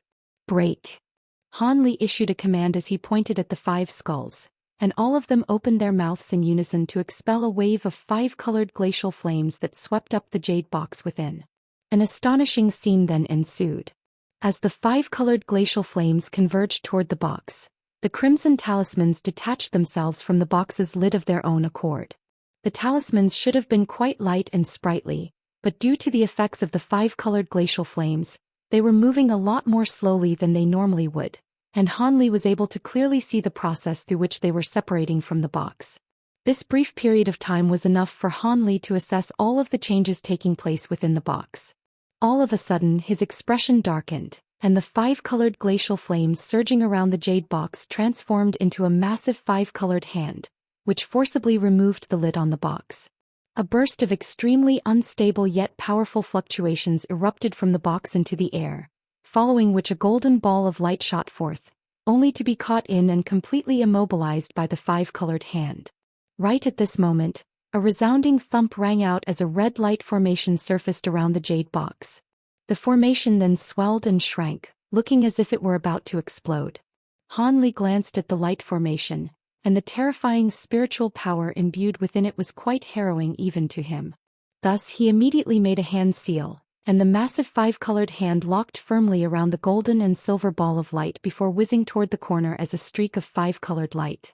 At the same time, the divine essence-fused light in the nearby area suddenly tightened to form a dense gray pillar of light that trapped the light formation within. In the next instant the light formation exploded, and a white halo immediately appeared within the pillar of light. The pillar of light then began to tremor violently as a series of strange ripples appeared over its surface, looking as if it were going to be vanquished at any moment by the force of the explosion. Han Li's eyes narrowed as he harumphed coldly, and he opened his mouth to expel a ball of silver flames. The fireball transformed into a silver fire raven that rushed into the gray pillar of light in a flash before plunging headfirst into the halo of white light. A bizarre turn of events then unfolded. The violent fluctuations that resembled an erupting volcano within the white halo of light suddenly receded, and at the same time, the halo of light shrank drastically at a rate that was discernible to the naked eye. Within just the span of a few breaths, it had disappeared completely, and in its place was the silver fire raven. The bird had swelled to several times its original size, and it was in the process of sucking one final wisp of white light into its stomach. Han Li finally heaved an internal sigh of relief upon seeing this. He waved a hand and the silver fire raven spread its wings before flying back to him, disappearing into his body in a flash. Meanwhile, the 5 white skulls also vanished amid a string of dull thumps. At the same time, the 5-colored hand in the air appeared above his hand, then relaxed its fingers to release that ball of golden and silver light. Han Li swept a sleeve upward, and a swath of azure light swept forth to draw the golden ball of light into his grasp. As he clenched his fingers around it, the golden and silver light dimmed to reveal the object within. He held his hand up to his face, then focused his gaze to conduct a more thorough inspection. There was an antiquated badge that appeared to be around half a foot in length within the spiritual light. One side was shimmering with golden light while the other glowed with silver light, and the surfaces of the badge were riddled with profound ripples. At the same time, there was an unidentifiable ancient symbol carved onto each side of the badge. Even with Han Li's vast wealth of knowledge in foreign languages, he was still completely unable to figure out from which language these symbols originated. Han Li stroked the surface of the badge gently with his finger, and a hint of surprise appeared on his face. To think that the item that the big-headed being had held in such high regard was something like this. Even though the badge was shimmering with spiritual light, there were some signs of wear and tear around its edges, indicating that it was definitely quite an old item. Furthermore, the material used to forge the badge was also quite strange. One side was frosty cold to the touch while the other side was scorching hot, indicating that it seemed to possess both ice and fire attributes at the same time. Han Li fell into deep thought upon seeing this. However, as he swept a finger over one of the ancient symbols, something unexpected happened. A wisp of white light suddenly emerged from within the badge, and it was as thin as a strand of fine silk, but it was extremely fast and disappeared in a flash. A cold sensation shot through his palm, followed by a faint hint of stabbing pain. His hand then became a little moist and clammy, and in his bewilderment, Han Li reflexively tossed the badge into the air, where it hovered motionlessly above his head. He then brought his palm up to his face to find that there was a gash that was several inches long on his palm. The gash was bleeding profusely, and it seemed that he wouldn't be able to immediately stop the bleeding. With his powerful body in conjunction with the fact that this hand had cultivated the 100 Meridian Refinement mantra, it was quite incredible that a thin white thread could inflict such a nasty gash onto his palm. Despite the astonishment in his heart, Han Li immediately began to circulate his magic power within his body. Specks of white light began to emanate from the gash, following which it was fully healed in just a few moments. After that, he glanced up at the strange badge overhead with intrigue and bewilderment in his eyes. At this moment, brilliant golden and silver light were radiating from the badge, and the traces of blood on it were rapidly vanishing. No, they weren't vanishing, they were being absorbed by the badge. Han Li's lips twitched, yet before he had a chance to do anything, the badge suddenly let loose a long cry akin to that of a dragon's roar. Immediately thereafter, a pillar of golden and silver light erupted into the air, completely disregarding the divine essence-fused light and the restrictive light barriers that he'd set up earlier, then puncturing the roof and climbing straight into the heavens. Han Li's expression instantly darkened significantly upon seeing this. He immediately waved a sleeve through the air, and a swath of azure light swept forth from within as he attempted to recover the badge. However, an incredible turn of events then unfolded. Even as the azure light swept toward the badge, it completely refused to budge, and it only continued to blast a pillar of golden and silver light into the sky. Han Li's heart sank as a wry smile appeared on his face. With the massive commotion that this badge was causing, there was no way that what he was doing would go by unnoticed. It wouldn't take long before someone came to investigate what was going on. With that in mind, a series of thoughts flashed rapidly through Han Li's mind, and he immediately sprang into action. Specks of light of different colors instantly appeared out of thin air at his behest, and he instantly stowed away the miniature black mountain as well as the formation plates he'd set up earlier. He then paused before making his way toward a corner of the room, where he sat down expressionlessly in a cross-legged manner, paying no further heed to the badge that was hovering in midair. A short while later, light flashed from the four walls and the door of the room at the same time, following which a few black-armored warriors of Cloud City emerged in the room in a wraith-like manner.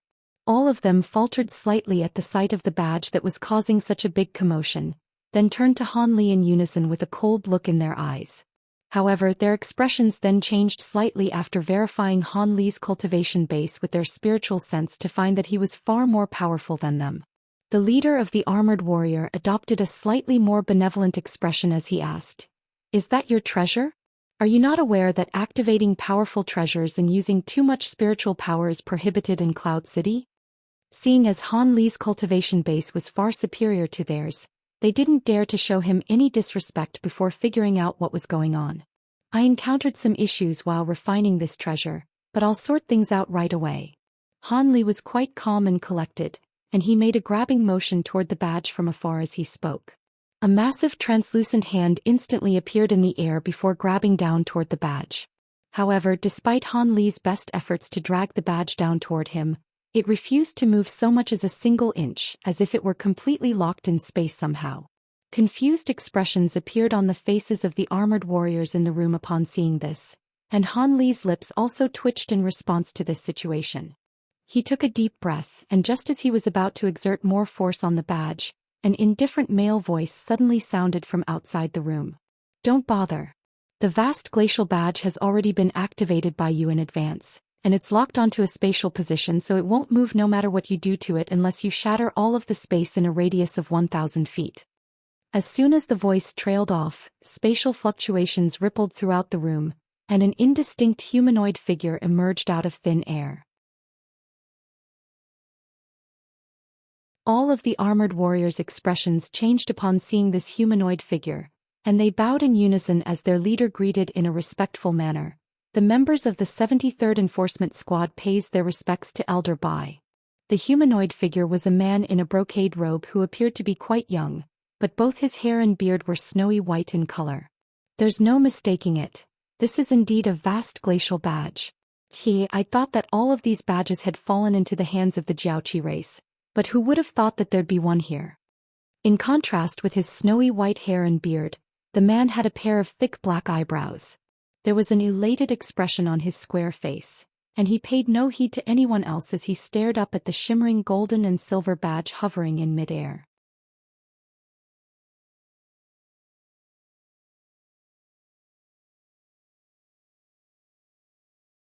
Han Li was seated in the corner, and his expression abruptly changed as he swept his spiritual sense toward this newcomer.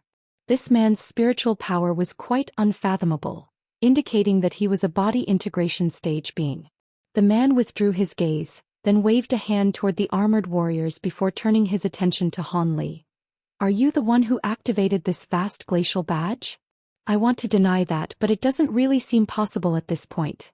Han Li sighed with a wry smile on his face. Why would you deny this? You've encountered a massive stroke of luck. The man said with a hint of a smile on his face as he appraised Han Li through narrowed eyes. A massive stroke of luck? What do you? Han Li's expression changed slightly, yet just as he was about to ask a question, the man's brows furrowed as he abruptly turned toward one of the walls of the room.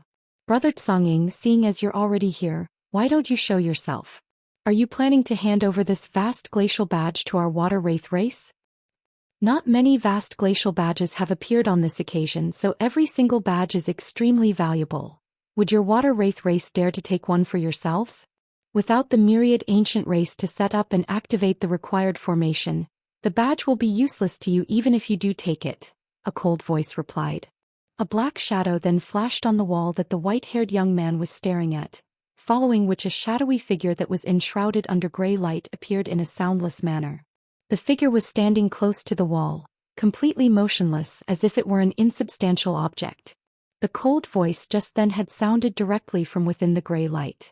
As opposed to becoming enraged, the white-haired man merely chuckled. I'm naturally aware of this.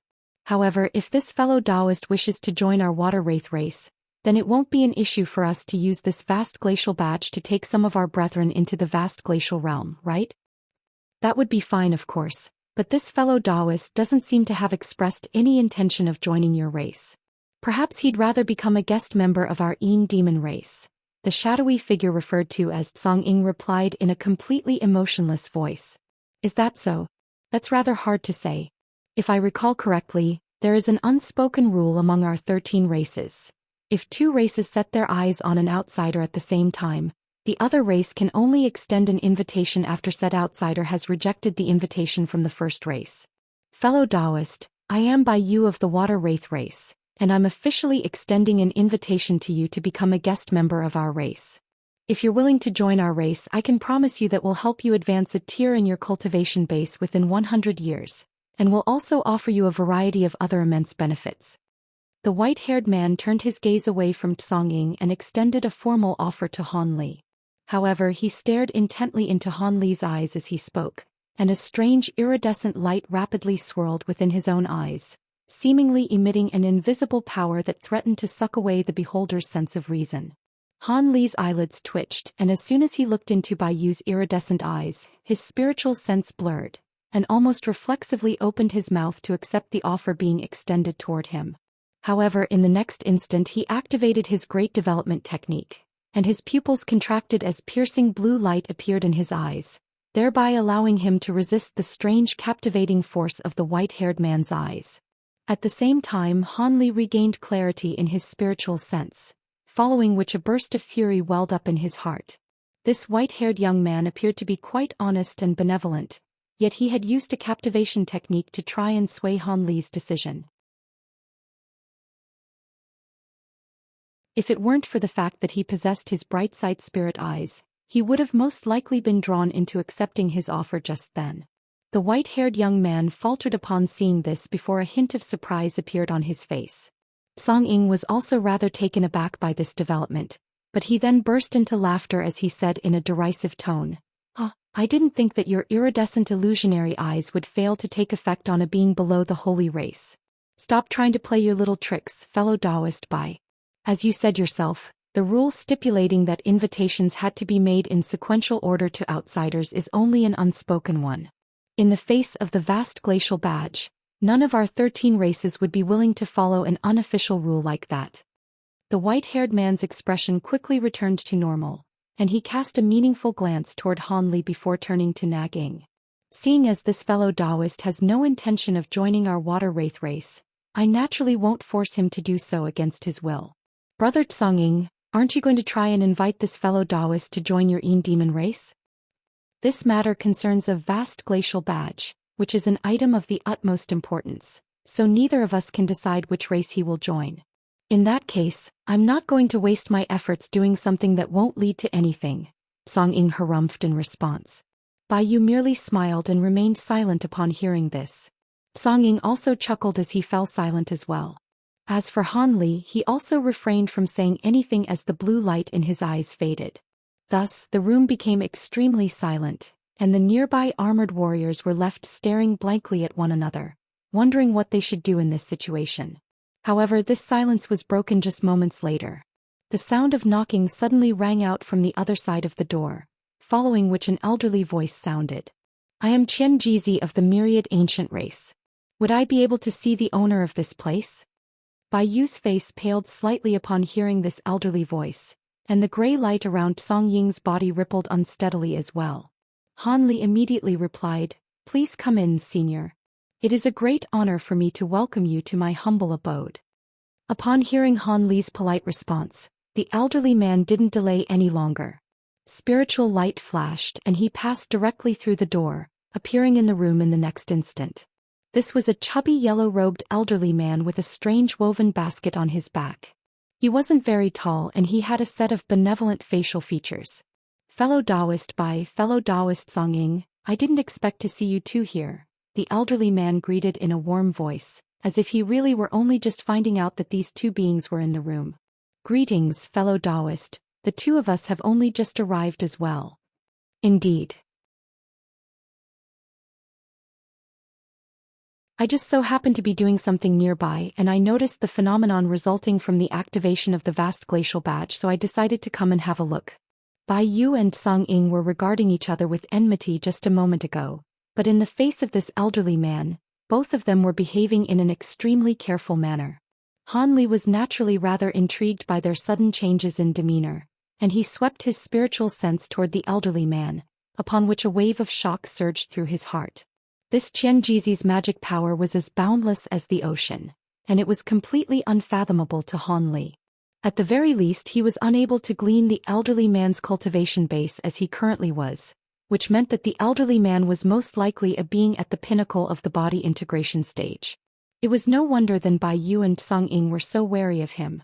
Even if the two of them were to combine their powers, they'd most likely still be no match for the elderly man. So there really is a vast glacial badge here. Does this badge belong to you, fellow Taoist? Qian Jizi gave the two a benevolent smile, then glanced at the golden and silver badge hovering in midair before turning to Han Li. Indeed, senior, Han Li hurriedly replied with a respectful bow. Your surname is Han, right?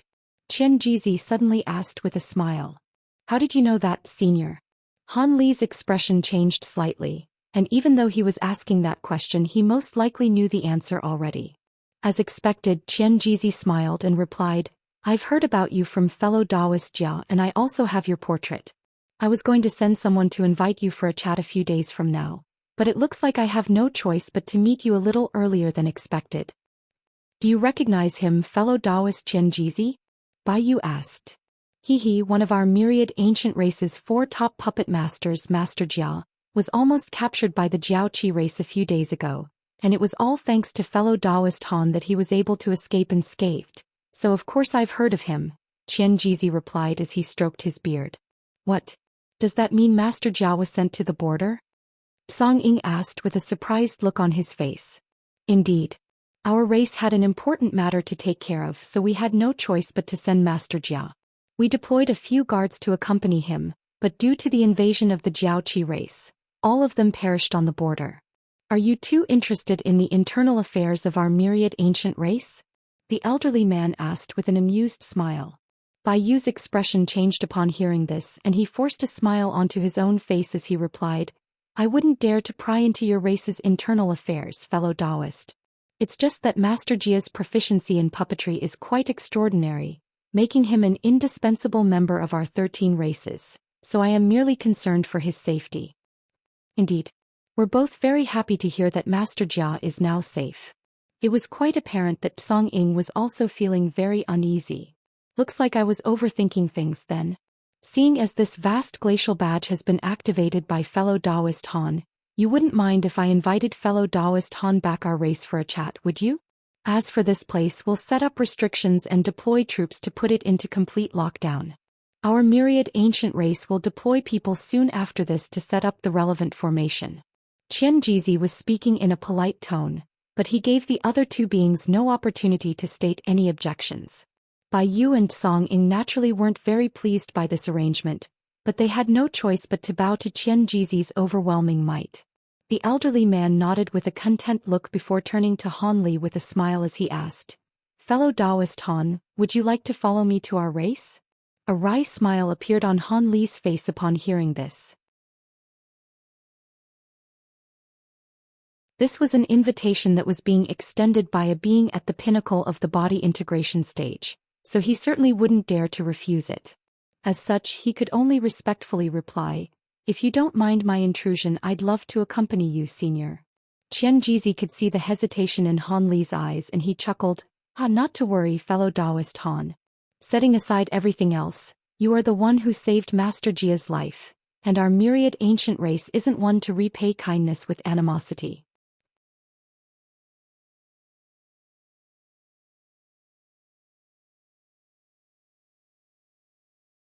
Han Li could naturally only proclaim that those were never his thoughts.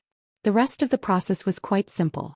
The armored warriors departed at Qian Jizi's behest to gather more of their comrades to this place, temporarily placing the area in a radius of several kilometers into a state of lockdown. As for this inn, it was naturally also isolated as the epicenter of the incident. Thus, a completely oblivious and stunned Xianxia was summoned to the room, and Han Li could only appraise the situation with a resigned smile. After that, Han Li and the elderly man departed from the inn while the vast glacial badge remained there with countless armored warriors guarding the place. Bai Yu and Song Ying didn't remain in this place for much longer before taking their leave. However, Han Li and the elderly man didn't travel through the city via flight. Instead, there was a carriage being drawn by a pair of giant golden lion spirit beasts waiting on the side of the street beside the inn. The elderly man invited Han Li onto the carriage, and the giant lions rose up several feet above the ground before charging along at an incredible speed. Qian Jizi didn't have any intention to engage in an in-depth conversation with Han Li inside the carriage. He merely made some small talk before closing his eyes to meditate. Han Li's expression remained unchanged, but countless thoughts were racing through his mind as he considered just why he was being taken. The elderly man had assured him that he was only trying to repay Han Li for saving Jia Tianmu, but he certainly wasn't going to allow himself to be convinced by that. Even if he had saved Jia Tianmu, the favor had already been repaid by the sentient puppet that had been given to him. However, it appeared that they required his assistance to enter this so-called vast glacial realm, seeing as his blood essence had activated the vast glacial badge. In that case, he could perhaps use that as leverage to see if he could be granted access to use the super teleportation formation. Thus, he was still useful to the heavenly cloud races, so they definitely wouldn't plot against him right away. With that in mind, he was feeling a lot more reassured. The beast-drawn carriage that he was currently riding in was significantly faster than the other carriages he'd ridden in before, and it didn't take long for the carriage to reach the 8 cloud mountains. Han Li cast his gaze out the window at the 8 massive mountains in the distance, and a peculiar look flashed through his eyes. Was this Qian Jizi taking him back to his cave abode? A short while later, just as the beast-drawn carriage was approaching one of the 8 mountains, it suddenly changed directions and skirted around the mountain, flying toward the area behind it instead. Han Li was a little surprised by this, but after the beast-drawn carriage traveled around the mountain, he discovered that there was a small fortress that was several kilometers in size beyond the mountain. The fortress wasn't very large, but there were 7 or 8 layers of city walls around it. Each successive layer of the city walls was taller than the previous one as they approached the fortress, and just the outermost wall was already over 1,000 feet tall, while the innermost wall appeared to be close to 10,000 feet in height. From a distance, it appeared to be a fortress, but it was probably more accurate to call it a giant tower. Through the use of his bright sight spirit eyes, Han Li could clearly see that there were silvery white statues situated atop the city walls at intervals of just over 1,000 feet. These statues all differed in appearance, with some being carved to resemble beasts while others were more humanoid in shape. The largest of these statues were over 1,000 feet tall, and even the smallest were 700 to 800 feet tall. All of them were completely stationary, but there was an indescribable menacing aura emanating from their bodies. There were also rows of azure-armored guards wielding long halberds standing atop the city walls. All of them were patrolling the walls in a uniform manner, yet none of them were actually living creatures.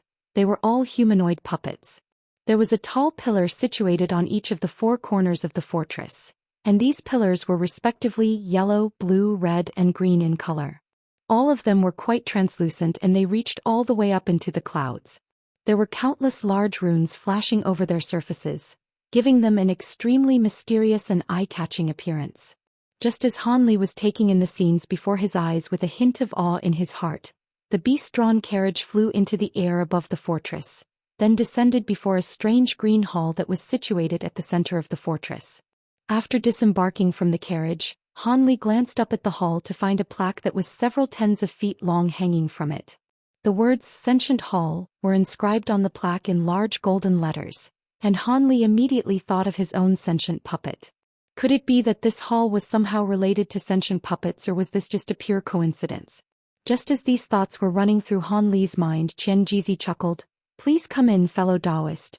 This is an important place to our myriad ancient race, and very rarely will we ever invite outsiders into it." "Thank you for giving me this honor, Senior," Han Li replied with a respectful bow. In the face of this immensely powerful being, Han Li didn't dare to show any disrespect, as nothing could come from a show of dissent. A hint of a smile appeared on Qianxia's face, and he waved a hand before walking on ahead. There was a white-robed guard standing on either side of the palace gates, and he remained completely expressionless as the elderly man strode toward the gates, as if he couldn't even see anything. Han Li was rather perplexed by this, and he took an extra glance at the guard, following which his expression abruptly changed slightly. "Looks like you've figured it out, fellow Taoist Han. Those two guards are a pair of sentient puppets, both of which are 9th-tier upper race beings, and they can guard this palace day and night. Aside from a few special people who can take people into the palace, they'd attack everyone else who approached the palace without any hesitation," the elderly man explained without even turning his head. Han Li drew a sharp breath as he turned to the two white-robed puppets with a hint of awe in his eyes. These two puppets were equivalent in power to beings at the pinnacle of the spatial tempering stage. If a normal cultivator were to have these two puppets in accompaniment, they'd essentially be invincible below the body integration stage. It was a massive waste to be using such puppets to guard a hall like this. Han Li clicked his tongue with wonder internally as he glanced at the two expressionlessly puppets one final time. At this point, Qianxia had already made his way into the hall, so he could only follow him in through the gate. The exterior of this sentient hall appeared to be quite out of the ordinary, but the interior was actually quite simple. Aside from the main hall, there were only two side halls, one on the left and one on the right. Within the main hall, there were no other eye-catching features aside from several dozens of thick metal pillars. Qianxia strode directly over to the two rows of chairs situated at the center of the hall before sitting down in the main seat. "Take a seat, fellow Taoist Han. The vast glacial badge is quite an important item, so I've already invited the other two elders of our race to gather here. The three of us are responsible for making all of the decisions in the myriad ancient race here in Cloud City," Qianxia said with a smile. "I see. Looks like this vast glacial badge is far more significant an item than I'd expected," Han Li replied with a nod. He hadn't seen Qianxia do anything out of the ordinary on the way here, but he'd somehow already notified the other two elders. This only further accentuated the gap between spatial tempering stage and body integration stage beings. "You're not from the Thunder Continent, are you, fellow Taoist?" Qianxia suddenly asked. Han Li's heart stirred upon hearing this, but he then immediately relaxed as he nodded and truthfully replied, "Indeed, I come from another continent. Has fellow Taoist Jia already disclosed my intention to use the super teleportation formation to you, Senior?" Master Jia did indeed mention this to me, and on top of that, there's no way that you wouldn't recognize the vast glacial badge and activate it without a second thought if you were from the Thunder Continent, Xianxia chuckled. Is the vast glacial badge supposed to be extremely renowned? I haven't seen any records of it anywhere. Would you be able to enlighten me, senior? Han Li asked with a wry smile. He didn't blame Jia Tianmu in the slightest for informing Qianjizi of his intention to use the super teleportation formation. Instead, he would have found it quite strange if he hadn't done so. It's no surprise that there are no records of the vast glacial badge. It's quite a renowned object on our Thunder Continent, but it can't be used by any single being. Without the power of an entire race acting as support, even if one were to obtain the vast glacial badge, it would be impossible for them to enter the vast glacial realm. However, many beings of the upper race have heard about this badge, the elderly man explained with a smile. Using the badge requires the power of an entire race? This vast glacial realm must be quite an extraordinary place, Han Li mused as he stroked his chin. It's not just extraordinary. Some of the things that can be obtained from the vast glacial realm could even determine the fate of an entire race. Of course, such monumental treasures are exceedingly rare, even in the vast glacial realm.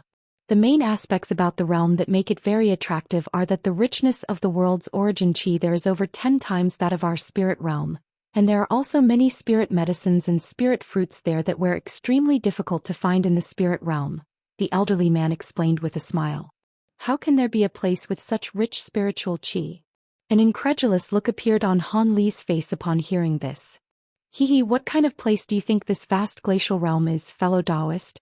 A spatial rift or a small subsidiary realm to the spirit realm? Qianjizi chuckled as he stroked his beard. Please enlighten me, senior, Han Li replied in a respectful voice. The elderly man's smile faded and he paused for a moment before continuing. This has not been completely confirmed, but we are almost entirely sure that the vast glacial realm is a damaged subsidiary space to the true immortal realm. A subsidiary space to the true immortal realm. Even with Han Li's steadfast nature, he couldn't help but be stunned by this revelation. Indeed, it should be a now-defunct space in the true immortal realm. Those who have entered this space in the past have found cave abodes and even remains that are suspected to have once belonged to immortals. However, no one has ever seen a living immortal in there, Qianjizi confirmed with a nod. Han Li was left speechless as he sat on his chair with a blank expression on his face. There's no need to be so shocked, fellow Taoist. At present, this is only mere speculation. Among the cave abodes, remains, and treasures discovered within the vast glacial realm, we've yet to discover anything that's actually useful, so it's not like anyone can just go in and come back out with extraordinary treasures that defy the natural order. Even the spirit medicines and spirit fruits I mentioned are mostly hidden in obscure locations that require extensive efforts to find, the elderly man said with a smile.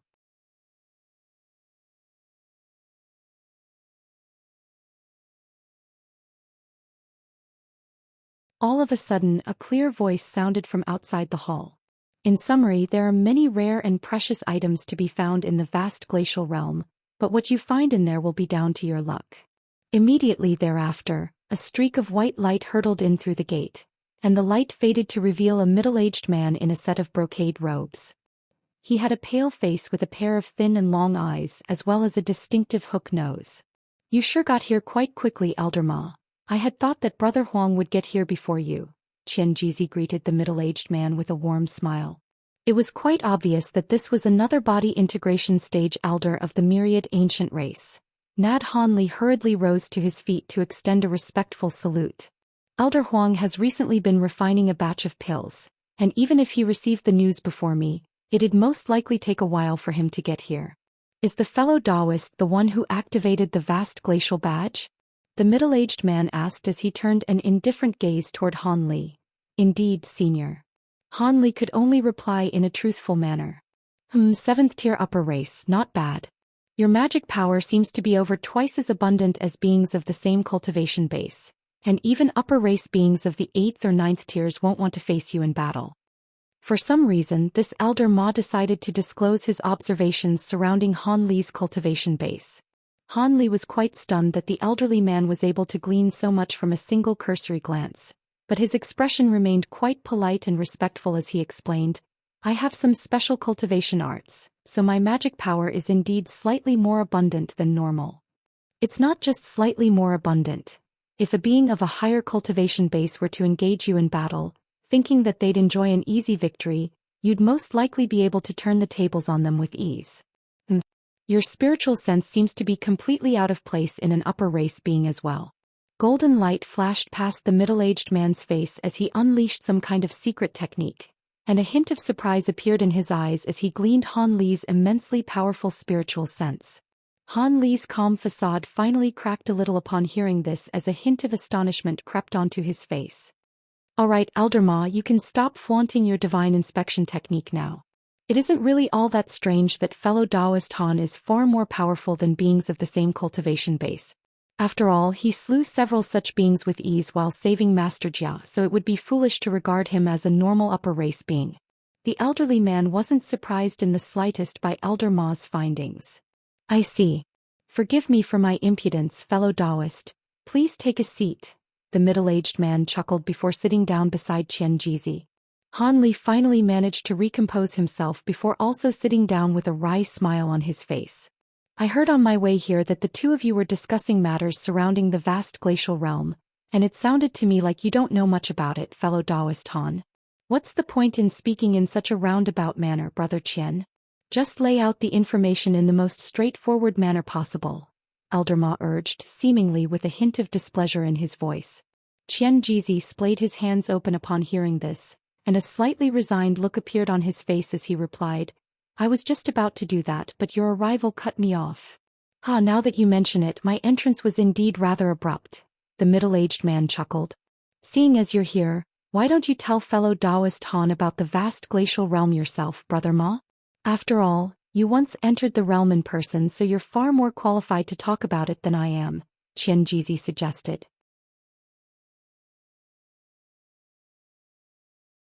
What's there to be said? I had very ordinary luck back when I entered the vast glacial realm, and I didn't obtain any extraordinary treasures or medicines. All of the races hold the vast glacial realm in such high regard mostly because of the abundant spiritual qi in there. They want to use the realm as a place where beings who had been stuck at their bottlenecks for extended periods of time could finally make their breakthroughs. If it weren't for the fact that I had entered the realm once, I wouldn't have achieved my current cultivation base. The middle-aged man shook his head with a slightly peculiar look on his face. You used the spiritual qi in there to break through a bottleneck? Han Li was quite surprised to hear this. Indeed. At the time, the spirit medicines that could be obtained in there were only a secondary objective for me. I only re-emerged with some very ordinary spirit medicines, so I obtained next to nothing from my trip there. I did hear that some others obtained some extremely rare tool refinement materials and used them to craft several sentient treasures. Elder Ma sighed in a forlorn manner. You should learn to be happy with what you have. Countless beings among our 13 races were extremely envious of you back when you were selected to enter the vast glacial realm. At the very least, I've never received such an opportunity, the elderly man chuckled. If I were as supremely talented as you and managed to break through the holy race bottleneck in just over 1,000 years, then I naturally wouldn't have had to enter the vast glacial realm. As you're well aware, that place is not a peaceful realm, Elder Ma replied in an indifferent voice. That's true. Several hundred vast glacial badges appear on the Thunder Continent on each occasion, and how many beings can be teleported into the realm with each badge is dependent on the capabilities of the teleportation formation set up. Our myriad ancient race has always been responsible for setting up the teleportation formations for our heavenly cloud race, but teleporting around a dozen or so beings into the realm per badge is the extent of our capabilities. However, I've heard of some races that are extremely proficient in teleportation formation that can teleport over 30 beings into the realm per badge. It's a pity that we can't get our hands on their teleportation formation blueprints. Otherwise, we'd also be able to send more people into the vast glacial realm. With so many races clamoring to send their beings into the vast glacial realm, it always becomes a very chaotic place, the elderly man mused with furrowed brows. What makes things even worse is that each batch teleports beings to a random location. If a group of beings were to be teleported into the same area as beings from an enemy race, then a battle would be inevitable. Everyone knows that there will at least be an additional 30% chance of breaking through a bottleneck in there, so no race would allow so many high-grade beings to appear in their enemy races. Elder Ma seemed to be musing absent-mindedly to himself, but also explaining things for Han Li to hear. Han Li's eyes flashed slightly upon hearing this.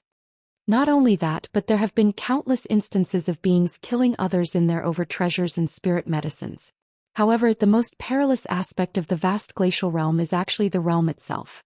No one had seen a living immortal in there, but there are some incredibly powerful ancient beasts in there, each and every one of which is far too powerful for any of the beings that venture into the realm to face. If you encounter a more mild-tempered one, you could simply give it a wide berth and go around it without much trouble. However, if you encounter a violent one that actively attacks even without being provoked, then you'll have to pray that you survive that ordeal somehow. On top of that, there are many terrifying restrictions in the vast glacial realm that are suspected to have been left behind by immortals. If you stumble into one of those, then you're most likely as good as dead as well. Hence, it's quite often the case that less than half the number of people that enter the realm actually return, Xianxia added. Han Li's expression darkened involuntarily upon hearing this. After a lengthy silence he asked, Senior Qian, Senior Ma, may I ask when and how the vast glacial realm was discovered? You've stumped us there. No one knows exactly when the vast glacial realm appeared, but it had most likely been discovered by the races that resided here during ancient times. It's said that an extremely important battle between the races had broken out at the time, and profound heavenly treasures had been used during the battle. The combined powers of several profound heavenly treasures shattered space at the time, thereby opening up a passageway to the vast glacial realm. As for how the vast glacial badges appeared, we really have no clue. It was as if the badges appeared as soon as the vast glacial realm appeared. In the beginning there were over 1,000 vast glacial badges, but after so many years, most of them have been destroyed, the elderly man replied. The method of entering and exiting the vast glacial realm is also quite unique. When entering the realm, the badge is required, but when leaving the realm, the badges have to be left in there before one can depart. After over 10,000 years, the vast glacial realm will open up once again, and the badges will somehow reappear all over the Thunder Continent. On top of that, the badges can't teleport beings at or above the holy race, so none of the elders of the 13 races can access the realm. Otherwise, things wouldn't be so troublesome. By the way, I'm really curious about how you managed to obtain this vast glacial badge, fellow Taoist Han. Elder Ma turned to Han Li in an expressionless manner as he spoke. Han Li's heart jolted upon seeing Elder Ma's shift in demeanor, but he remained calm as he replied, I actually received this vast glacial badge from a certain fellow Taoist Yuan of your myriad ancient race.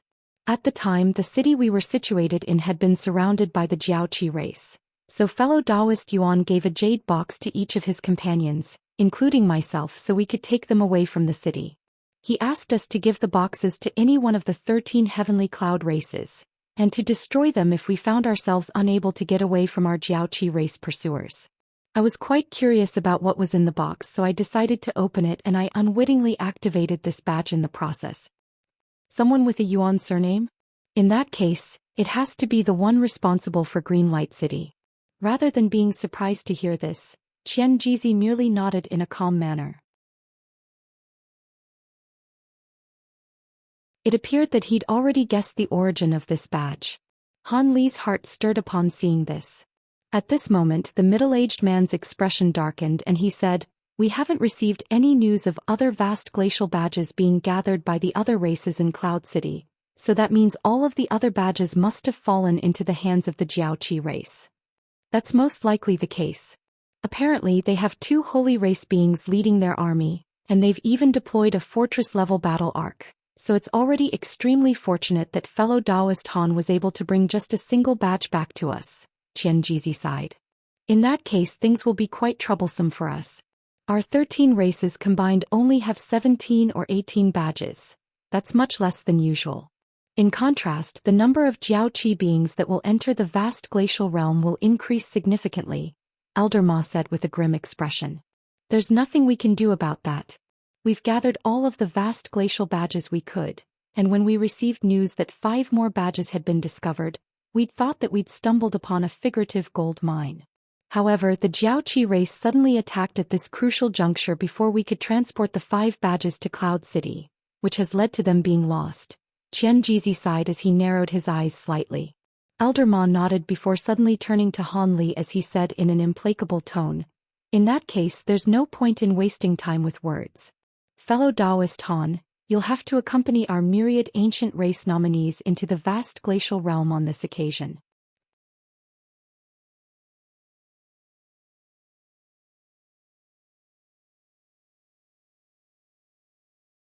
"In that case it looks like I have no choice but to comply," Han Li said in an indifferent manner. "Ah, there's no need to be so depressed, fellow Taoist Han. There are some perils in the vast glacial realm, but most people would do anything for a chance to enter it. Many people will envy you for the opportunity to enter the realm," Xianxia chuckled.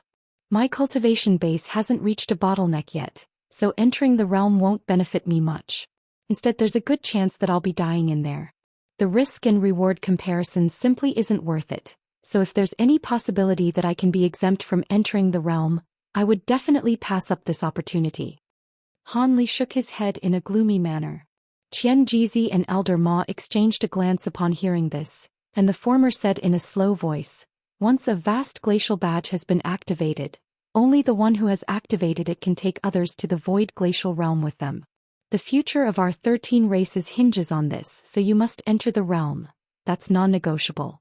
You've carried the badge to us, so our myriad ancient race should be grateful to you, but you've activated the badge and we've given you the opportunity to enter the vast glacial realm, so we've repaid you for your efforts. However, seeing as you're being forced into the vast glacial realm against your will, you can state any condition that you may have, and we'll do our best to satisfy you." Han Li's heart abruptly jolted upon hearing this and he immediately said, "I'm sure you know what request I have already. After returning from the vast glacial realm, I'd like to use your super teleportation formation." "You want to use the teleportation formation? If it's only once, then we should be able to arrange that. However, teleportation using that formation requires a vast expenditure of top-grade spirit stones, and you'll have to issue the spirit stones yourself. There's no way that we'll supply them for you. Furthermore, our race cannot make executive decisions on the teleportation formation, so we have to discuss this matter with the other few races. Perhaps they may also have some conditions that you must satisfy before they'll allow you to use the formation," Xianxia replied in a calm manner. "As long as I can use the teleportation formation, I'll naturally supply the spirit stones required. As for any other conditions that may be raised, as long as they're not conditions that are completely outside of my realm of capability, I can accept them," Han Li said with an elated look on his face. "Hee, don't be so quick to jump at this opportunity, fellow Taoist Han. Activating the super teleportation formation even just once requires so many top-grade spirit stones that even some holy race beings wouldn't be able to afford it. You may have some wealth, but it will still most likely be very difficult for you to gather enough top-grade spirit stones to use the formation. With your cultivation base, you'll be greatly valued even if you were to stay in our myriad ancient race, so why insist on traveling to other continents? I suggest you take this opportunity to change to another condition and request for some tangible benefits like pills or treasures instead. That would be ideal for both sides," Elder Ma proposed. Han Li's expression faltered upon hearing this, but he shook his head after a brief silence and said, "Thank you for your kind offer, Senior, but I've already made up my mind." As opposed to being enraged by Han Li's refusal, Elder Ma only nodded indifferently and spoke no further on this matter. "By the way, when will the vast glacial realm open up? I want to make some preparations beforehand, so learning the amount of time I have left will be quite beneficial," Han Li suddenly asked. "We're not sure of the exact opening date either, but according to past experience, it'll be somewhere between several years to a century from now," Xianxia replied with a smile. "A century?" Han Li abruptly exclaimed upon hearing this. "For cultivators like us, a century passes in the mere blink of an eye. Surely there's no need to be so alarmed, fellow Taoist Han," the middle-aged man said as he raised an eyebrow. "My apologies, I was just surprised that it would take so long," Han Li replied with a wry smile. "You're living in the inn from before, right? That place has been placed into lockdown, and you won't be leaving Cloud City anytime soon, so why don't you move to the 8 Cloud Mountains as well, fellow Taoist Han? I'll get someone to organize a free cave abode for you so you can cultivate in peace while awaiting the opening of the vast glacial realm," Xianxia said. Han Li was a little taken aback by this offer, but after quickly weighing up his options he nodded in agreement. After that, Qian Jizi and Elder Ma asked some casual questions about Han Li's origins, to which Han Li gave a few intentionally ambiguous responses. It was quite clear that Han Li didn't want to disclose too much information about himself, and the two myriad ancient race elders didn't insist on prying either. Not long after that, the third elder of the myriad ancient race finally arrived. This was a tall and broad, heavily bearded man, and he only took a glance at Han Li and delivered some absent-minded praise before hurrying away, citing the excuse that he had a half-refined batch of spirit pills in his cauldron that he had to attend to. Qian Jizi and Elder Ma could only exchange a resigned smile upon seeing this. They seemed to have already become accustomed to this Elder Huang's personality. Thus, after receiving a myriad distance talisman from Elder Ma, Han Li finally stood up to leave. Prior to his departure, Qian Jizi told him that he would discuss with the other races about the teleportation formation and organize a cave abode for him within 3 days. Hence he could move into the 8 Cloud Mountains after that.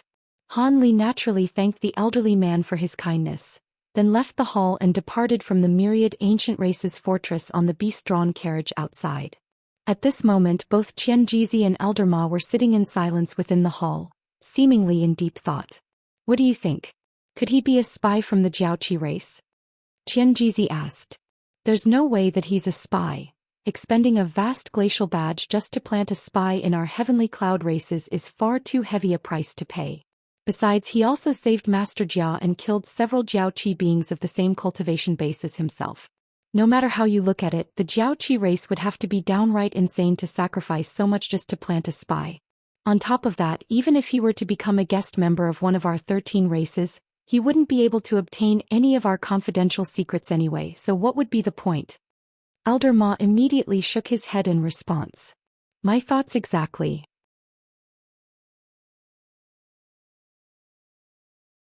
In that case, we won't have to use a soul search technique to determine his origins. Otherwise, it could prove to be detrimental to us if we were to draw resentment from him, Qian Jizi agreed with a nod. On top of that, he possesses extremely powerful combat prowess that's no less potent than beings at the pinnacle of the spatial tempering stage, so it would be greatly beneficial to our race if he could become a guest member of ours. So we should do our best to recruit him rather than get on his bad side, Elder Ma added. But he seems to be quite intent on leaving the Thunder Continent, Qian Jizi countered with furrowed brows. It's not that easy to gather so many top-grade spirit stones. Who knows how long it'll take for him to save up the spirit stones required. During this process, we'll just have to expend some effort to try and convince him to stay. Of course, if he still insists on leaving in the end, then there's no need for us to play the villains and force him to stay. Our race certainly isn't short of beings at the pinnacle of the spatial tempering stage, so there's no need to risk ruining our reputation for him, Elder Ma mused. Following a brief pause, Qian Jizi nodded and said, Seeing as you've already made up your mind, I have no objections. Let's talk about the news we received about the Jiaoqi race. This invasion from the Jiaoqi race is on a far larger scale than past invasions. Setting aside everything else, just the number of holy race beings they've deployed is. Elder Ma changed the subject and moved on to the Jiaoqi race invasion thereafter. Meanwhile, Han Li didn't go too far away from the 8 Cloud Mountains before disembarking from the carriage on a relatively secluded street, then found an inn to live in on a temporary basis. The inn was quite ordinary in appearance and closely resembled a building that one would see in the human race. After setting up a restriction in his room, Han Li sat down in a cross-legged manner on his bed, then began to carefully think back through his conversation with the elders of the myriad ancient race, trying to see if there were alarming aspects that he should take note of. After contemplating for a long while, he finally exhaled as his expression gradually relaxed. From what he could recall, the elders didn't seem to be plotting against him in any way, and his only concern was that the vast glacial realm could be quite dangerous. However, seeing as there were no beings at or above the body integration stage that could enter the realm, he didn't have much to fear. As long as he wasn't too greedy or ambitious and stumbled around everywhere in search of spirit medicines and treasures, he should be quite safe. He'd just have to find an obscure location to hide in and weather the storm, then return following the conclusion of the ordeal. He had already thought through all this back in the Sentient Hall, which was why he'd agreed to the conditions made by the elders without any hesitation. However, it did indeed come as quite a surprise to him that he'd have to wait for so long before the vast glacial realm were to open up. If he really did have to wait for a century, then he should be able to use his spirit pills to cultivate to the pinnacle of the early spatial tempering stage. After that, he could try and use the astonishingly abundant spiritual qi in the vast glacial realm to break through to the mid-spatial tempering stage. This was only possible as he could use the liquid produced by the mysterious vial to essentially infinitely refine the extremely rare rising dragon pills. Otherwise, for a normal cultivator, it would take at least 500 to 600 years to cultivate to the pinnacle of the early spatial tempering stage. After reaching the spatial tempering stage, further advancements required far more spiritual power to be gathered and cultivated than for progression in the deity transformation stage. On top of that, Han Li had chosen the path of simultaneous cultivation, which was far more difficult than just normal cultivation. With that in mind, Han Li's expression suddenly stirred slightly, and he flipped his hand over to produce a white jade box that also had crimson talismans plastered to its surface. This was none other than the other jade box given to him by the big-headed being. Han Li knew that if he were to bring out this item, he'd definitely be able to secure greater benefits from the elders of the myriad ancient race. At the very least, he'd be able to secure another sentient puppet for himself. However, he made no mention of this in the sentient hall as a safety precaution. Regardless of whether having an extra vast glacial badge would benefit him in any way after entering the vast glacial realm, he'd rather keep it as backup than exchange it for any benefits.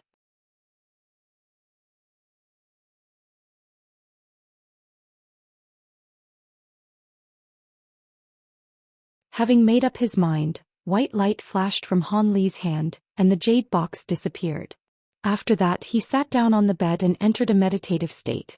For 3 consecutive days, Han Li stayed in the room without leaving even once.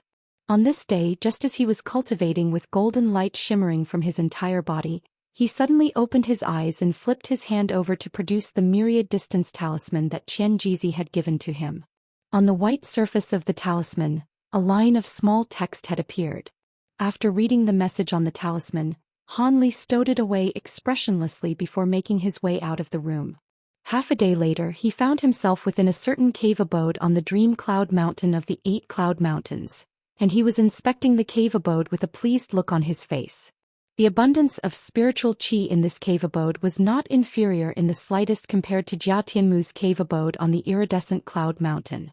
Furthermore, the cave abode came complete with a pill refinement chamber, tool refinement chamber, medicine garden, as well as a variety of other facilities. There were even some commonly used spirit medicines that had been planted in the medicine garden, and he was very satisfied with his new home. However, Han Li didn't immediately begin cultivating. Instead, he used his spiritual sense to scan through every single nook and cranny of the cave abode, then set up a dozen or so restrictions of different sizes. Having done all that, even a body integration stage being wouldn't be able to force their way into his cave abode in a short time. After that, he transferred some of the spirit medicines and spirit herbs that he required into the medicine garden before busying himself with pill refinement. His plan was to refine a large number of rising dragon pills, most of which would be reserved for his own consumption, while the rest would be taken to the markets to be exchanged for top-grade spirit stones. After all, both his sentient puppet and the super teleportation formation required an incredible amount of spirit stones to function, and he wouldn't be able to exchange for enough of them even through selling all of his myriad-year spirit medicines. Furthermore, selling too many myriad-year spirit medicines would attract a lot of attention, so it was better to sell rising dragon pills instead. With the immense power of these pills, he was sure that the upper race beings of Cloud City would be willing to pay astronomical prices for them. Of course, he wasn't going to sell too many of them, and he had to conceal his own identity in the process. If he were to only sell the pills on 2 or 3 occasions, that shouldn't be enough to attract the attention of the holy race beings in the city. If he still couldn't gather enough top-grade spirit stones through doing that, then he'd have to consider selling his golden lightning bamboo. Given how rare golden lightning bamboo was in the spirit realm, just one plant would most definitely be enough to get him sufficient top-grade spirit stones. Han Li had already devised a plan to gather enough top-grade spirit stones while refining his rising dragon pills, and Qianjizi most likely would have never imagined that Han Li would be capable of doing something that he thought to be impossible in such a short time. This was only a minor inconvenience to Han Li, rather than the insurmountable roadblock that Qianjizi had assumed that this would be. As Qianjizi was leading him to his new cave abode, the former disclosed to him that he had secured the agreement of the other races for him to use the teleportation formation. As for conditions, they didn't state some, but they weren't very stringent. Most of them merely asked for a usage fee from him. The only slightly troublesome condition was raised by the stone cocoon race. They asked him to search for a tool refinement material that could only be found in the vast glacial realm. They had a map on which the place where this material could be found had been annotated, and all he had to do was act as the errand boy of the stone cocoon race after entering the vast glacial realm. This condition was naturally rather dangerous to him, but this material seemed to be extremely important to the stone cocoon race, as evidenced by the fact that they stipulated this condition to be non-negotiable. Thus, Han Li agreed to it as well after a brief contemplation. If he only had to head to a designated location to secure an ingredient, then this was a risk that wasn't too big for him to take. Hence, Han Li had arrived at an official agreement with the heavenly cloud races. As soon as he returned from the vast glacial realm, he'd be granted a one-time usage pass of the super teleportation formation. After that, Han Li stayed in his cave abode for more than an entire year. During this time he refined his pills while taking some rising dragon pills to cultivate his provenance true devil arts. Even though this wasn't a very long time, his provenance true devil projection was looking slightly more substantial than it did over a year ago, which was a further testament to just how potent rising dragon pills were. However, what was rather surprising to Han Li was that the crystal woman by the name of Xianxia hadn't contacted using the myriad distance talisman he'd left her during this time. It was as if she'd completely forgotten about him. Han Li was rather perplexed, but he didn't go to find her. On this day, Han Li finally emerged from his cave abode, and after taking a cursory glance around him, he flew down the mountain as a streak of azure light. Coincidentally or by design, there just so happened to be another streak of white light flying down from the summit of the mountain at the same time, and the streak of light reached the foot of the mountain along with Han Li almost in unison. The white and azure lights faded, revealing Han Li and a bald man. The bald man had a set of sinister facial features, and his skin was of a grayish-white color. The two of them both looked at one another with a hint of surprise in their eyes. "I am Tai Jian of the Stone Cocoon race. You look rather unfamiliar, fellow Taoist. Did you only move in recently?" The man was a little menacing to behold, but he spoke in quite a polite voice. Han Li swept his spiritual sense toward the man to find that he was a being at the pinnacle of the spatial tempering stage, and his heart jolted slightly with shock, but he merely smiled as he replied, "My surname is Han, and I did indeed only move in recently." "Oh, so it's fellow Taoist Han. I heard that last year an outsider activated a vast glacial badge and he also had the Han surname. Could you be that outsider, fellow Taoist Han?" The man immediately guessed Han Li's identity after hearing his surname. A hint of surprise flashed through Han Li's eyes, but he smiled as he replied, "I was indeed the one activated the vast glacial badge a year ago. I didn't think that I would be so renowned in these parts." "Ah, you're the first outsider to have activated a vast glacial badge in our heavenly cloud races, so you're naturally quite well known by everyone. Are you going out now because you also heard about the precious auction items being offered in the 4 races auction?" 4 races auction. Han Li drew a complete blank upon hearing this. "Do you not know about this, fellow Taoist Han? Then again, that's no surprise, seeing as you've only just recently come to our cloud city. The 4 races auction is something that's held by 4 of our 13 races once every decade to try and increase the popularity of Cloud City. All of the auction items are precious treasures that aren't normally sold during auctions, so the event always attracts many high-grade beings to Cloud City. On this occasion, our 13 races have been forced onto the back foot by the invasion of the Jiaoqi race, so the auction items are even more prestigious than usual in order to boost morale. Among the auction items, there are even going to be myriad wonder pills being sold. Those pills are ideal for helping spatial tempering cultivators like us break through bottlenecks. Only the top pill refinement masters of the crystal race are capable of refining those pills, and they've never appeared in the past editions of the auction," Tai Jian explained. Han Li's heart stirred upon hearing this. Myriad Wonder Pill, eh? I've also heard of these pills before. Back when he was at Greenlight City, those foreign spatial tempering stage beings had mentioned this pill, and they seemed to be even more valuable than sentient puppets. If they really were useful for spatial tempering cultivators, then it would naturally be very beneficial to him if he could obtain the pill or its refinement method. With that in mind, Han Li was quite intrigued as he said, "It wouldn't be right for me to miss such an auspicious occasion. In that case, why don't we go together, fellow Taoist? Truth be told, I'll very likely be part of the group of beings selected to enter the vast glacial realm on this occasion. Perhaps we'll be in the same group together. If that happens, I'll have to trouble you to look out for me," the bald man chuckled. "Surely you jest, fellow Taoist. You're a 9th-tier upper race being, so your cultivation base far outstrips mine. However, I really am rather unfamiliar with Cloud City, so I'll be counting on you to lead the way, Brother Tai," Han Li replied. Tai Jian merely smiled and didn't respond. Instead, he raised a hand to hail one of the beast-drawn carriages parked at the foot of the mountain, then invited Han Li onto the carriage first. Han Li accepted the invitation, climbing onto the carriage first, followed by Tai Jian, who then turned to the driver and instructed, "Take us to the Cloud Intent Auction House." The driver gave an affirmative response before spurring the beast-drawn carriage into motion. Inside the carriage, Han Li made further inquiries about the 4 races auction, and only then did he learn that the auction had actually already been running for a few days, but the truly precious auction items that were of the highest caliber were being sold today. In order to obtain a Myriad Wonder Pill, Tai Jian had even borrowed a large batch of spirit stones from his friends. Han Li heard from Tai Jian that there were going to be 2 sentient puppets from the Myriad Ancient race that were also going to be sold during the auction, and he was quite tempted by that prospect. After traveling for over 2 hours, the beast-drawn carriage changed directions and diverged onto a very wide street. The number of beast-drawn carriages on this street increased dramatically compared to elsewhere, and there were also many powerful cultivators there as well. In the end, the beast-drawn carriage came to an abrupt halt near the end of the street, where it was in the company of several tens of other beast-drawn carriages.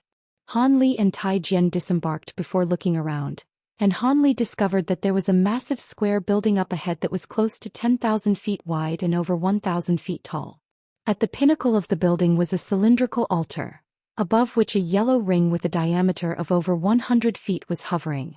The ring was constructed from an unknown material that was neither metallic nor wooden in nature, and it was slowly rotating while emitting a cold light that encompassed the entire hall down below. There were rows of armored warriors standing around the hall in a stationary manner, and all of them were actually powerful puppets. The hall had a total of 3 entrances, 1 large and 2 small, with over 20 blue-robed guards situated outside them. All of these guards were spatial tempering stage beings. At this moment, there weren't many people entering the hall through the largest main entrance. Instead, the 2 smaller entrances were being used quite frequently, presenting a lively and bustling scene to behold. Just as Han Li was assessing the situation, Tai Jian turned to him and asked, "Fellow Taoist Han, I have some things that I want to sell in the side hall to get some more spirit stones. Would you like to come with me?"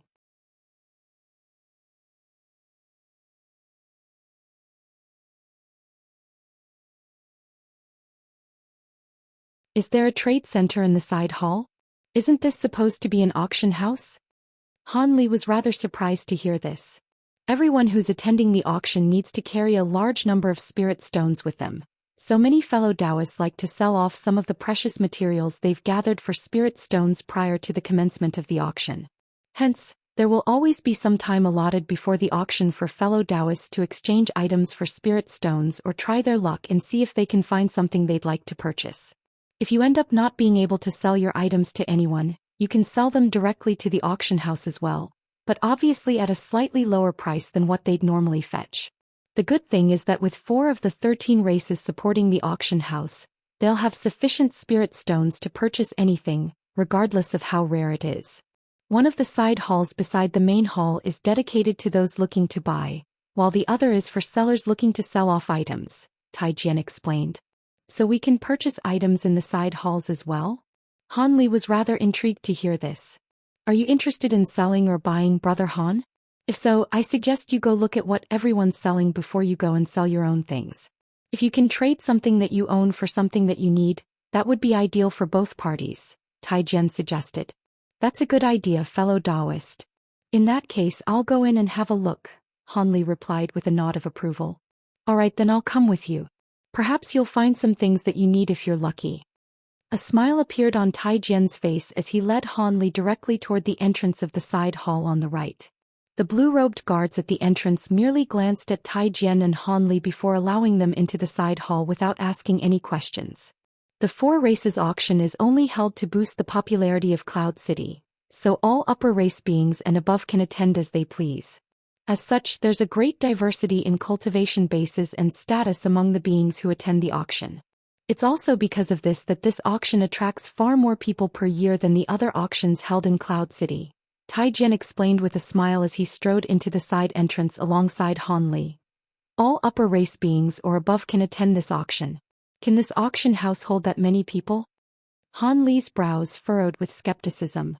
It was no wonder that Han Li would have such doubts, seeing as the number of upper race beings in the Cloud City definitely numbered in the hundreds of thousands. No matter how he looked at it, this hall was definitely not large enough to house that many beings. You'll see for yourself soon, so there's no need for me to explain, Taijian replied with a mysterious smile. Han Li's expression changed slightly as he cast his gaze up ahead, and only then did he realize that he had been walking through this entrance for longer than he'd expected, yet still hadn't reached the side hall. Wait. The shimmering white entrance up ahead had appeared quite close to them even in the very beginning, so why was it that after walking for a while, they didn't seem to have closed down the distance to the entrance at all? A hint of surprise appeared on Han Li's face as he murmured, "Spatial techniques are being used here." "Ah, you finally noticed, fellow Taoist Han. This auction house itself is actually a super spatial treasure that possesses spatial abilities and can expand or shrink at will. The interior of the hall can house over 10 times as many beings as it appears to be able to from the outside, so it's more than equipped to handle the influx of auction attendees," Taijian chuckled. "I see. No wonder the ring at the top of the building looked so peculiar." A contemplative look appeared on Han Li's face.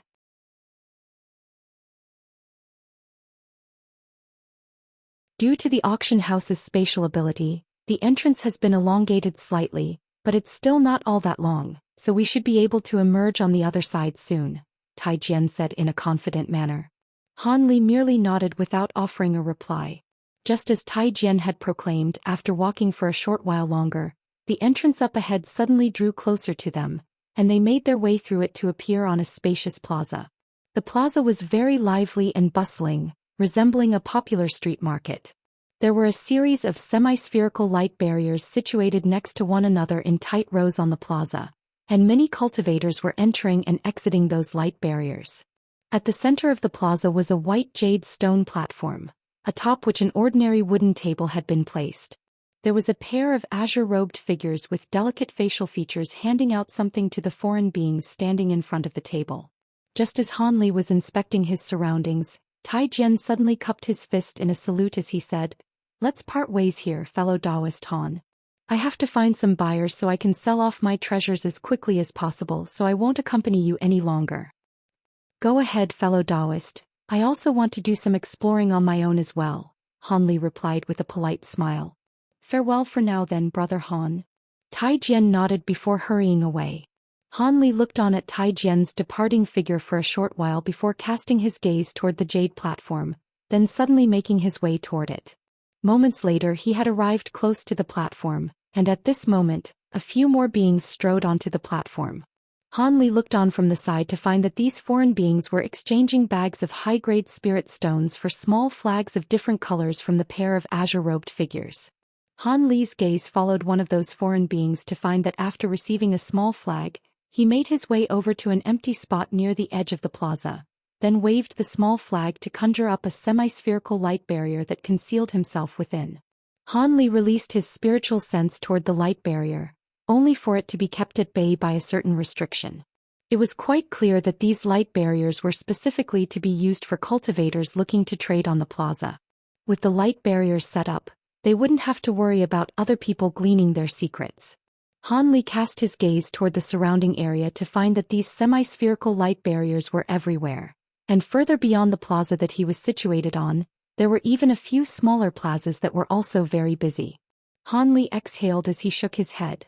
4 sellers looking to hand off their treasures to someone. Finding a suitable buyer among so many beings was akin to finding a needle in a haystack, so he certainly wasn't going to waste too much time here. If he wanted to try and secure a myriad wonder pill for himself, then he had to gather a large sum of spirit stones prior to the commencement of the auction. With that in mind, Han Li began to slowly walk along the edge of the plaza. Most of the time he would only have a look from the outside. He'd enter a light barrier or two occasionally, but he'd then quickly re-emerge from within. After 15 minutes, Han Li still hadn't accomplished anything, and his brows furrowed as he turned around in a decisive manner, retracing his steps to head back to the exit. Perhaps it was pure coincidence or by Han Li's design, but when he stepped into the exit again he was the only one in there. As he walked along the passageway, he suddenly rustled a sleeve to produce a black veil, and it disintegrated into a cloud of faint black mist amid a dull thump. The black mist settled over Han Li, making his body quite blurry and indistinct. Almost immediately thereafter, light flashed within the black mist, and it surged around him before forming a glossy black robe that draped itself over his body. At this moment, Han Li emerged from the mist with his head lowered, and his aura had become extremely faint. When he raised his head again, he had already adopted a completely new set of facial features. In what seemed like the mere blink of an eye, Han Li had completely disguised himself. After that, Han Li emerged from the exit in an unhurried manner, passing by a few foreign beings who were walking in the opposite direction. The blue-robed guards outside merely glanced at Han Li before allowing him to depart.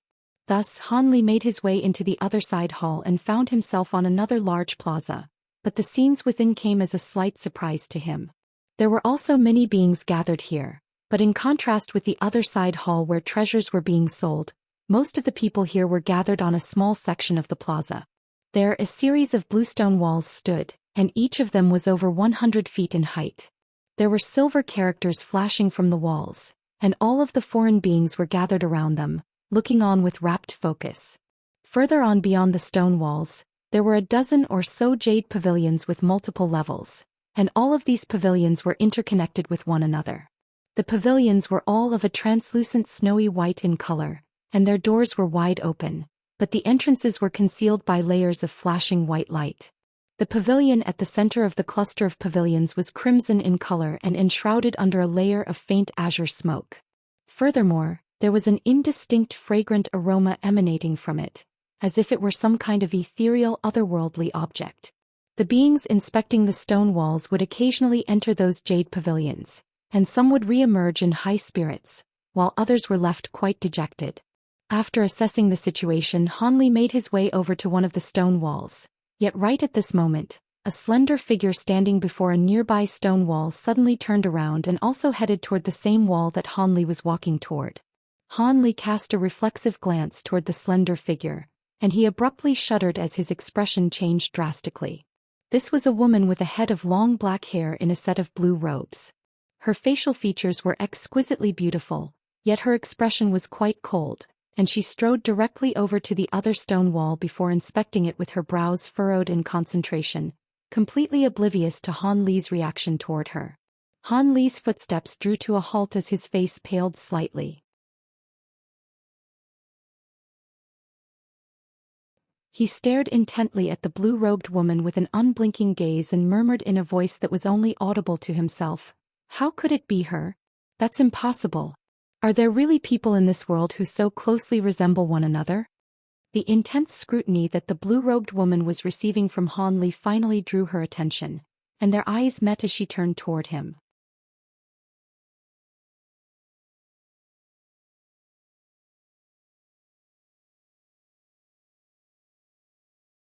The woman initially faltered at the sight of Han Li staring blankly at her, but a hint of rage then quickly appeared on her face. She swept her spiritual sense toward him, and her heart jolted with shock as she discovered that she was unable to detect any spiritual chi fluctuations from his body. This was quite unsettling to her and she immediately turned around.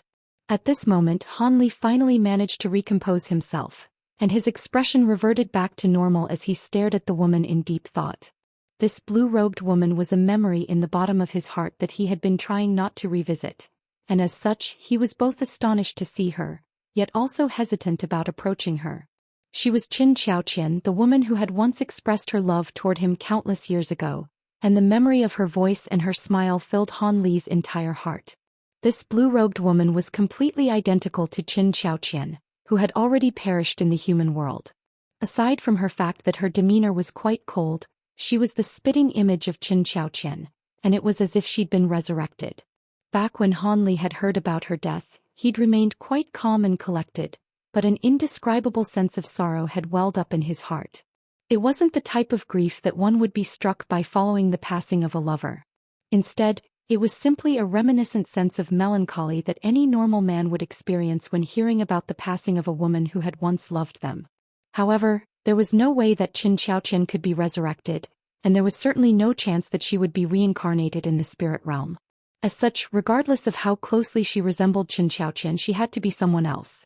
This string of thoughts rapidly flashed through Han Li's mind, and he finally managed to forcibly repress his slightly tumultuous emotions. Following a brief hesitation, he still proceeded with his original plan, making his way toward the same stone wall. The blue-robed woman didn't turn around, but she seemed to have an ability that allowed her to sense what was happening behind her, and her brows furrowed as she departed from her original spot.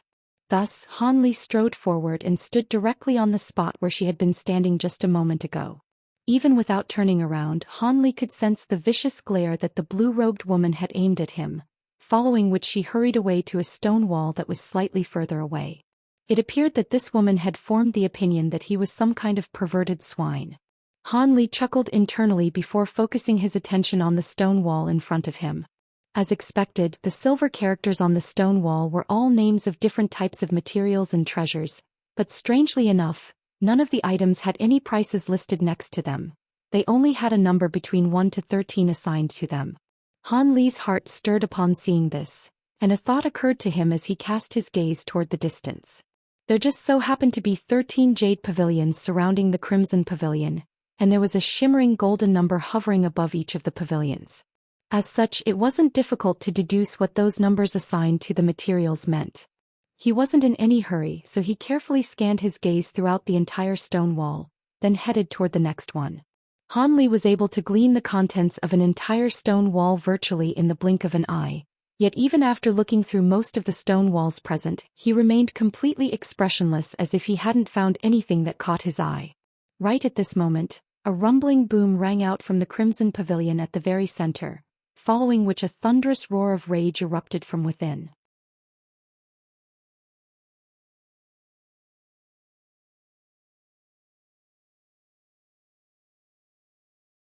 However, in the next instant, an alarming turn of events abruptly unfolded. In the instant that Elder Duan passed by Han Li, his footsteps suddenly faltered, and his nose twitched before he turned an intense, incredulous gaze toward Han Li. All of the nearby beings were naturally quite taken aback by this sudden development, and many of them turned to Han Li as well, trying to determine what it was about him that had caught the interest of such a powerful being. "Do you have any business with me, senior?" Han Li was struck by a sense of foreboding, but he still extended a respectful salute as he squeezed a smile onto his face. "What's your name and which race are you from?" Han Li didn't know what this being's intentions were, so he naturally didn't dare to speak the truth. As such, he fabricated a response on the spot. "Good. I am Duan Tianren of the Stone Cocoon race. If you encounter any troubles in Cloud City, you can refer to me as your backer." Elder Duan nodded with a meaningful expression, and it was impossible to tell whether he believed Han Li's fib. All of a sudden, his body blurred before reverting back to normal, but Han Li's expression changed drastically. He could clearly sense that in the instant that Duan Tianren's body had blurred, he had thrust a palm lightly onto Han Li's shoulder. With his spirit eye ability, he was able to see the trajectory of Duan Tianren's palm, but he was simply too fast for Han Li to evade. A burst of strange spiritual qi flowed from Duan Tianren's palm into his arm, and it only dissipated after circulating throughout his entire arm.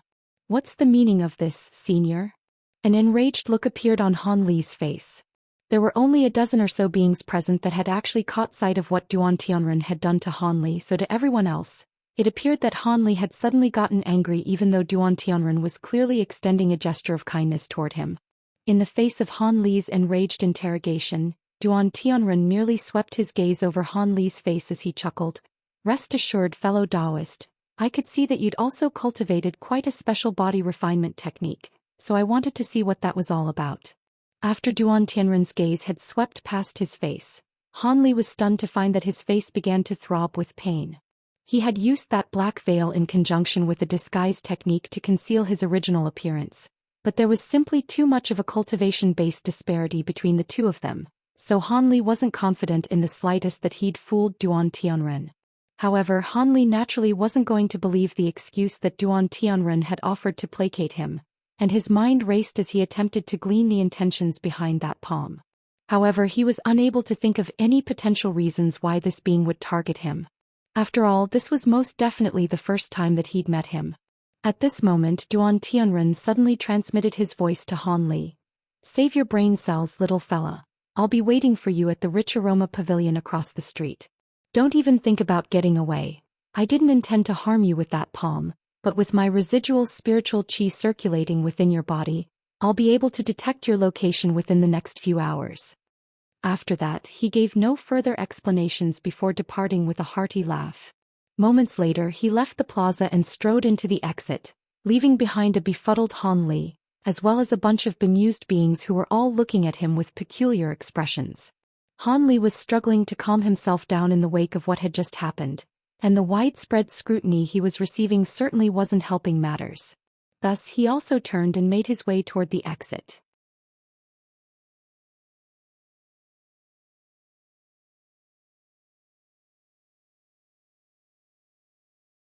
Han Li had originally planned to disguise himself before selling off some of his spirit medicines and spirit herbs in exchange for spirit stones. However, after what had just happened, he had become the center of everyone's attention, so he naturally wouldn't be able to act according to his initial plan. As such, following a brief moment of contemplation, he departed from the side hall, seemingly in a calm manner. He then arrived at a plot of empty land reserved for beast-drawn carriages to park at, then cast a solemn gaze across the street. When he had first arrived, he hadn't noticed this so-called Rich Aroma Pavilion, but now that he was actively searching for it, he discovered that there really was such a place. The pavilion wasn't very large, but it was situated almost directly across from the auction house. The building was 3 levels tall, and there was a sign hanging above the door with flowing and elegant text inscribed upon it. After a brief moment of observation, Han Li discovered that in contrast with all of the other nearby buildings, which were all quite lively and bustling, there was no one entering or exiting the pavilion at all. This was the place that Duan Tianren had asked him to go to. Han Li was feeling rather hesitant about how to proceed. The auction wasn't going to commence for some time, and before ascertaining Duan Tianren's true intentions, he wouldn't be able to focus on the auction anyway. As such, he suddenly rustled a sleeve, and his hand reached out from within as he appraised it in an expressionless manner. The hand was inky black in color, and it was none other than the hand in which the divine essence-fused mountain had been infused. Han Li's brows furrowed slightly. Duan Tianren had done his best to disguise this, but through the use of his spirit eye ability, Han Li was still able to see that his gaze had almost been focused entirely on this sleeve of his. However, he didn't know whether it was just his hand that had caught Duan Tianren's interest or his entire arm instead. If it were the former, then he was most likely interested in the divine essence-fused mountain, but if it were the latter...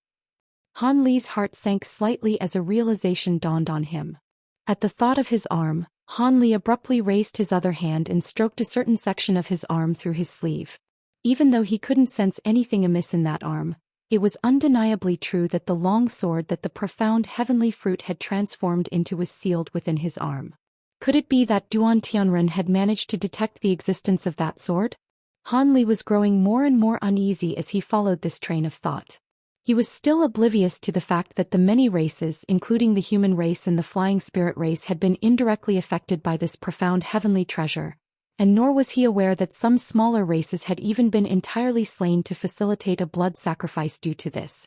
However, he had witnessed the power of the sword in person, and he knew that if he could use the sword at will someday without being crippled by it, he'd essentially be invincible in the spirit realm. As such, even though he had only used the sword once, it had already become one of his biggest secrets, second only to that mysterious small vial, and it was even more important to him than his mature gold-devouring beetles. However, it wasn't very likely that this stone cocoon race elder had actually managed to detect the presence of the profound heavenly treasure within his body. Otherwise, Qian Jizi would have been able to detect it as well. Even though the profound heavenly treasure was sealed within his arm, even he couldn't detect its presence unless he attempted to wield it. Of course, it wasn't impossible that Duan Tianren possessed some kind of special secret technique that allowed him to detect the profound heavenly treasure. In any case, he was no match for a being at the pinnacle of the body integration stage as he currently was, and even without the wisp of spiritual power that Duan Tianren had injected into his body, it would be next to impossible for him to escape from the heavily guarded Cloud City anyway. Hence, he essentially had no choice but to do as he was told, regardless of whether it would spell fortune or disaster for him. Thus, after hesitating for a long while, Han Li finally gritted his teeth and made his way toward the rich aroma pavilion. Thankfully, even if Duan Tianren really were interested in his profound heavenly treasure, there was no immediate threat to his life.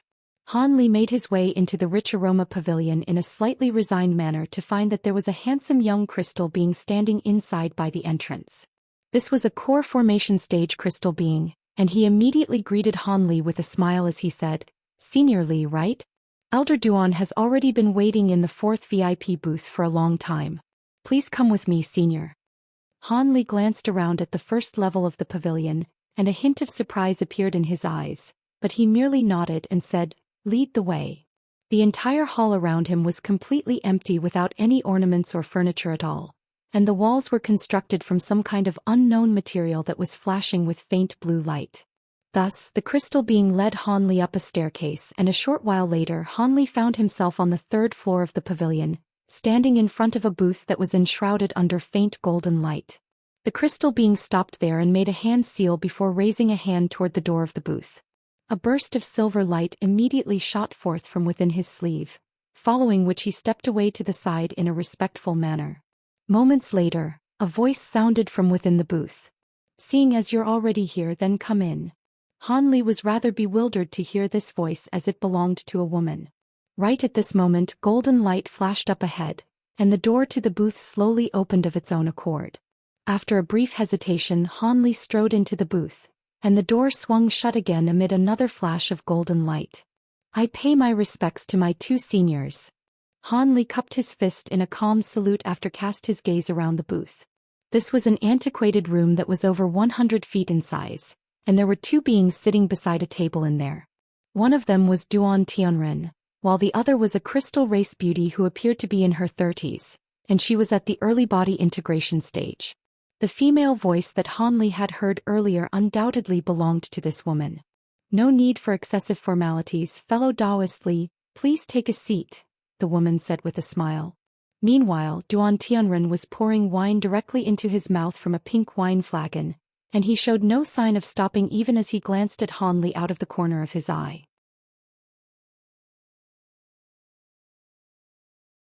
Even for Han Li, who very rarely consumed alcoholic beverages, the rich fragrant aroma emanating from the wine was quite tempting to him. Thus, after extending another respectful salute, Han Li took a seat on one of the other chairs in the booth. At this moment, the woman turned to appraise Han Li, and he could sense that her gaze paused momentarily when it traveled to his sleeve. It appeared that Duan Tianren had to have told her something. Han Li's brows furrowed slightly, and he felt as if he had landed himself in a lot of hot water. All of the crystal beings were extremely intelligent, and high-grade crystal beings that could cultivate to the body integration stage were all supremely prodigious beings. As such, it wouldn't be easy to try and swindle these 2. Duan Tianren finally finished the contents of the entire wine flagon before wiping his mouth with his sleeve as he said, "All right, he's here and I've told you everything I need to tell you. The rest is up to you now, Fairy Kai. I'm just a thick-skulled idiot, so using my brain certainly isn't my forte, but I have to get the biggest share out of the things that we obtain in the end. There's no rush, Brother Duan.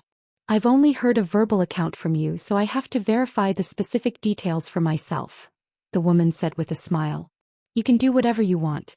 In any case, I've verified it in person and I'm sure it's real." By the way, your 9 fragrant spirit wine is becoming more and more delectable by the day. Get me another flagon, will you?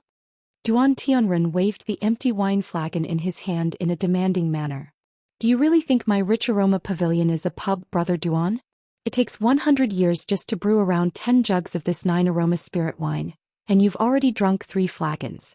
Next time you come here, I can only bring out some ordinary spirit wine for you.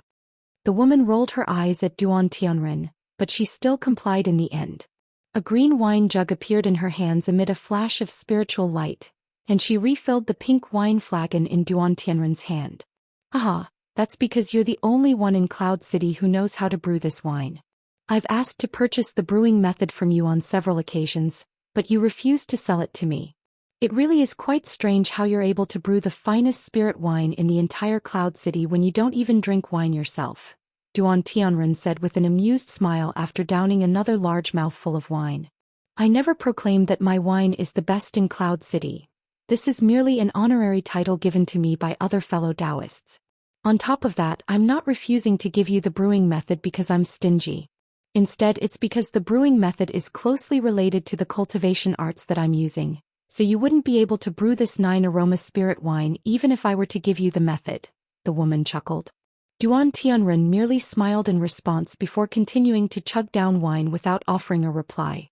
Meanwhile, the woman flipped a hand over to produce a fist-sized golden cup, which she filled with wine from her jug before offering it to Han Li. The cup was enveloped by a ball of green light and slowly hovered toward him. The fact that you've come here today shows that you must have some affinity with my rich aroma pavilion. Why don't you have some 9 aroma spirit wine as well? The woman said with a smile as Han Li reflexively caught the cup of wine. Thank you, Senior, Han Li replied in a grateful manner, but he didn't immediately down the contents of the cup. Instead, he looked down at the golden cup in his hand to find that this so-called 9 aroma spirit wine was translucent and viscous, and slightly pink in color. With the golden cup acting as a backdrop, it was as if he were holding a mesmerizing miniature lake filled with agate rocks.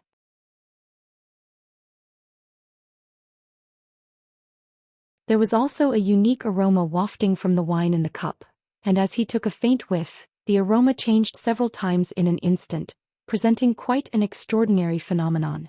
Not only is my spirit wine extremely aromatic, consumption of it can clear the eyes and cleanse the body. Each and every mouthful of wine can save you over a month of arduous cultivation, the woman introduced. I am extremely fortunate to be able to taste such extraordinary wine. At this point, Han Li had also ascertained that the wine in the cup hadn't been tampered with, so he raised the cup to his lips to take a sip. He felt as if a block of glacial ice had entered his mouth, immediately following which the block of ice melted and turned into a warm liquid that was extremely smooth and aromatic.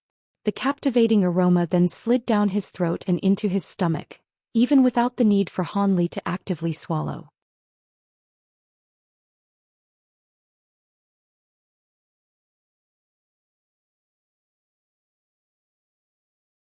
All of a sudden, Han Li felt a scorching sensation in his dantian, which then spread through his limbs, meridians, and all over his body to create an extremely comfortable sensation. Han Li closed his eyes to savor the aftertaste of the wine for a long while before finally praising in a heartfelt manner, "This wine is indeed extraordinary. This is the first time I've had such delectable spirit wine." Hee, if that weren't the case, then I wouldn't come here every year to beg for wine, Duan Tianren chortled heartily. It is a great honor for me that you too enjoy my spirit wine. However, we didn't invite you here just to drink wine, fellow Taoist Han, the woman said with a smile.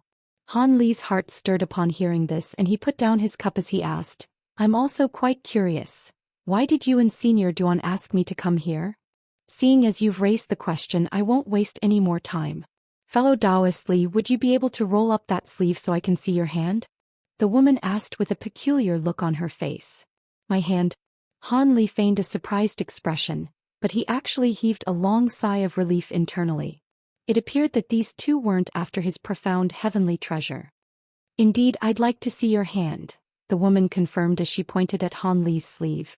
"All right, no problem," Han Li reluctantly agreed after a long hesitation. He then rolled up his sleeve to reveal his hand, and it appeared to be no different from the average human hand. The woman's brows furrowed upon seeing this, following which the crystal on her glabella flashed as a streak of silver light shot forth. The streak of light hurtled through the air at an astonishing speed, reaching Han Li in the blink of an eye before stabbing down with ferocious might toward the hand that Han Li had just unveiled. The woman appeared to be quite warm and gentle, but she was attacking without any premonition in a display that completely belied her appearance.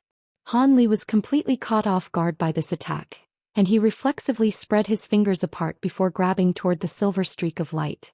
The silver light struck his palm with a loud clang, following which the sound of metal grating on metal rang out.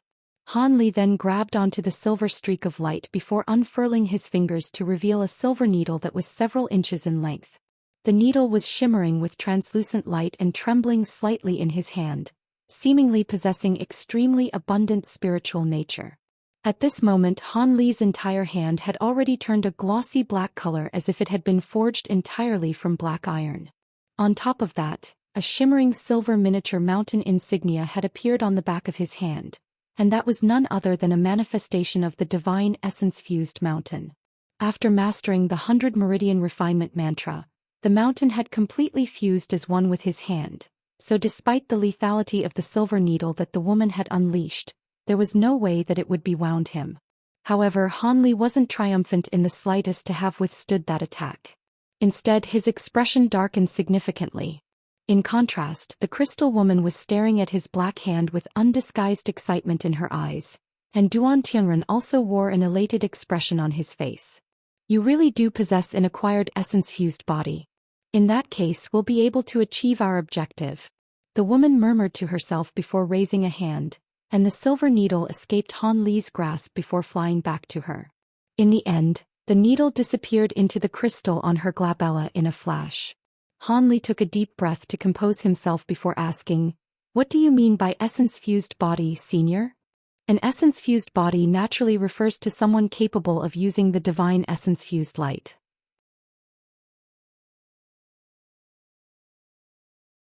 Seeing as you've fused an essence-fused treasure with your body, you technically possess an acquired essence-fused body. Speaking of which, this cultivation art that allows you to fuse a treasure into your body is quite similar in effect to the cultivation art you're using, fellow Taoist Duan. The only difference is that instead of treasures, you fuse all types of precious tool refinement materials into your body instead, brother Duan. The woman seemed to be in very high spirits. Han Li's expression changed slightly upon hearing this, but he didn't ask any questions. He knew that the woman would definitely explain the situation to him anyway, even if he didn't ask her anything. As expected, seeing as Han Li wasn't saying anything, the woman continued, "Even though we've essentially confirmed that you possess an essence-fused body, I still want to see you release your divine essence-fused light. You wouldn't turn down that request from me, would you, fellow Taoist Li?" Instead of answering the question, Han Li merely waved a hand before him, and a layer of gray light instantly surfaced to create a light barrier around his body. The woman's eyes lit up upon seeing this, and she rubbed her hands together before raising them toward Han Li. A string of spluttering sounds rang out, following which several crimson fireballs flew toward him. Initially, they were only fist-sized fireballs, but not long after they left her hand, they swelled to the size of human heads, and seemed to be quite powerful as well. Han Li looked on at these fireballs and displayed no intent to evade them, merely allowing them to strike his gray light barrier in quick succession instead. As soon as the fireballs came into contact with the gray light barrier, they disappeared amid dull thumps like sandcastles in the rising tide, completely vanishing before they could unleash any power. There's no mistaking it. Divine essence-fused light combats the power of the 5 elements. From the ease with which you're using your divine essence-fused light, I can tell that you've clearly cultivated it to the maximal extent, and your mastery of it is no less proficient than in those who are born with essence-fused bodies. What do you think, fellow Taoist Duan? The woman clapped her hands with elation before turning to Duan Tianren. A peculiar light flashed through Duan Tianren's eyes upon hearing this, and he suddenly made a grabbing motion toward Han Li. Several large runes flashed from his fingertips, following which a vast expanse of gray light surged forth, sweeping directly toward Han Li, divine essence-fused light. Han Li exclaimed with alarm as he looked on at the familiar gray light surging toward him. He then reflexively made a hand seal, and brilliant light erupted from the gray light barrier around the body as it prepared to withstand Duan Tianren's divine essence-fused light. Immediately thereafter, the two bursts of gray light flashed amid a string of strange crackling noises. Even though both bursts of light were gray in color, it was not impossible to tell the difference between the two. It was quite clear that the color of Duan Tianren's divine essence-fused light was slightly darker, but it was clearly more volatile and unstable, as if he were unable to completely control it as he pleased. A hint of surprise flashed through Han Li's eyes, and after a brief pause for contemplation he suddenly pointed an inky black finger toward the gray light up ahead. All of the divine essence-fused light suddenly converged toward the center to form a large ball of light that rapidly rotated on the spot. An astonishing scene then ensued. The gray light unleashed by Duan Tianren seemed to have encountered a massive vortex, and it all disappeared into the ball of light in a flash. Alright, that's enough. Even though fellow Taoist Li's essence-fused body is an acquired one, it's quite clear that he's far more proficient in using the divine essence-fused light than you are, Brother Duan. His level of mastery is no different from that of a being naturally born with an essence-fused body, the woman remarked with a wide smile. Of course that's the case. My divine essence-fused light is only released from forcibly using my magic power to activate the essence-fused stones that I've fused with my body, so there's no way it can compare with fellow Taoist Li's divine essence-fused light. Speaking of which, your secret art to fuse treasures with your body is quite extraordinary, fellow Taoist Li. Duan Tianren clicked his tongue with wonder. It's quite fortunate that you fused a large quantity of essence-fused stones into your body. Otherwise, you wouldn't have been able to detect the essence-fused treasure within fellow Taoist Li's body, the woman said with a smile. Han Li was left a little speechless upon hearing this. At this moment, Duan Tianren raised a hand to withdraw the divine essence-fused light that he'd released, then lowered his arm in a calm manner. Han Li also made a hand seal to withdraw the silver light around him before asking, "There must be a reason why you hold this ability in such high regard, right, senior?" "We do have our reasons, of course. In all honesty, we've waited thousands of years for someone capable of wielding the divine essence-fused light, but we were still unable to gather enough people, so we'd originally already given up. Who would have thought that you'd appear us at this juncture to rekindle our hopes?" The woman replied with an excited gleam in her eyes. "Gather enough people? Does that mean you found others with the essence-fused body as well?" Han Li was quite surprised to hear this. "Of course. We'll have to tell you everything eventually, so I'll fill you in now. We have an objective that we want to achieve, and only beings with mastery of the divine essence-fused light can achieve it, but one person alone definitely isn't enough. After searching for thousands of years, Brother Duan and I have found 3 beings with the essence-fused body, including yourself," the woman explained. "The divine essence-fused light isn't a unique secret cultivation art, but it's most definitely extremely rare, so we weren't confident at all that we'd be able to gather enough people, but it appears that the heavens have blessed us with immense fortune," the woman continued with a smile. "All right, I now understand why I was invited here, but how may I be of assistance to you, senior?" Han Li asked with a wry smile. "That's quite an important matter, and I can only reveal the specific details to you after discussing some things with Brother Duan. However, one thing is for sure. We'll need you to do something for us and will require your services at several years to a century from now," the woman replied. "What? Several years to a century?" Han Li's brows furrowed upon hearing this familiar time frame. "Is there something wrong, fellow Taoist Li?" the crystal woman asked.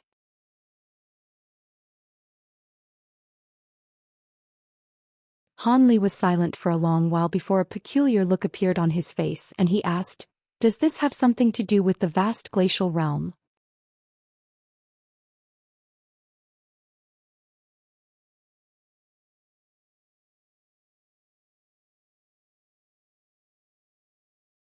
A hint of surprise flashed through the woman's eyes upon hearing this, but she then smiled and said, "Indeed, we will require you to do something for us in the vast glacial realm. Rest assured, fellow Taoist Li, even though you're not a member of our 13 heavenly cloud races, we are both relatively important figures in our respective races, so it won't be an issue for us to grant you a spot to enter the vast glacial realm. As such, we'll be giving you this splendid opportunity in return for your help. What do you think?" A peculiar look appeared on Han Li's face. After a long while he finally sighed, "I haven't reached a bottleneck in my cultivation, so entering the vast glacial realm won't do me much good. On top of that, I can enter the vast glacial realm without any additional effort on your part, senior. You can enter the vast glacial realm without our help? Surely not. I can see that you're in disguise right now, but I'm certain that you're not a being from one of our 13 races. How can an outsider like you have the right to enter the vast glacial realm? A hint of surprise appeared on Duan Tianren's face as he spoke. A flash of realization suddenly appeared in the crystal woman's eyes and she chuckled. Don't be quick to jump to conclusions, Brother Duan. If we're talking about outsiders, then there really is one who was granted the right to enter the vast glacial realm recently. I think we need to stop referring to you as fellow Taoist Li. Isn't that right, fellow Taoist Han? Han Li heaved an internal sigh upon hearing this. As expected, these two beings were too powerful to be fooled by his disguise. Thankfully, from the sounds of it, they could tell that he was in disguise, but they still couldn't glean his true appearance. After a brief pause to collect his thoughts, Duan Tianren mused, Fellow Taoist Han?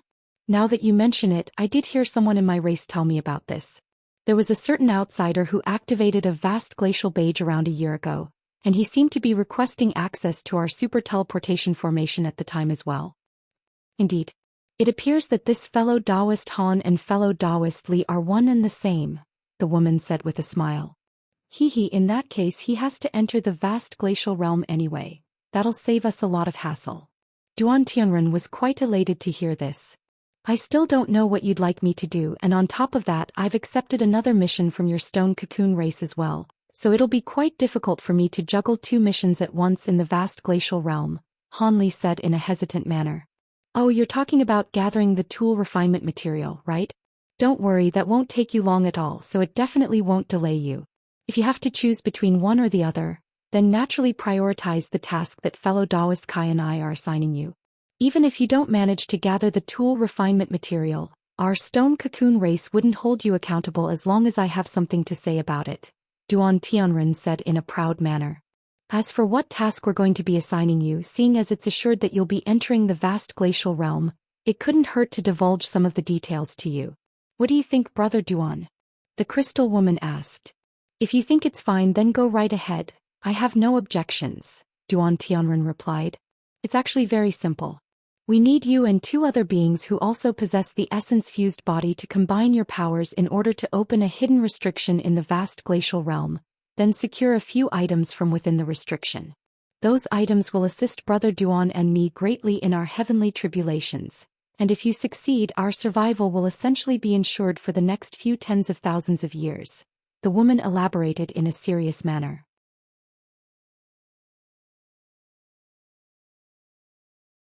Han Li faltered slightly upon hearing this, and he couldn't help but think of Qin Yuanzi, who was hiding in the infernal river. Despite his extraordinary cultivation base, he had no choice but to reside in a space outside of the main realm in order to delay his next major heavenly tribulation. At their cultivation bases, dying of old age was no longer a concern, but the major heavenly tribulations that were guaranteed to befall them periodically was something that they had to try to avoid or delay at all cost. It seemed that even after reaching the body integration stage, one still had to toil away in the ever-present hamster wheel of cultivation. Han Li heaved an internal sigh as he came to that conclusion. The crystal woman continued, This restriction is something we discovered in the vast glacial realm back before we reached the holy race, and I wasn't able to open it at the time, but I was lucky enough to learn some information about it through other avenues. There are a few items in there that are next to useless for upper race beings like you, but they're life-saving treasures to holy race beings like us. Seeing as this restriction lies in the vast glacial realm, then doesn't that mean it would have been left behind by an immortal? I've heard that many beings have perished within various restrictions in the vast glacial realm. Are you really certain that we'll be able to bypass it unscathed, Senior? Han Li asked in a cautious manner. Perhaps my combat prowess is slightly inferior compared to that of the average holy race being, but in terms of mastery and restrictions, I can confidently say that I'm ranked within the top 5 beings in all of the heavenly cloud races. At the time, I painstakingly studied the restriction to find that it had existed for countless years, and the vast majority of its power had already faded. Otherwise, I would have completely given up on it from the get-go. Do you not believe me, fellow Taoist? The woman asked with a meaningful look in her eyes. I wouldn't dare, Han Li hurriedly replied. It would only be natural for you to be skeptical under these circumstances. Rest assured, I may be a woman, but I'm not so petty as to begrudge you for doubting my words. I spent over 1,000 years to devise this method to break the restriction using the powers of 3 beings with essence-fused bodies, and there's at least a 70% to 80% chance that it would succeed. As for the other 2 beings with essence-fused bodies, they've been here in Cloud City this entire time. One of them was naturally born with the Constitution and is currently a guest member of our crystal race. The other acquired the essence-fused body through assistance from Brother Duan. If they were to join forces with you, I'm sure the 3 of you will be able to break that restriction, the woman said in a confident manner. If Senior Duan can help a being attain the essence-fused body, then why didn't he just replicate that with another being rather than wait all this time? Han Li asked with furrowed brows.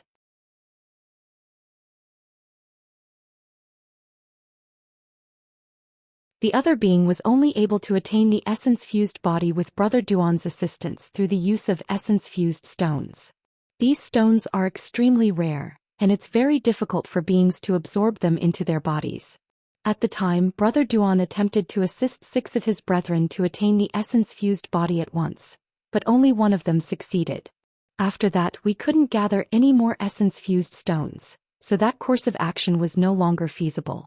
At the core of the matter, we simply want to ask you to help the other 2 break a restriction in the vast glacial realm. We're not asking you to take some kind of outrageous risk, the woman explained. After a brief pause, a wry smile appeared on Han Li's face. I probably have no choice but to agree, right? Hehe, what do you think? At this moment, Duan Tianren had finished his flagon of wine, and he turned to Han Li with a cold expression on his face. If it really is as simple as you say, then I'm naturally willing to help. However, the vast glacial realm is fraught with peril, and that restriction was very likely left behind by an immortal, so there could be many unpredictable circumstances involved. Will you really be able to ensure my safety? Han Li asked after taking a deep breath. Hehe, nothing is set in stone in this world. Even if I were to guarantee your safety, would you believe me? The woman asked with a hint of a smile on her face. Han Li fell silent for a moment before continuing. Seeing as you're unable to make that promise, I'd like you to agree to 2 conditions of mine in return. As opposed to being annoyed, the woman was quite relieved to hear this. The fact that Han Li was willing to state conditions indicated that he was willing to undertake this task. Of course. Even if you didn't state any conditions, Brother Duan and I would be sure to reward you handsomely for your efforts as long as you succeed. My first condition is very simple. As you know, I wish to access the super teleportation formation after returning from the vast glacial realm, but using the teleportation formation requires the expenditure of a vast number of top-grade spirit stones. I'm afraid I won't be able to issue such a massive sum on my own, Han Li said in a calm manner. Using the super teleportation formation does indeed require the expenditure of an astronomical number of top-grade spirit stones. How about this? I'll supply half of the spirit stones required. Are you happy with that? The woman promised without any hesitation. It seemed that providing this astonishing sum wasn't an issue for her at all. Han Li was rather taken aback by the fact that she was willing to offer so many spirit stones to help his cause, but he merely smiled as he continued. Thank you, Senior. My second condition is that after breaking the restriction, I want all of the other treasures aside from the few designated ones. No problem. We only want those few treasures, so you and the other 2 fellow Taoists can take everything else, the woman immediately replied, seemingly completely unsurprised by this condition. She didn't even discuss the matter with Duan Tianren, but he merely glanced at the woman and didn't state any objections. I'm not a greedy person. Seeing as you've accepted both of my conditions, I have no further objections. I'm willing to lend you my assistance after entering the vast glacial realm. Han Li rose to his feet as he cupped his fist in a salute. Great. With your help, I'm sure we'll enjoy resounding success. Brother Duan and I will visit you to disclose the specific details closer to the opening of the vast glacial realm.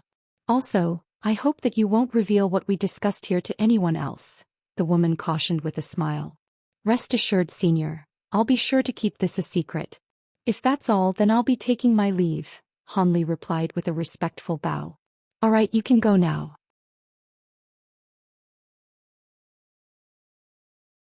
If you encounter any difficulties during this time, You can refer to myself and Brother Duan as your backers. That should take care of most troubles that come your way. Alright, you still don't know my full name, right? I'm Kai Luiying, the woman said with a smile.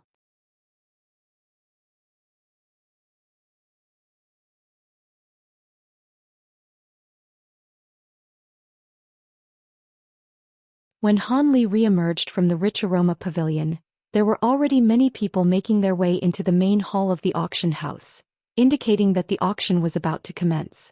Han Li immediately also followed suit without any hesitation.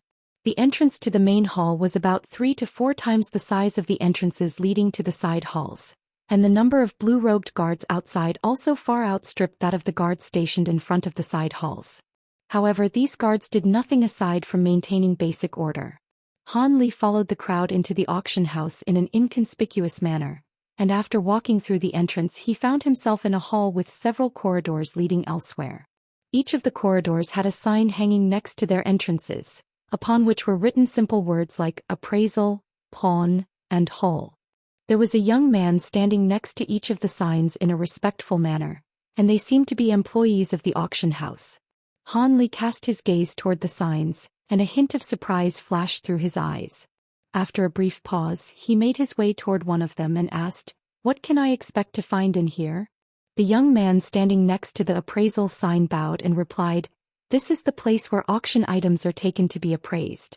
If you have any precious items, they can be added to the list of auction items if the appraisers deem them to be worthy." "Oh, I see." Han Li nodded before making his way into the corridor. Kai Luiying had promised to issue half of the expenses required for him to use the super teleportation formation, but the remaining half was still an astronomical sum that he had to take care of himself. As such, Han Li wanted to sell off some items to the auction house as he'd originally planned. The corridor wasn't a very long one. After walking for several tens of feet and rounding a corner, Han Li found himself standing before a dark red door. The door was wide open, but an azure light barrier concealed the entrance, and there were 7 or 8 foreign beings standing in a line in front of the light barrier. Han Li was rather surprised to see this, but he made his way over to the line calmly before standing at the rear. Azure light flashed, and the light barrier opened up of its own accord as a red-haired foreign being emerged from within. Judging from the wide smile on his face, he seemed to have received some good news. The foreign being paid no heed to everyone else lined up outside as he passed through the crowd and made his way out of the corridor in high spirits. Thus, the next person in the line proceeded to stride toward the light barrier. After only about 10 minutes, everyone in front of Han Li had gone in and re-emerged, indicating that the appraisers were quite quick and efficient. However, 4 or 5 more beings had since joined the line before Han Li. It appeared that many people had the same plan as Han Li, choosing to sell off their items to the auction house right before the commencement of the auction. After another foreign being emerged from the azure light barrier in a dejected manner, it was finally Han Li's turn, and he made his way into the room. After stepping through the light barrier, Han Li found himself in a massive room that was over 300 feet in size. The entire room had been constructed from some kind of grayish-white stone, and there were many runes carved all over the surfaces of this material, thereby ensuring secrecy within this appraisal room. There was also a jade table and 3 wooden chairs in the room, as well as a simple teleportation formation in the corner. There were 3 murky white humanoid figures sitting on the chairs, and due to the fact that their bodies had been entirely concealed under spiritual light, there was no way to glean their true appearances.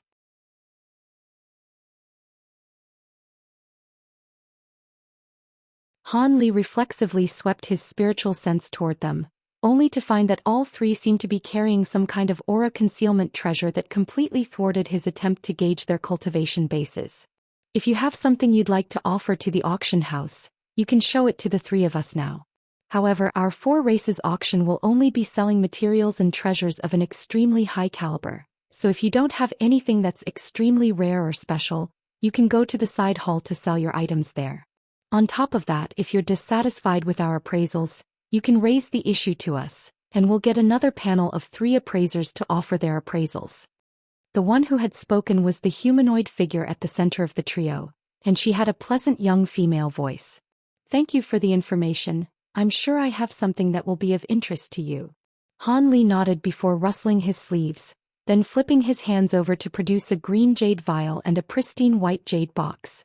Instead of approaching the three appraisers, Han Li tossed the items toward them from afar, and they were immediately caught by an invisible force before being slowly carried over to the trio. The two humanoid figures who hadn't spoken immediately grabbed a container each before opening them. As soon as the vial was opened, an extremely rich medicinal aroma wafted forth along with an indistinct dragon's roar. A ball of green light then flew out of the vial, and the item within the light seemed to possess abundant spiritual nature. The humanoid figure who was holding the vial let loose a faint cry of surprise as he hurried closed the vial again. At the same time he swept a sleeve through the air, and a swath of white light shot forth to ensnare the ball of green light before drawing it into his grasp. He stared intently at the ball of light to find that there was an azure pill within it. The surface of the pill was smooth and supple, and an extremely lifelike silver dragon insignia could be seen on it.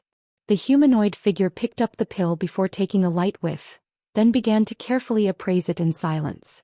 Meanwhile, the other humanoid figure also opened the white jade box in his hand to find that there was a green section of bamboo that was around half a foot in length within it. The humanoid figure inspected the section of bamboo briefly before reaching out to touch it, upon which an arc of golden lightning that was as thick as a finger erupted from the surface of the bamboo amid a loud thunderclap.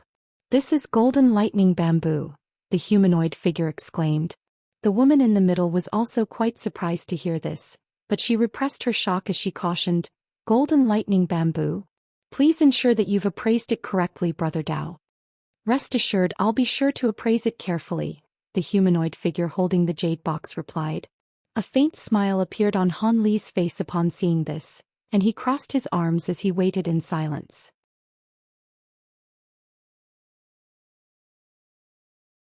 Immediately thereafter, the humanoid figure reached a hand up into his sleeve before pulling out an inky black gourd. The gourd was only several inches in size and extremely intricate in design. The humanoid figure tipped the gourd over and aimed its opening at the green section of bamboo in the jade box before gently patting the underside of the gourd. Black light flashed from the opening of the gourd, and a fist-sized ball of black chi was expelled before striking the green bamboo. As soon as the two came into contact, a loud rumbling thunderclap erupted, and several arcs of golden lightning erupted once again to vanquish the black chi. After doing that, the humanoid figure still wasn't satisfied. He pulled out a green jar and released a burst of green chi from within, only for that to also be destroyed by the arcs of lightning unleashed by the section of bamboo.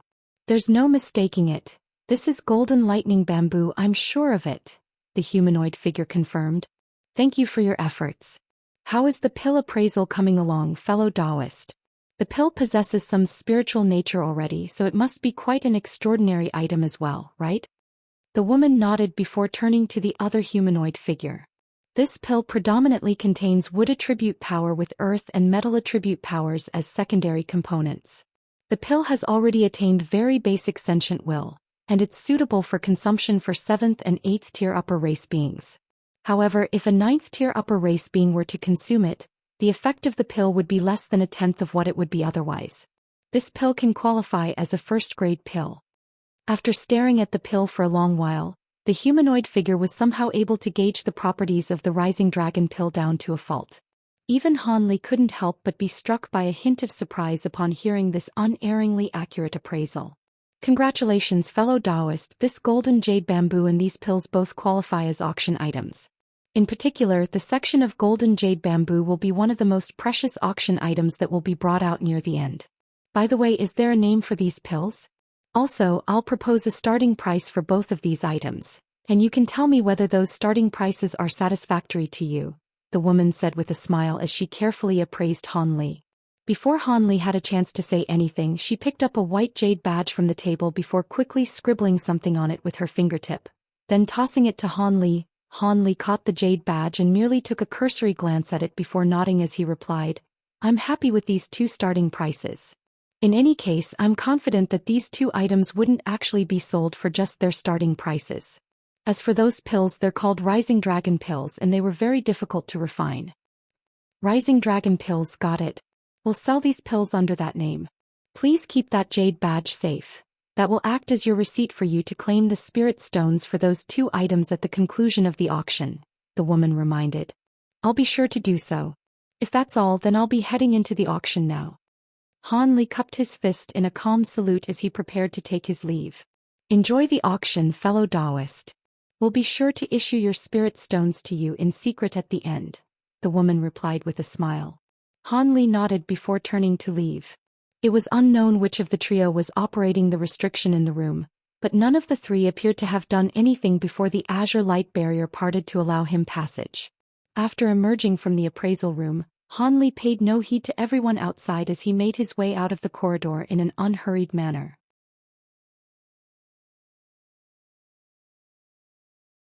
There seemed to be even more foreign beings in the hall now, and a steady stream of people was filing into the corridor leading to the auction hall.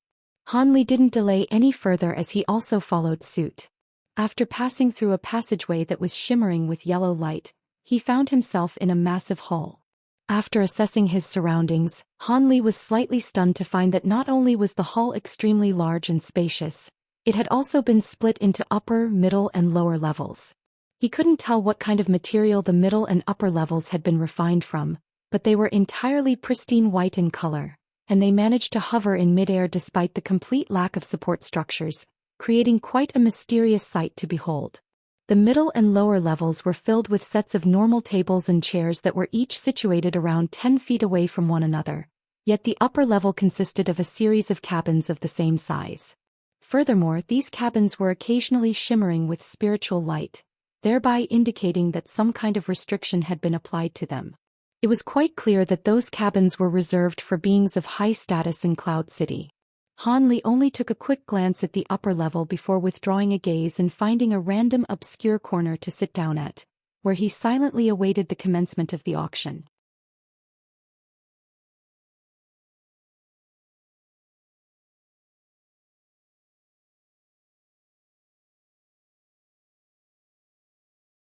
Han Li sat on in his chair for around 2 hours as large numbers of foreign beings poured into the hall.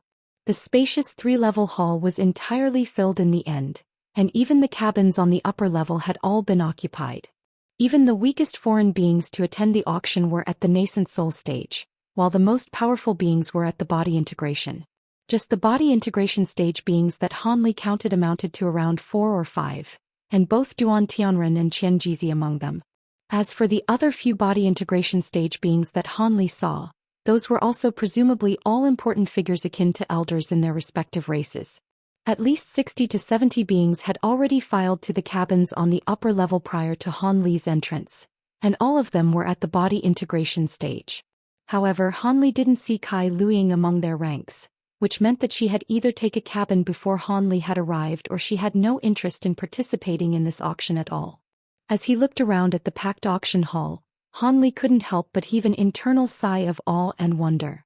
It was indeed true that Cloud City was inhabited by beings from all 13 heavenly cloud races and even foreign beings outside of those races, but it was still quite extraordinary for so many body integration stage beings to appear in a single city.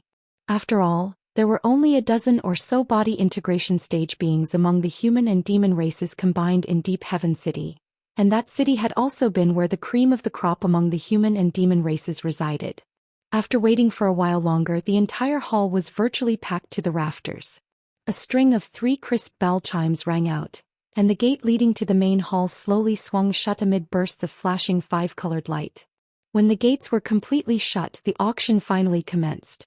At the very front of the hall was a tall stage that was over 100 feet in height, similar to the kind of stage one would find in a normal auction house. The only thing that was different was that there was a golden humanoid puppet standing on each of the 4 corners of the stage. These puppets were all antiquated in design and several tens of feet tall, wielding a giant silver halberd each. Even though they were standing in a completely motionless manner, they gave off quite a fearsome aura, and it was quite apparent that they were extremely powerful. At the very center of the stage was a blue formation, within which was a faint red table. There were many runes carved all over the table, giving it an extremely mysterious appearance. As soon as the gates swung shut, the blue formation lit up and began emitting a low buzzing sound. As the runes on the spell formation flashed, a humanoid figure appeared behind the table. That spell formation was a teleportation formation. The humanoid figure was a little blurry when it first appeared, but it quickly became clearer and revealed itself to be a refined and graceful middle-aged man. The man wore a brocade robe and had a clean-shaven face. He appeared to be completely identical in appearance to a normal human being. However, as Han Li swept his spiritual sense toward the man from afar, he was stunned to discover that the middle-aged man was a mid-body integration stage being. On top of that, he could sense an extremely fearsome aura emanating from the man's body, and this observation told him that this man was an extremely dangerous being. The middle-aged man seemed to hold quite a resounding reputation in Cloud City, as indicated by the fact that the chatter in the auction hall immediately died down following his appearance. In fact, Han Li noticed that many of the beings around him were appraising the man on the stage with a hint of fear in their eyes. In contrast, the middle-aged man adopted a warm smile as he said, "Greetings, fellow Taoists, I am Xiao Bai.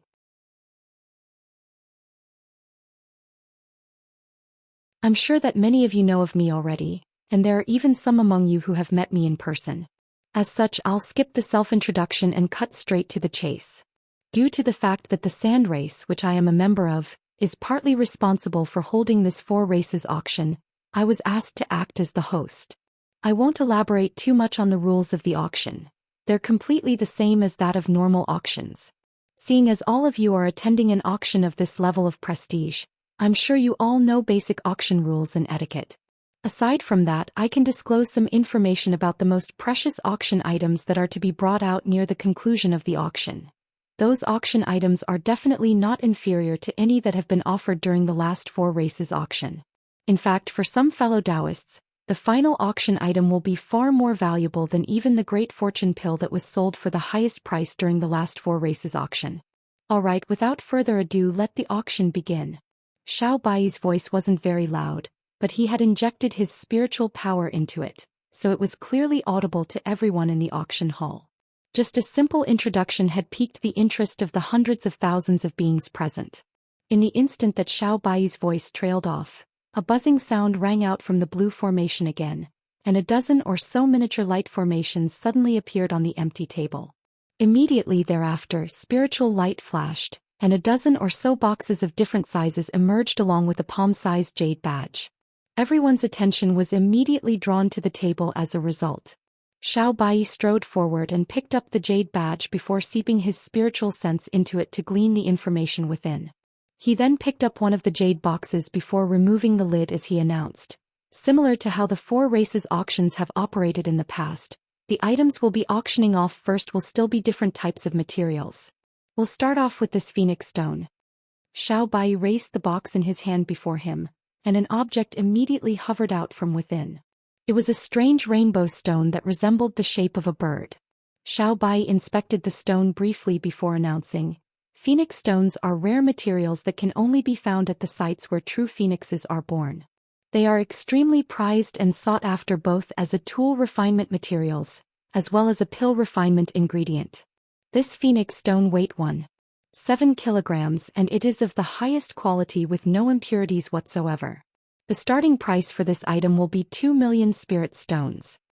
Phoenix stones were extremely versatile in their uses, and 2 million spirit stones was quite a modest starting price for such a large chunk. Even Han Li was rather tempted to place a bid for it.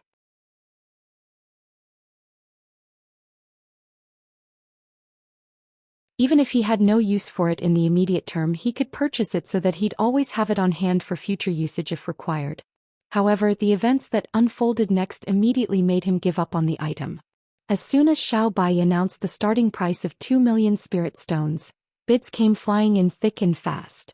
Xiao Bai didn't even have to employ any auctioneer strategies to liven up the crowd, and the price was still quickly bid up to over 4 million spirit stones, which was double the starting price. In the end, the stone was purchased by a woman from the dark green race for the lofty price of over 5,200,000 spirit stones.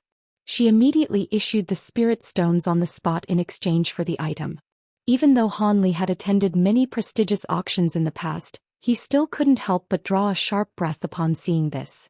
Phoenix stones were indeed precious materials, but this price was way too staggering. As such, Han Li naturally had no intention of joining in on the bidding. After that, Xiao Bai opened another jade box to reveal a shimmering golden spirit flower. Next up is a 6,000-year-old golden monarch flower. These flowers are the perfect medicinal catalyst for refining some precious pills, and the starting price is 3 million spirit stones. The flower was comparable in size to a human head, and each and every one of its petals looked as if it had been forged from pure gold. In stark contrast with the phoenix stone, the entire auction hall remained silent after the flower was revealed, and many people looked on with furrowed brows as an awkward atmosphere quickly began to permeate. This wasn't a surprising occurrence. After all, most of the beings gathered here hadn't even ever heard of this so-called golden monarch flower, yet it had an even higher starting price than the phoenix stone. Han Li began to stroke his chin with a contemplative look on his face upon seeing this. This was also the first time he had ever seen this flower, but from the faint smile on Xiao Bai's face, it appeared that he was quite confident in this auction item. 3 million. Someone finally made a bid. Many people turned toward the bidder to find that he was a thin and frail elderly man from an indeterminate race with a pair of white horns on his head. 3,200,000. Someone else immediately made another bid. 3,500,000. 3,800,000. One bid after another rolled in from various locations in the auction hall, and there were only a dozen or so participants in the bidding, but the price was climbing just as quickly as it had for the phoenix stone. It appeared that very few people knew how to use the flower, but the few beings that did held the flower in extremely high regard. After the white-horned elderly man gritted his teeth and made a staggering bid of 7 million spirit stones, all of the other bidders finally remained silent. Thus, Xiao Bai took out one auction item after another from the boxes on the table. All of the beings gathered here were high-grade cultivators, so he didn't have to present in-depth introductions for these items before they were sold after rounds of intense bidding. After all of the items in the jade boxes had been sold, blue light flashed from the teleportation formation again, and 7 or 8 jade vials appeared on the table. This time, several types of spirit liquid were being sold. These items were all extremely precious, and countless beings clamored to place their bids in rapid succession. The first few vials were all sold for prices that were 3 to 4 times their starting prices, and many beings in the auction hall were stunned by the ferocity of the bidding. This was the beauty of auctions like this. The same item could be worth nothing to someone, but be regarded as a priceless treasure by others. In the blink of an eye, all of the vials of spirit liquid had been sold aside from a final white vial.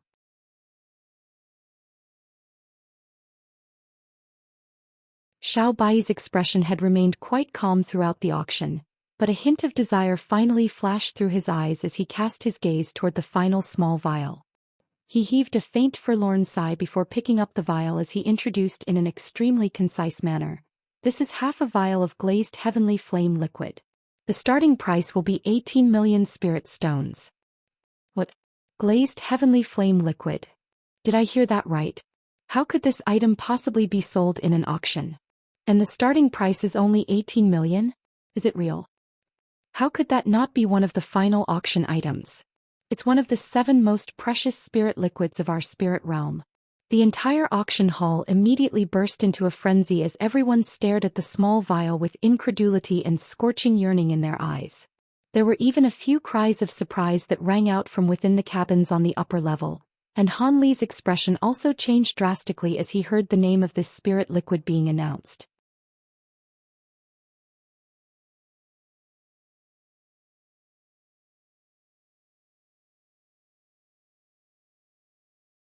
Han Li had naturally heard of this glazed heavenly flame liquid, and it had been quite a sought-after treasure to him for a long time.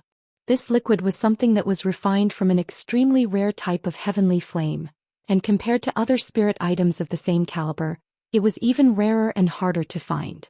After doing some research on the spirit liquid, Han Li had thought that it would be the most difficult to find among the list of materials that Qin Yuanzi had given him, but who would have thought that it would appear on this auction with such an incredibly low starting price? Glazed heavenly flame liquid was so rare and precious that it could easily be the auction item that was reserved for the finale. 18 million spirit stones was not a small sum, but compared to the value of this spirit liquid, it was cheap beyond belief. With that in mind, Han Li had a feeling that Xiao Bai was definitely going to be providing an explanation regarding why the starting price was so low. Han Li was not the only one in the auction hall waiting for an explanation. Many other people were also looking at Xiao Bai with astonishment intermingled with a hint of anticipation in their eyes, awaiting further elaboration on the situation. As expected, a faint smile appeared on Xiao Bai's face as he continued. I know that the starting price for this glazed heavenly flame liquid comes as quite a surprise to everyone, but there's naturally a reason for this. This spirit liquid was refined from a heavenly flame, but something went wrong during the refinement process, so it's technically a flawed item compared to true glazed heavenly flame liquid. However, I can guarantee that it possesses all of the main functions of normal glazed heavenly flame liquid. It's just that its efficacy will be severely hampered in comparison. A flawed item? The rowdy crowd immediately fell silent, and many people furrowed their brows with indecision. There had been precedents of flawed spirit medicines and even flawed treasures that had been sold during auctions, but it was said that all of these items were very lackluster and couldn't hold a candle to their perfect counterparts. After all, both pill and tool refinement required extremely strict regulation of the materials, as well as the refinement methods and processes used. Even the slightest mistake or discrepancy could result in a complete failure. Thus, the frenzied crowd suddenly calmed down as if a massive bucket of cold water had been poured over everyone's heads. I'd thought that 18 million spirit stones was a ridiculously low starting price, but seeing as this is a flawed item, I now feel that it's far too high. A man in one of the cabins on the upper level chuckled coldly. Xiao Bai turned to a certain cabin on the upper level and replied, "There's no point in trying to barter with me, fellow Taoist Lai. The starting prices of the auction items were all set by the auction house. Come to think of it, wouldn't this glazed heavenly flame liquid be perfect for your flame spirit body? If it were a perfect item, then I would naturally try to purchase it at all costs. But if it's flawed, then it's next to useless to me, so why should I be interested in it?" The man who had spoken countered in a cold voice. Xiao Bai merely smiled in response, but didn't say anything in reply on this occasion. Instead, he waved a sleeve over the lid of the vial in his hand. An azure light flashed as the lid flew off of its own accord. A pillar of crimson flames immediately shot forth out of the vial's opening, following which a small ball of red liquid slowly emerged from within. The ball of liquid was translucent and shimmering with red light. Xiao Bai focused his gaze on it, and white light flashed in one of his hands as he summoned a flying sword that was around a foot in length.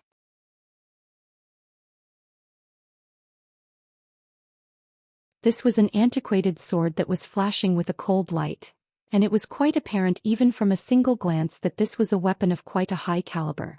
Xiao Bai flicked his wrist, and the flying sword instantly shot forth as a swath of cold light that hurtled directly toward the ball of red liquid. An astonishing scene then ensued. In the instant that the cold light came into contact with the ball of liquid, a loud sizzling sound rang out as a plume of white smoke wafted through the air. Immediately thereafter, the entire flying sword turned bright red and began to melt, completely disappearing after just a few flashes. That demonstration was sufficient to display the spirit liquid's fearsome might. Xiao Bai could sense everyone's hesitation and he explained, "I hope everyone saw that clearly.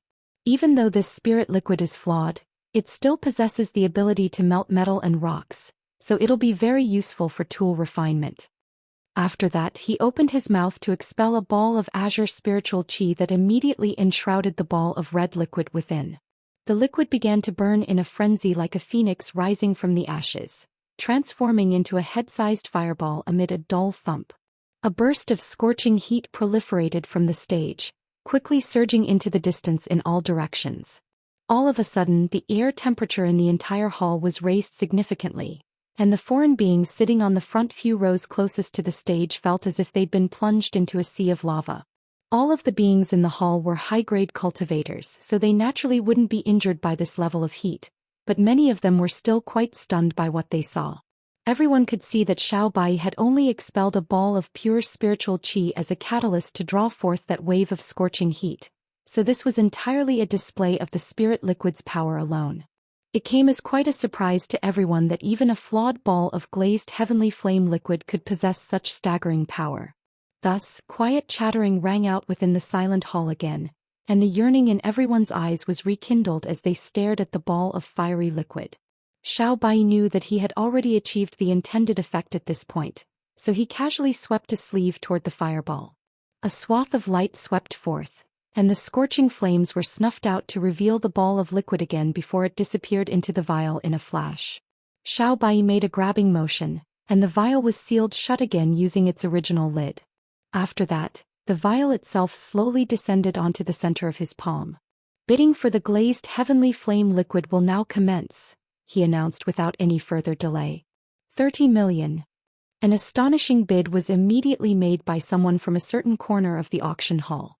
As opposed to matching the starting price, the bid was instantly upped the price by almost twofold.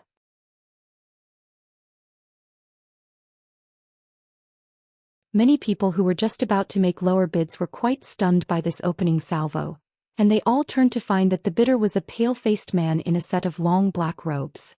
It was none other than Han Li. After a brief internal struggle, many of the beings present finally decided against making further bids. Glazed heavenly flame liquid was indeed extremely precious, but the inescapable fact of the matter was that it was still a flawed item, and it simply wasn't worth such a lofty price to them. Meanwhile, Han Li was merely sitting still on his chair. He wore a calm expression, but he was internally quite excited. Even though this spirit liquid was flawed, thereby significantly hampering its efficacy, it was still glazed heavenly flame liquid, so it would most likely still be useful to Qin Yuanzi. If he were to give up on this opportunity, he most likely won't be able to obtain perfectly refined glazed heavenly flame liquid anyway, so he was determined to get his hands on this spirit liquid, even if it were flawed. As such, he didn't hold back at all and immediately bid the price up to a staggering height from the get-go. He wasn't hoping to be able to actually secure the spirit liquid at this price, but at the very least he was going to scare off most of his potential competitors. If there were many people bidding for the same item, it was easy for them to get swept up in the heat of the moment, thereby bidding the price up to something that no one would be willing to pay had they retained their sense of logic. It was quite clear that Han Li's plan had proven to be effective as the entire hall remained silent after that initial bid that he'd placed. This fellow Taoist has placed a bid of 30 million spirit stones. Are there any other bidders? If not, this vial of spirit liquid will go to this fellow Taoist after a count of 3. Xiao Bai announced as he glanced at the corner that Han Li was sitting in. Going once. Right at this moment an elderly voice sounded. 32 million. Han Li's brows furrowed as he turned toward that direction to find that the bidder was a yellow-robed elderly man sitting at the center of the auction. The man had a head of straw-like hair, but his eyebrows were quite bushy, and his blue eyes were bright and piercing. It's old man Fu. Why is he interested in this spirit liquid? Many people were quite surprised to see this new bidder, and they began to chat among themselves. It appeared that this old man was quite a renowned figure in Cloud City. 40 million. Before Han Li had a chance to formulate his next bid, another bid was placed by someone on the upper level. To Han Li's surprise, the bidder had a pleasant female voice, so it clearly wasn't the man with the Lai surname who had spoken earlier. As soon as that bid was made, a hesitant look appeared on old man Fu's face. He cast a glance up at the upper level and opened his mouth as if he were contemplating placing another bid, but shook his head and remained silent in the end. 40 million going once. 40 million going twice. A faint smile appeared on Xiao Bai's face as he quickly completed 2 counts. It was quite clear that this price was already higher than what was projected by the auction house, and he was also of the opinion that no one would dare to bid against a holy race being from the upper level. However, just as he was about to complete the 3rd and final count, Han Li placed another bid in an expressionless manner. 45 million. Everyone else in the auction hall, including even Xiao Bai himself, couldn't help but cast their eyes toward Han Li with peculiar expressions on their faces. It was not every day that they saw an upper race being who dared to bid against a holy race being. 47 million. The female holy race being on the upper level seemed to have been irked by Han Li's insolence, and her voice cooled significantly.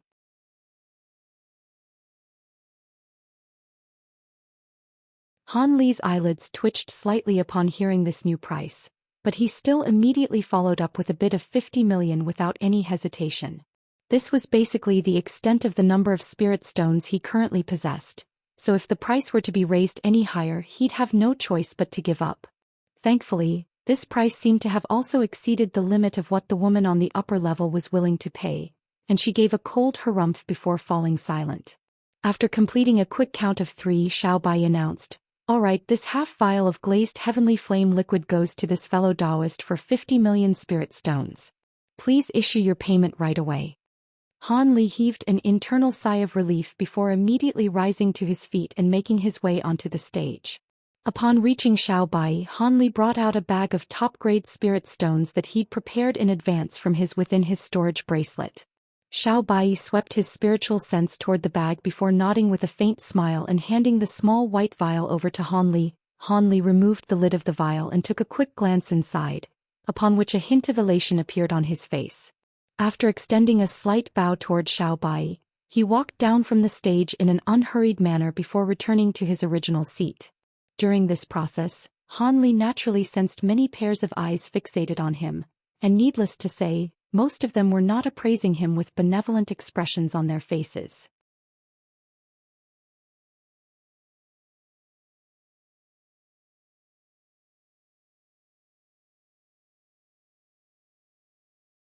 Han Li merely chuckled coldly in his heart upon seeing this. Even if there were beings here who had cultivated certain special secret techniques, all they'd be able to identify would be that he was in some kind of disguise. After all, even Duan Tianren, who was at the pinnacle of the body integration stage, hadn't even been able to glean his true appearance, and there was no way that the most powerful beings in this auction hall would bother to come after him for a half vial of flawed spirit liquid. As such, after returning to his seat, Han Li merely closed his eyes as if he weren't interested in the rest of the auction. Everything proceeded quite smoothly thereafter, and there were even 2 other items that were sold for a price that exceeded that of the glazed heavenly flame liquid, but they hadn't been reserved for the finale either. One of them was a treasure that had been passed down since ancient times, known as the myriad beast conch horn. Even though it wasn't a divine spirit treasures, its whistle could make all of the low-grade spirit beasts within a certain area obedient to the user, so it was quite an extraordinary treasure. The other auction item was the vial of rising dragon pills that Han Li had refined. After Xiao Bai had explained the astonishing effect of the pills, the entire auction hall had burst into an elated frenzy. These pills were greatly beneficial both for enhancing one's magic power and for breakthroughs, so it really was a case of the more the better. Furthermore, spatial tempering stage pills were extremely rare in auctions, so an intense round of bidding ensued as soon as they were unveiled. Even the beings below the spatial tempering stage in the auction hall were bidding up the price for all they were worth. They'd rather purchase the pills and use them in the future than miss out on this brilliant opportunity. As for the spatial tempering stage beings who were stuck at bottlenecks and desperately needed these pills, they were naturally unwilling to back down either. Who knew if spatial tempering stage pills would feature again in the upcoming editions of the 4 Races auction? As such, after a bout of frenzied bidding, the vial of rising dragon pills was sold for an astronomical price of 63 million, even higher than the price that Han Li had purchased the glazed heavenly flame liquid for. Much to his surprise, the pills were purchased by the holy race woman who had been competing with Han Li for the glazed heavenly flame liquid earlier. This woman naturally no longer needed this pill, so she was most likely purchasing them for one of her juniors. This was quite a disheartening outcome for all of the people on the lower and middle levels. Han Li also heaved a forlorn internal sigh upon hearing this final price. This wasn't because he was displeased with the price that the pills had been sold for. Instead, he was thinking back to all of the rising dragon pills he'd consumed in the past 2 years, and calculating how many spirit stones they would have fetched him had he sold them instead. Unsurprisingly, it was an extremely staggering sum. Furthermore, he was most likely going to have to continue consuming rising dragon pills for the next few centuries. It was a massive waste. But then again, if it weren't for the fact that he had all these pills that he could consume to assist him in his cultivation, there was no way that he'd be able to progress to the spatial tempering stage from the early deity transformation stage in just a few centuries with his ordinary aptitude. This was why the mysterious small vial was even more valuable than the profound heavenly treasure in his heart. With the profound heavenly treasure, he could reign supreme over the entire spirit realm in the future. But without the mysterious small vial, he had no confidence in his ability to even make it to that point. Just as these thoughts were running through Han Li's mind, the auction finally reached its climax.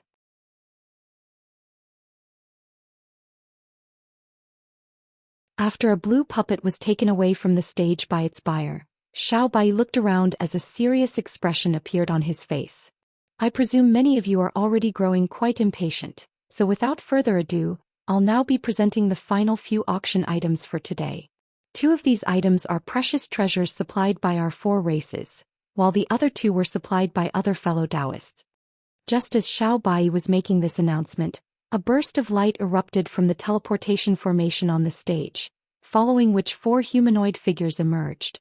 The 4 consisted of a short elderly man with a long beard, a tall and broad-armored being wearing a golden mask, a woman with a gorgeous figure, yet a hideous face that was riddled with green scales, and a strange black being with 2 identical heads. In the face of the widespread scrutiny they were receiving, the 4 beings all remained quite calm as if they were completely unfazed. However, all of the beings in the auction hall drew a sharp breath in unison upon seeing this, and a burst of chatter rang out again. It's those 4 seniors. Indeed, those are the 4 great guest members of our Cloud City. To think that they've been invited to this auction as well. At the same time as the 4 beings appeared on the stage, Han Li also opened his eyes and his heart stirred as he discovered that they were all mid-body integration stage beings. It was no wonder that their emergence was creating such a massive stir. Xiao Bai turned to the 4 beings with a smile on his face, and cupped his fist to extend a salute as he greeted, "Thank you for coming, fellow Taoists. You're welcomed. We were paid to be here, so we certainly weren't going to not show up," the bearded elderly man chuckled in response. In contrast, the other 3 were rather cold and aloof toward Xiao Bai, and they merely extended customary salutes in return, but remained silent. Xiao Bai was clearly already accustomed to this, and he merely nodded before turning around as he continued, "There are only 4 items that have been reserved for the finale, but they include all types of items like spirit beasts, materials and spirit treasures, so you surely won't be disappointed." After that, Xiao Bai turned to the elderly man and said, "Brother Lon, please reveal your auction item first." The man nodded before rustling his sleeve, and a strange cry rang out, following which an object flew out from within. It was a palm-sized black leather pouch that was completely mundane and nondescript in appearance. However, the old man was treating the pouch with great care as he began to chant something while carefully pointing his finger a few times at the leather pouch. Black light swirled around the surface of the pouch, following which bursts of black mist suddenly erupted from within. Immediately thereafter, the mist began to swell, then converged to form a black cage that was around 10 feet tall in the blink of an eye.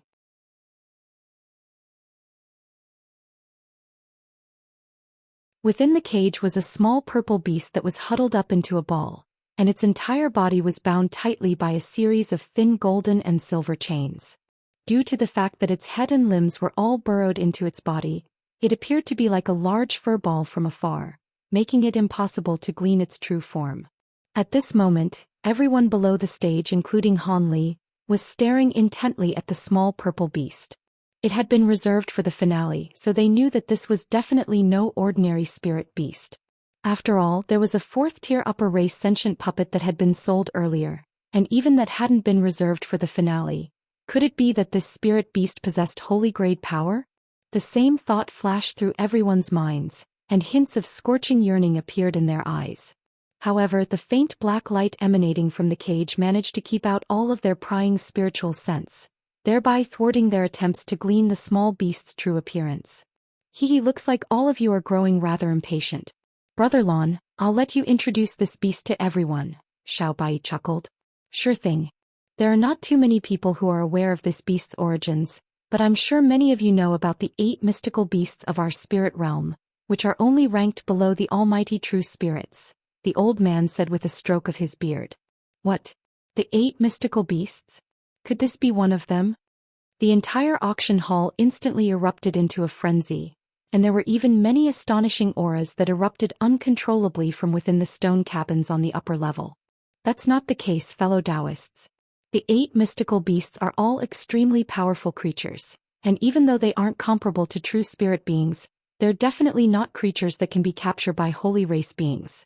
The spirit beast in the cage is actually a mixed-blood descendant of one of the 8 mystical beasts, the human-faced Wurm. Even though it's only a mixed-blood creature, it possesses an extremely large amount of the human-faced Wurm's bloodline, and if carefully nurtured, it's not impossible for it to become just as powerful as a true human-faced Wurm in the future. According to the results of our examination, this beast should be less than 100 years old, but the spiritual chi fluctuations emanating from its body are already comparable to upper race beings of the lower tiers. Most importantly, this beast has already displayed several powerful endowed abilities of the human-faced WRM. Even for holy race beings like me, it would have been impossible to capture it alive had it not been for the fact that several of us joined forces to do so. By the way, this beast was captured by none other than the four of us. The elderly man chuckled as he made a grabbing motion toward the black cage. The golden and silver chains around the small beast's body split apart of their own accord amid a dull thump, and all of them flew into the elderly man's hand as a thin streak of golden and silver light. The entire hall immediately fell completely silent. Everyone wanted to see the true appearance of a spirit beast that had inherited most of a human-faced WRM's bloodline. As soon as the chains were removed, the small beast shuddered, but it still didn't immediately rise to its feet, choosing instead to continuing lying motionlessly in the corner. Many people began to exchange glances with one another upon seeing this. However, in the next instant, a ball of scintillating purple light suddenly erupted from the small beast's body. All of the people staring at the cage closed their eyes involuntarily, yet Hanli managed to keep his eyes open as a burst of blue light flashed through his pupils.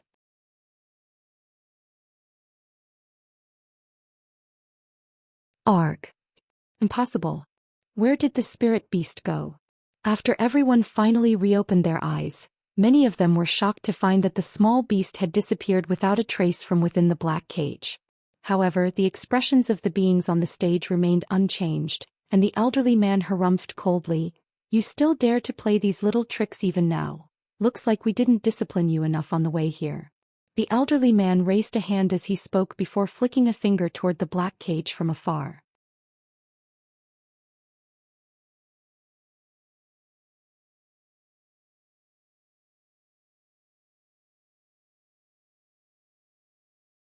A possessed ball of light shot forth from his fingertip before disappearing into the cage in a flash. In the next instant, azure light erupted from a corner of the cage, following which the small purple beast reappeared. At the same time, it bent its four limbs slightly to absorb the impact before landing on the ground in a soundless manner like a ball of cotton. Thus, the small beast was finally revealed to everyone as a purple beast that resembled a fox. The beast's body was only around half a foot in size, and its eyes were darting around incessantly. Those eyes were no different from that of highly intelligent beings, thereby indicating that it had already attained a good level of intelligence. The only thing that set this beast apart from a normal spirit fox would be the faint silver scales that could be seen on its nose and ears. However, these patches of scales were only the size of fingernails, and it was really difficult to see them unless one was paying particularly close attention. Is this really a spirit beast that's inherited the bloodline of the human-faced WRM? It looks no different from a normal fox beast, someone exclaimed in a disappointed manner.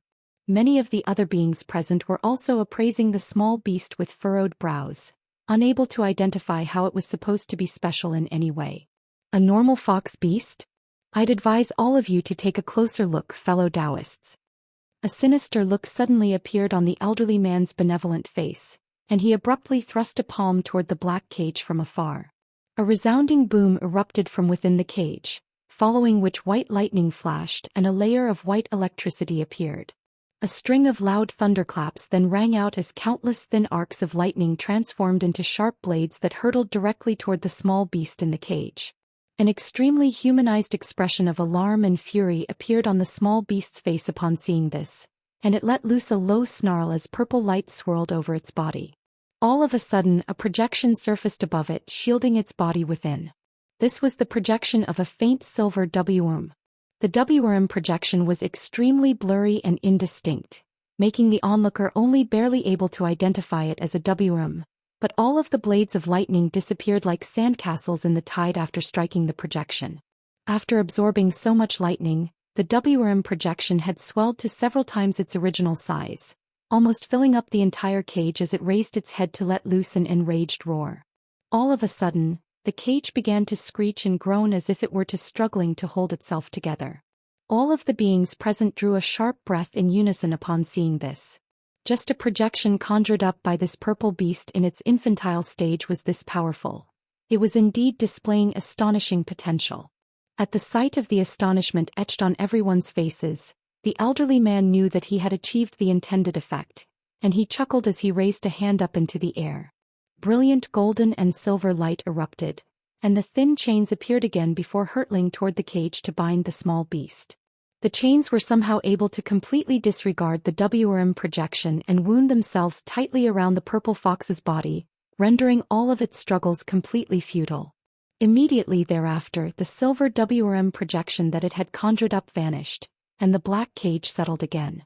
Xiao Bai knew the importance of striking while the metal was hot, so before everyone could recover from their shock, he immediately announced, "I'm sure all of you have witnessed this beast's powers and no longer have any doubts about its capabilities.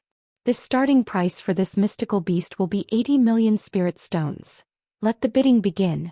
85 million. 90 million.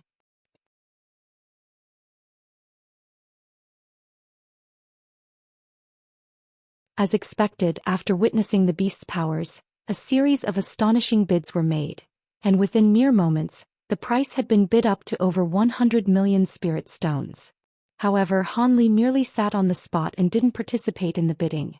This beast did indeed possess brilliant potential, but it would definitely take a long time to nurture.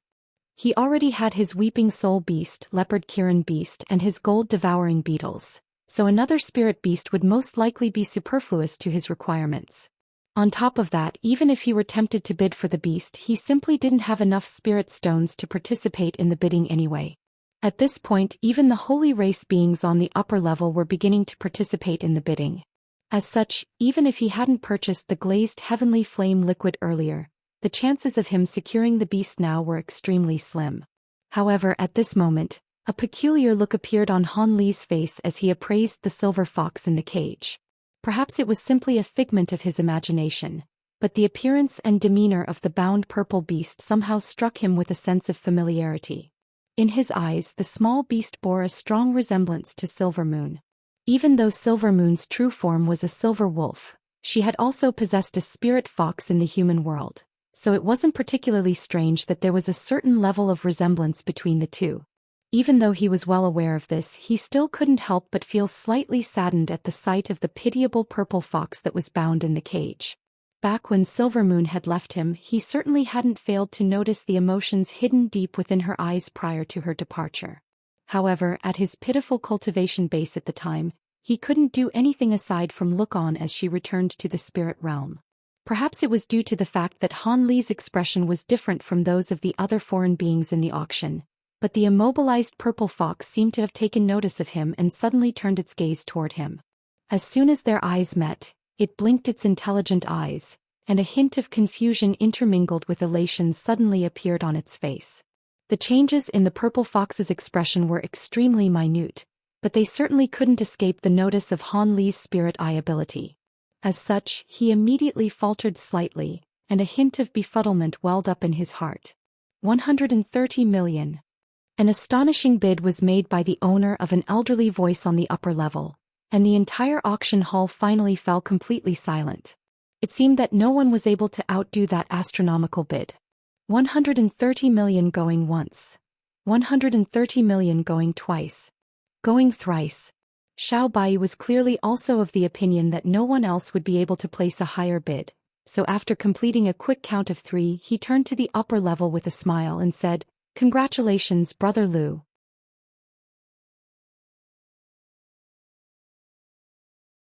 With this mystical beast by your side, I'm sure you'll become even more formidable." It seemed that he recognized the final bidder. I didn't think that you'd still recognize my voice after we've been apart for so many years, fellow Taoist Xiao," the final bidder chuckled in response.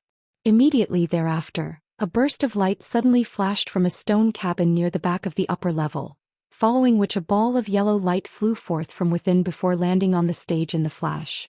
Han Li's eyes narrowed as he looked on from his seat, and he discovered that this was an elderly man with yellow skin wearing a set of brocade robes. The man had a head of curly hair, and had quite a burly and intimidating stature that was almost 2 feet taller than Xiao Bai. A hint of wariness flashed through Xiao Bai's eyes at the sight of the elderly man, but he still said in a respectful manner, "I suggest that it would be best for you to knock this beast unconscious before you take it. Otherwise it could be a little troublesome to control." Are you afraid that I won't be able to control a mere infantile beast? Don't worry, just tally up the spirit stones and I'll be taking this spirit beast as is. You can get rid of the cage now, fellow Taoist Lon. The brocade-robed man seemed to be very confident in his own abilities, and he casually tossed a bag of spirit stones at Xiao Bai before turning to the bearded elderly man. Hee, if you say so, Brother Lu, I'll be removing the restriction now. The elderly man nodded before slowly raising a hand as he prepared to make a grabbing motion toward the cage. The small purple beast in the cage seemed to be aware that something bad was about to happen upon seeing this, and all of its fur stood up on end as it let loose a sharp screech. As soon as this piercing screech rang out, the beings of lower cultivation bases present were struck by a ringing sensation in their heads, following which the magic power within their bodies became stagnant and disobedient. These beings were naturally stunned by this turn of events. However, for a spatial tempering stage being like Han Li, the effects of this screech were naturally quite negligible. As for the elderly man, his expression didn't even change in the slightest as azure light flashed from his fingertips.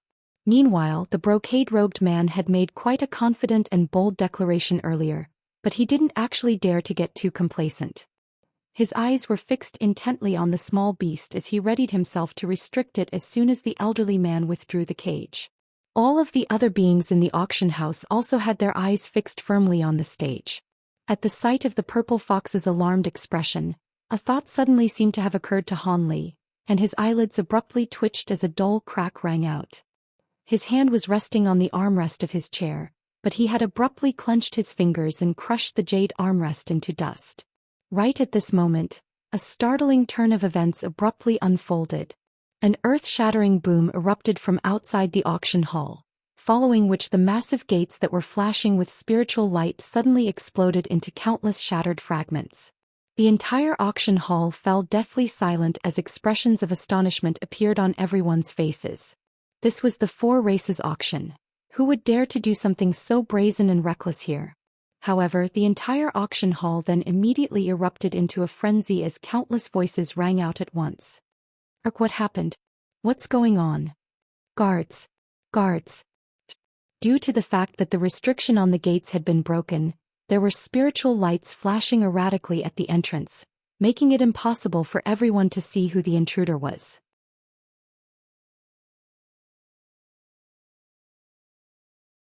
Xiao Bai was also quite stunned by this sudden development, but as a body integration stage being he was able to quickly recompose himself as he yelled, "There's no need to panic. With our 4 races hosting this auction, no one can wreak havoc here without consequences." His voice was like a loud thunderclap that instantly instilled a sense of clarity into everyone's minds. He was right. Setting aside all of the guards that had been deployed to the auction house, with so many upper race and holy race beings here, no one could possibly expect to barge in and not suffer the consequences of their actions. The 4 races, eh? You sure do dare to talk. Do you really think I wouldn't dare to kill all of you here? A thunderous male voice sounded from outside the shattered gates. Xiao Bai's heart sank upon hearing this bold declaration, but his expression remained calm as he asked, "Who are you and how dare you wreak havoc in our Cloud City? Is your Cloud City some kind of lethal realm? Why wouldn't I dare to wreak havoc here?"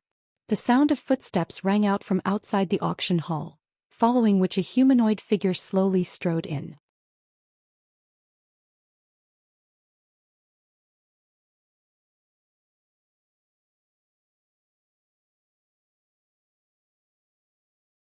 Everyone was finally able to glean the appearance of the intruder, and they discovered that this was a silver-robed middle-aged man. He had a set of rather delicate facial features, but his expression was as cold as ice.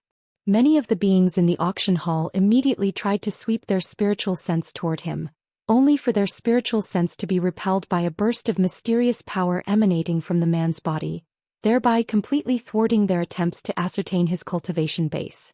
However, a being who dared to barge into the 4 races auction in such a reckless manner naturally had to be an immensely powerful one. What everyone failed to notice was that as soon as the purple beast caught sight of the man, an ecstatic expression appeared on its face. However, its body was still bound by the golden and silver chains, so it was unable to do anything. "Who are you and how did you get in here? What happened to all of the guards outside?"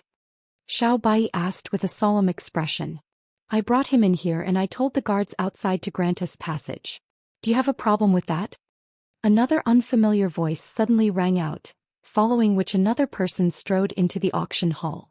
This was a white-robed young man who appeared to only be around 27 to 28 years old.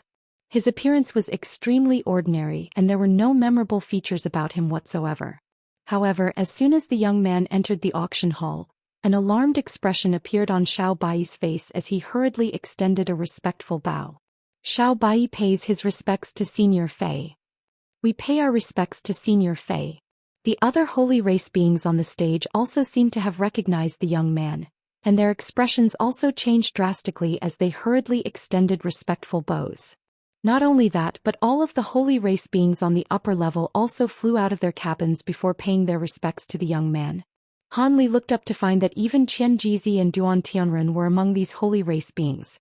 Both of them were at the pinnacle of the body integration stage, yet they were also appraising the young man with awe and veneration in their eyes. As such, it was not difficult to deduce that this young man had to be a grand ascension stage being. With that in mind, Han Li's expression was also filled with astonishment as he cast his gaze toward the young man. At this point, all of the other foreign beings in the auction hall had naturally also guessed this young man's true identity, and many of them gulped nervously with shock and alarm etched on their faces. The entire hall fell completely silent once again. Why have you come here, Senior Fei? Didn't you go into seclusion? The one who had spoken wasn't Xiao Bai. Instead, it was another being at the pinnacle of the body integration stage that Han Li didn't recognize. This was a strange being with dark green stripes all over his face, wearing a set of beast-hide robes. So you're here as well, Junior He.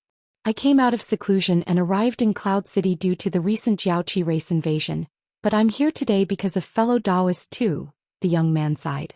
May I ask who this Senior Two is? The green-faced being asked with an uneasy look in his eyes. The young man merely smiled upon hearing this but didn't offer a reply. Instead, he turned to the silver-robed man and asked, Brother Two, have you found the one you're looking for? Of course. The silver-robed man looked around before his gaze finally settled on the stone stage. A hint of elation flashed through his eyes at the sight of the purple beast, but his face quickly fell at the sight of the black cage and thin chains that the small beast had been bound by. His body swayed and he disappeared amid a flash of silver light. In the next instant, silver light flashed on the stage, and the silver-robed being reappeared in a soundless manner.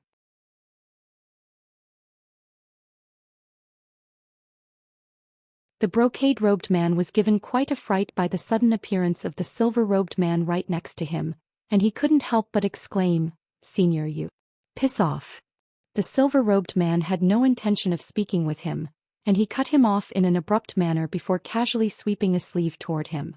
An immense burst of power was immediately sent hurtling toward the brocade-robed man, and he was naturally quite alarmed and enraged by this sudden unprovoked attack. He reflexively drew a sharp breath, and a layer of yellow light surfaced all over his body as he prepared to withstand the attack.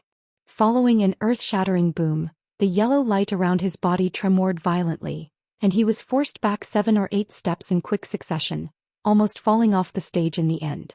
Xiao Bai's expression changed drastically upon seeing this. He was well aware of just how powerful this brocade-robed man was. He specialized in an earth attribute cultivation art of an extremely high caliber, and defense had always been his forte. However, he wasn't even able to withstand a casual strike from the silver-robed man, and that was absolutely astonishing. It appeared that this silver-robed man was most definitely a Grand Ascension stage being as well. The other 4 beings on the stage had also clearly come to the same conclusion as Xiao Bai, and all of them hurriedly took a few steps backward at the sight of the approaching silver-robed man. However, an unexpected turn of events then unfolded. The silver-robed man completely ignored them as he strode directly toward the cage, then tore it apart with his bare hands with ease as if it were nothing more than a papier-mâché structure. Thus, the ruined cage and the small beast plummeted downward at the same time, and the 2 halves of the cage disappeared into clouds of black qi before they had even fallen onto the ground below. Meanwhile, the small beast let loose an elated peal of laughter as it was caught by the silver-robed man, who then swept his other hand over the golden and silver chains around its body. Following a string of dull thumps, the chains were all shattered, and as soon as the small purple beast was freed, It dove into the silver-robed man's arms and rubbed its head against him in an extremely affectionate manner. That's what you get for not staying in the cave abode and running off on your own. Tell me who captured you and brought you here." The man stroked the small beast's head in a doting manner before a frosty expression suddenly appeared on his face. The 4 mid-body integration stage beings nearby were quite alarmed to hear this, and they all exchanged fearful glances with one another. This small beast had been captured by the 4 of them and transported to the auction hall. Otherwise, as guest members of the heavenly cloud races, they most likely wouldn't have been invited onto the stage.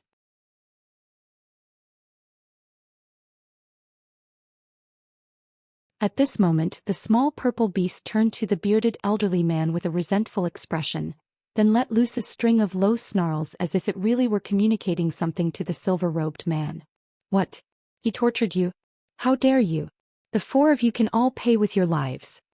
An enraged expression appeared on the silver-robed man's face, and an astonishing baleful aura erupted from his body.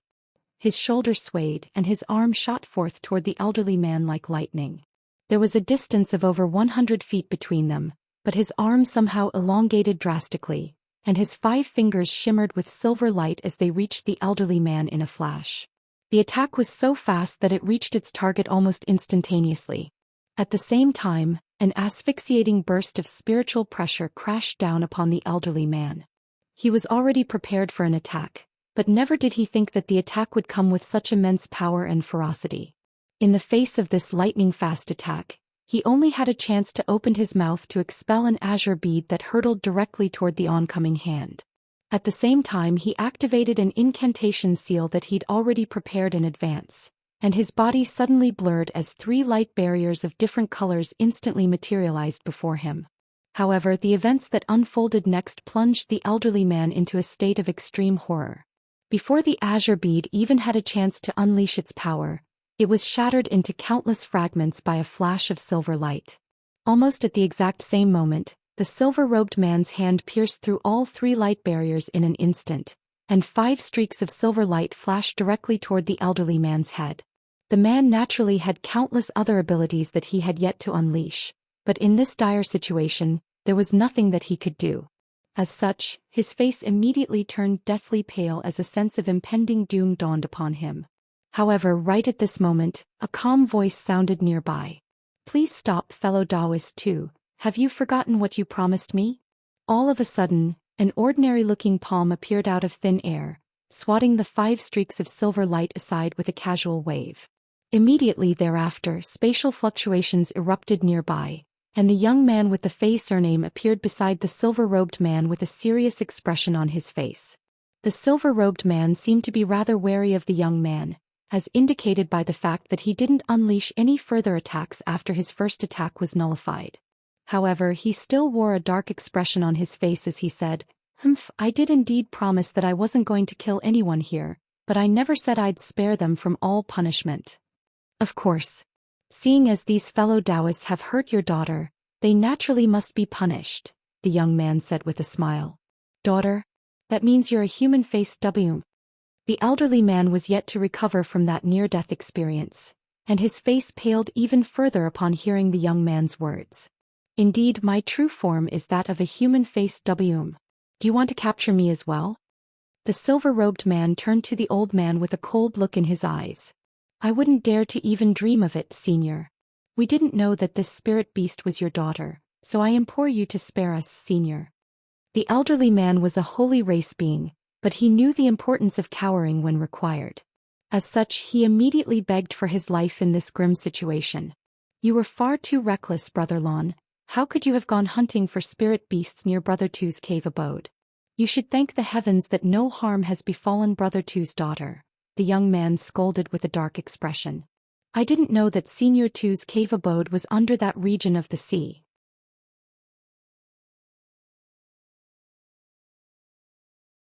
Otherwise, I certainly wouldn't have dared to venture anywhere near it." Cold sweat began to pour down the elderly man's face upon hearing this, and the other 3 beings' faces had also paled significantly.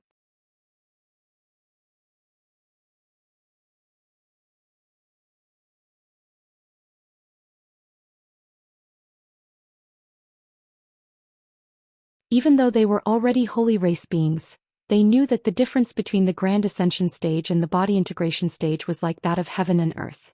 After reaching the Grand Ascension stage, one would attain unfathomable power, thereby creating an insurmountable gulf between themselves and body integration stage beings. Under normal circumstances, a few beings at the pinnacle of the spatial tempering stage could perhaps put a fight against an early body integration stage being, but a few beings at the pinnacle of the body integration stage would only be able to flee for their lives in the face of an early Grand Ascension stage being. After reaching the Grand Ascension stage, one was essentially half a true immortal, and through their cultivation, they could grasp some extremely powerful laws of heaven and earth, making them virtually completely invincible to body integration stage beings. As for the final tribulation transcendence stage, that was actually only an arbitrary division. Aside from a slight change in the nature of one's magic power, beings who reach that stage wouldn't actually be a whole lot more powerful than Grand Ascension stage beings. Furthermore, after reaching the tribulation transcendence stage, there were no longer any early, mid, or late classifications. Most of them would also go into indefinite seclusion to try and transcend their true immortal tribulations in an attempt to ascend to that higher realm. As such, Grand Ascension stage beings were the most powerful beings in the spirit realm aside from those true spirit beings. The 4 guest members of the heavenly cloud races had just captured the daughter of such an unfathomably powerful being, so they were naturally completely petrified. However, they were situated in Cloud City, and there were so many powerful beings from all 13 races around them. As such, if the human-faced Wurm had come here alone, then they wouldn't have been all that fearful toward him. The most worrying thing to them was that the young man with the Fey surname seemed to be an acquaintance of the human-faced Wurm, and he had even led the human-faced Wurm to this place. Hence, it would naturally be impossible for them to try and encourage everyone to attack the human-faced Wurm together, which was why they were so horrified by this current situation. If it weren't for the fact that the young man had dispelled the lethal attack that was about to take the elderly man's life, they would have already fled for their lives. Alright, I'll do you a favor and spare their lives, Brother Fei, but they tortured my daughter on the way, so I have to punish them. The silver-robed man suddenly chuckled coldly after a brief silence. He then swung his hand toward the elderly man in a lightning-fast chopping motion, and before the old man could react, one of his arms had already been dismembered amid a flash of silver light, and a geyser of blood erupted from the wound. The elderly man was greatly startled by this, yet before he had a chance to administer treatment to himself, the young man suddenly appeared by his side before gently thrusting a palm toward his wound. Brilliant green light flashed, and the bleeding was immediately stopped, following which the wound began to heal at a rate that was discernible to the naked eye. The elderly man's face turned deathly pale, and he was just about to say something when the young man waved a hand toward him and said, "Seeing as Brother Two has already punished you, the others will be spared of further punishment. However, this is not the end of the matter. I don't care how you captured Brother Two's daughter, but all of you must give him 100 million spirit stones each as compensation for mental damages. If you're unwilling to do so, then you can all leave one of your arms here." The 4 beings all heaved internal sighs of relief upon hearing this.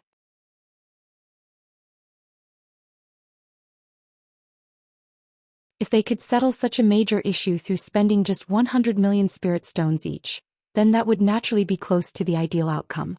Otherwise, even if they were to be spared now, they'd have to essentially hide in Cloud City for the rest of their lives, as venturing out of the city could result in them being hunted down by this Grand Ascension stage being.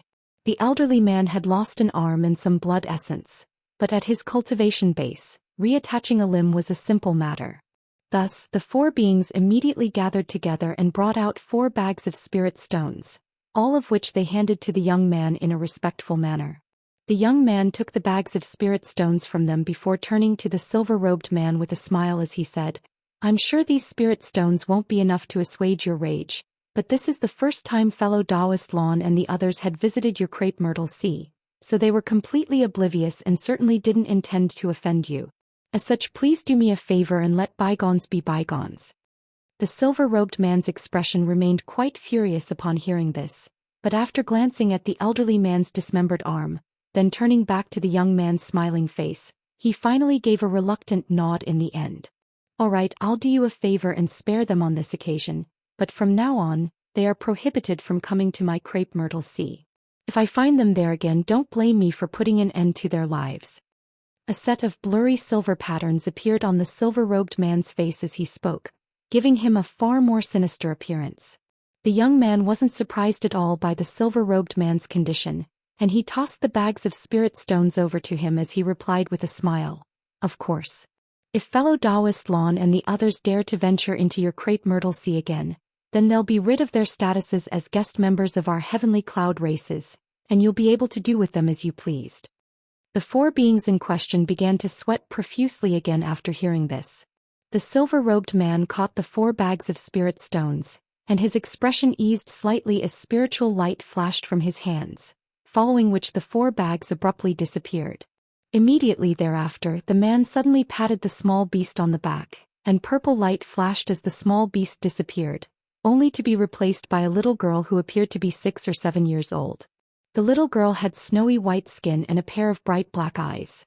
There were several purple little braids woven into her hair, and she was extremely adorable. Many people's expression changed slightly upon seeing this.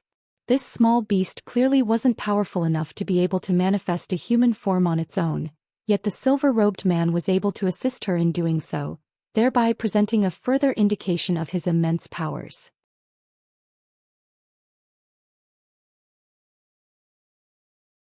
Even after adopting a human form, the small beast was still clinging tightly to the silver-robed man while uttering a series of unintelligible syllables. At the same time, she was pointing insistently at the 4 beings who had captured her with a pitiable look on her little face. "All right, I've already taught them a lesson, so that's the end of this matter. Let this be a lesson to you as well. This is what you get for being so disobedient. After we go back, make sure to focus on your cultivation, and I won't let you leave the cave abode until you reach the metamorphosis stage." The man was speaking in a stern voice, but the doting expression on his face made his scolding words completely weightless. The little girl pouted upon hearing this, and a hint of moisture began to well up in her eyes as she threatened to burst into tears. The silver-robed man heaved a resigned sigh and no longer paid any heed to the little girl as he turned instead to the young man beside him. "It's all thanks to you that I was able to recover my beloved daughter, Brother Fei, my Tao companion, and I will repay you for this favor in the future. However, she's currently still waiting at home for further news on our daughter, so I have to go back right away." As his voice trailed off, the silver-robed man cupped his fist in a farewell salute. "In that case, I won't keep you any longer, Brother Tuesday. I wish you and your daughter a safe and smooth return journey." Seeing as the human-faced Wrum was willing to spare the 4 beings who had captured his daughter, the young man heaved an internal sigh of relief. Those 4 beings were all guest members of the heavenly cloud races, and they were also holy beings as well, so he naturally couldn't allow them to be killed in front of so many people. However, it was also most definitely not in Cloud City's best interest to make the human-faced Wrum its enemy. Not only was this silver-robed being extremely fearsome, the thought of his immensely powerful Tao companion also sent shivers running down his spine. Otherwise, even if he were acquainted with or even a good friend of the human-faced Wrum, he definitely wouldn't have led him to this place and essentially conceded to everyone present that Cloud City was fearful of him. As such, this was about as ideal an outcome as he could hope for. The silver-robed man nodded before turning around, and spiritual light flashed around his body as he prepared to leave. However, right at this moment, the little girl suddenly tugged on his robes and said something that was unintelligible to everyone again, then pointed toward a certain direction in the auction hall. "Oh, is that true?" The spiritual light around the silver-robed man's body faded as a hint of surprise crept into his voice. The young man faltered upon seeing this before asking, "What did your daughter say, Brother Tu?" "It's nothing important. It appears that she may have identified a being here who is somehow related to my Tao companion," the human-faced Wrum replied as he cast his gaze toward the direction that the little girl was pointing toward. The young man was rather taken aback to hear this, and he also narrowed his eyes as he turned toward that direction. Under the scrutiny of 2 Grand Ascension stage beings at once, all of the beings sitting in that direction immediately grew quite uneasy. Even if they knew that this clearly had nothing to do with them, they still couldn't help but feel quite anxious. Han Li's expression also changed slightly as he knew that the person the little girl was pointing at was most likely himself. However, he had no idea why she singled him out from the crowd. During the exchange that just took place between the silver-robed man and the young man, Someone had cast a temporary restriction that allowed everyone to still see everything that was happening on the stage, but not hear what was being said.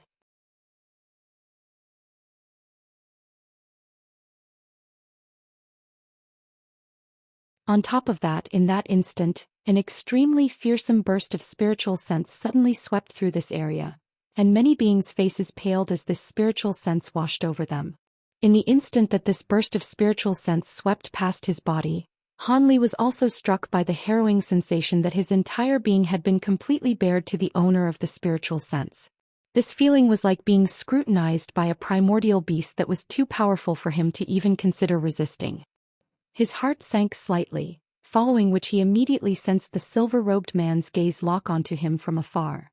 All of a sudden, the man raised a foot, and in the next instant Han Li felt his vision blur slightly, following which a humanoid figure suddenly appeared before him. It was none other than the silver-robed man and the little girl that was being held in his arms.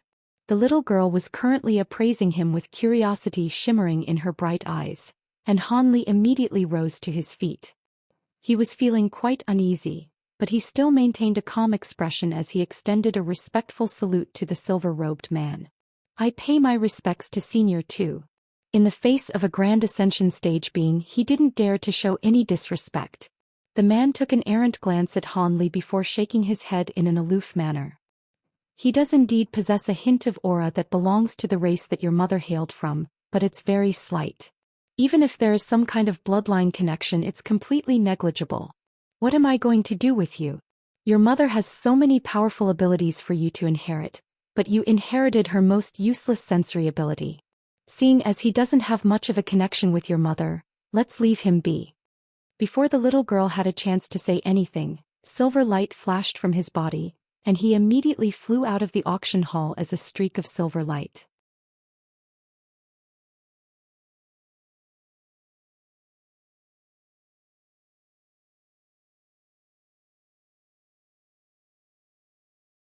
Han Li felt as if he'd dodged a bullet, and he heaved an internal sigh of relief. He was a full-blood human, so how could he be somehow related to the human-faced WRM's Dao companion? Could it be due to the true spirit bloods he'd refined? That wasn't very plausible either. Those true spirit bloods were indeed quite powerful, but after being refined, they'd merely hide in his body on a recessive basis. Otherwise, with all of the powerful beings he'd encountered, at least one of them would have noticed. Han Li contemplated this matter for a while, but emerged on the other side just as confused as he was before. Meanwhile, the foreign beings in the nearby area were all appraising him with peculiar expressions. Even the young man with the Fey surname cast a glance toward him, but he didn't say anything. As for body integration stage beings on the upper level, many of them were also appraising him with curiosity in their eyes. Among them, Duan Tianren naturally immediately recognized Han Li, and a peculiar look also appeared on his face. Meanwhile, Han Li was feeling quite disgruntled by the widespread attention he was suddenly receiving. The young man withdrew his gaze before turning to the Xiao Bai and the elderly man as he said, "All right, seeing as this issue has been resolved, the auction can be continued.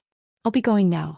Fellow Taoist Lon, make sure the four of you don't go to the Crepe Myrtle Sea ever again. Otherwise, if something were to happen to you, even I wouldn't be able to do anything." "I'll be sure to keep that in mind, Senior. Thank you for stepping in to save us. Otherwise we would have been killed for sure." The four beings were naturally filled with gratitude toward the young man. Xiao Bai also bade farewell to him in a respectful manner. The young man nodded before walking down the stage in just a single step. He didn't appear to be moving very quickly, but he exited the auction hall and disappeared in a flash after just a few more steps. Following the departure of the two Grand Ascension stage beings, all of the body integration stage beings returned to the cabins on the upper level again. Everyone else in the hall turned their attention to the people on the stage again, and Xiao Bai turned to the four other beings as he said, "Brother Lon, you're still carrying an injury, so you should go back to your cave abode and focus on your recovery. Mistress Kun, I'll have to trouble the three of you for a while longer. Fortunately, the auction is almost over, so I won't be delaying you for too long. On top of that, I'll be raising your payments by 20% on behalf of our four races." The woman exchanged a glance with her two companions, and a wry smile appeared on her face as she replied, "Rest assured, Brother Xiao, we promise to stay for the duration of the auction, and we certainly plan to see it through to the end." Thank you. Xiao Bai was ecstatic to hear this. If these three really were to insist on leaving right away, then there was nothing he could do to ask them to stay. As for the bearded elderly man, he merely nodded in response with a thunderous expression on his face before making a grabbing motion with his remaining hand. His dismembered arm immediately hovered toward him at his behest before being carefully stowed away.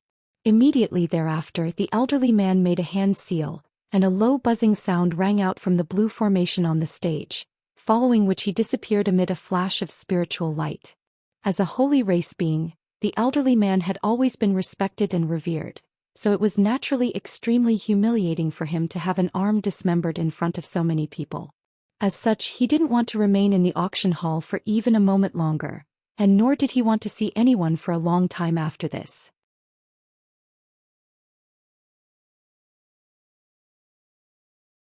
At this moment, Xiao Bai suddenly turned to the brocade-robed man who had retreated to the side of the stage, and smiled as he said, "Due to the unforeseen circumstances that have just unfolded, the last auction item has naturally been cancelled. Fellow Taoist Liu, you may take back your spirit stones. Additionally, in order to compensate you for your loss, if you manage to successfully purchase one of the final 3 items, then you'll receive a discount of 10 million spirit stones." Thus he raised a hand and tossed back the bag of spirit stone that had just been issued. The brocade-robed man was clearly afraid that the human-faced WM would turn on him as well, so he'd been standing there in silence, hoping to blend in with the scenery. After hearing Xiao Bai's offer, the man shook his head and sighed, "So be it. The incident that just took place indicates that I have no affinity with this auction. As such, I won't be participating in the rest of this auction." After catching the bag of spirit stones, the man immediately turned and exited the auction hall, quickly disappearing from view thereafter. His departure created a slight stir among the rest of the people in the auction hall. Xiao Bai's brows furrowed slightly before quickly smoothing out as he turned to the green-scaled woman beside him. Following a slight nod from Xiao Bai, the woman reached into her sleeve to pull out a black object before tossing it into the air. All of a sudden, a string of ferocious cries erupted within the auction hall. Immediately thereafter, gale-force winds swept forth in all directions as a black cloud materialized out of thin air. The cloud tumbled and churned violently as it expanded to over 100 feet in size, and such a phenomenon naturally drew the attention of all of the beings below the stage. A burst of screeching rang out incessantly from within the clouds, following which several thunderclaps erupted, and the dark clouds disappeared amid flashes of white lightning.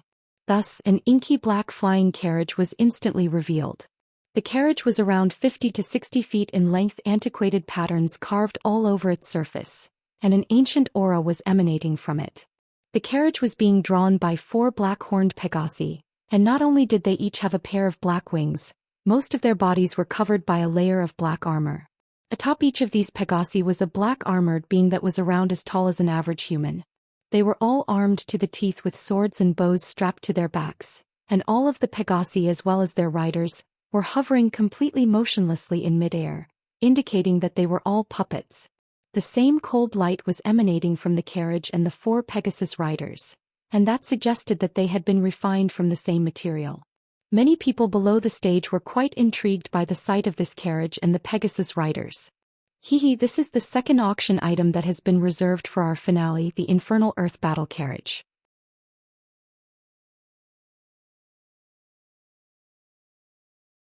I won't make an in-depth introduction of this carriage, but I'm sure most of you will have heard about its place of origin. I trust that many of you still recall the Earth spirit race that was completely eradicated hundreds of thousands of years ago. Back then, they were renowned as the race on the Thunder Continent that was most proficient in puppetry. This infernal Earth battle carriage was made by none other than the Earth spirit race, and it was found at a set of ruins left behind by said race. As for its specific abilities, I won't display them here. All I can tell you is that each of these rider puppets possesses mid-spatial tempering stage power, and when all 4 of them combine their powers, they can unleash a secret technique that has been lost for a long time, and that secret technique is capable of withstanding an attack from an early holy race being. As for the carriage itself, it has countless transformations, and that will have to be explored by the fellow Taoist who ends up purchasing it, Xiao Bai chuckled. Many people were already quite tempted upon hearing that this carriage had been forged by the Earth spirit race, And after learning that the 4 puppet riders could even keep an early holy race being at bay, all of them were ecstatic. There were even some people who swept their spiritual sense toward the carriage for a closer inspection, only to be given a massive fright before hurriedly withdrawing their spiritual sense. As it turned out, as soon as their spiritual sense came into contact with the flying carriage, a strange burst of suction force suddenly erupted from it that forcibly sucked their spiritual sense into the carriage. This was naturally quite a startling development. Perhaps it was due to the fact that the carriage still had no owner as of yet, but all of them were able to withdraw their spiritual sense without any impediment. Otherwise, they really would have been in a rather sticky situation. As such, it was verified that this carriage did indeed possess some extraordinary abilities, and it drew even more interest from prospective bidders. Han Li was among the beings who had swept his spiritual sense toward the carriage, and he had also developed a sense of curiosity toward it. However, he then immediately heaved a forlorn internal sigh. The starting price of the carriage hadn't yet been announced, but it was surely going to be very high, seeing as this was a treasure capable of keeping even an early holy race being at bay. As such, he would simply have to act as a spectator while others bid of the carriage. However, the golden lightning bamboo still hadn't appeared yet, which meant that in the eyes of the auction house, it was even more important than this carriage and that spirit beast from earlier. Just as these thoughts were running through Han Li's mind, Xiao Bai finally announced the starting prices for this carriage. The starting price for this infernal earth battle carriage will be 120 million spirit stones. Han Li knew that the starting price was going to be quite a staggering one, but he was still taken aback by this massive sum. As expected, bidding for this infernal earth battle carriage was extremely intense, and the price was quickly bid up to over 200 million spirit stones. Even so, there were many people who were unwilling to give up. However, on this occasion, there weren't many holy race beings from the upper level who participated in the bidding. A few of them placed a bid here and there, but all of them gave up on the carriage after the price exceeded 200 million. In the end, the carriage was secured by a graceful woman with a veil over her face for the price of 220 million spirit stones. This drew a sense of bewilderment from many of the beings present, as this woman appeared to only be at the mid-deity transformation stage, so it was quite incredible that she'd be in possession of such a huge sum of spirit stones.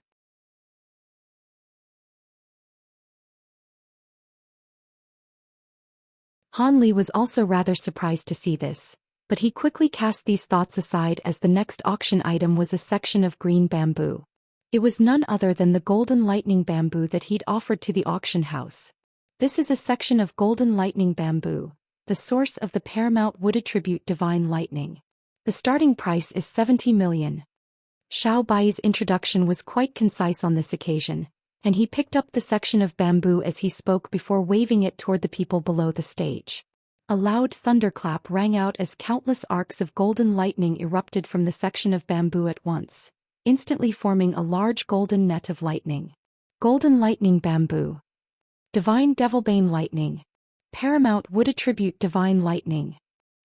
Cries of surprise and elation immediately rang out, and some of them had even come directly from the upper level. Many people's expressions changed drastically at the sight of the golden lightning net, and a massive stir ran through the entire auction hall. You're tuning in to the Zhou Xian's Legacy YouTube channel. Don't forget to subscribe and join us on this journey to catch the most captivating stories.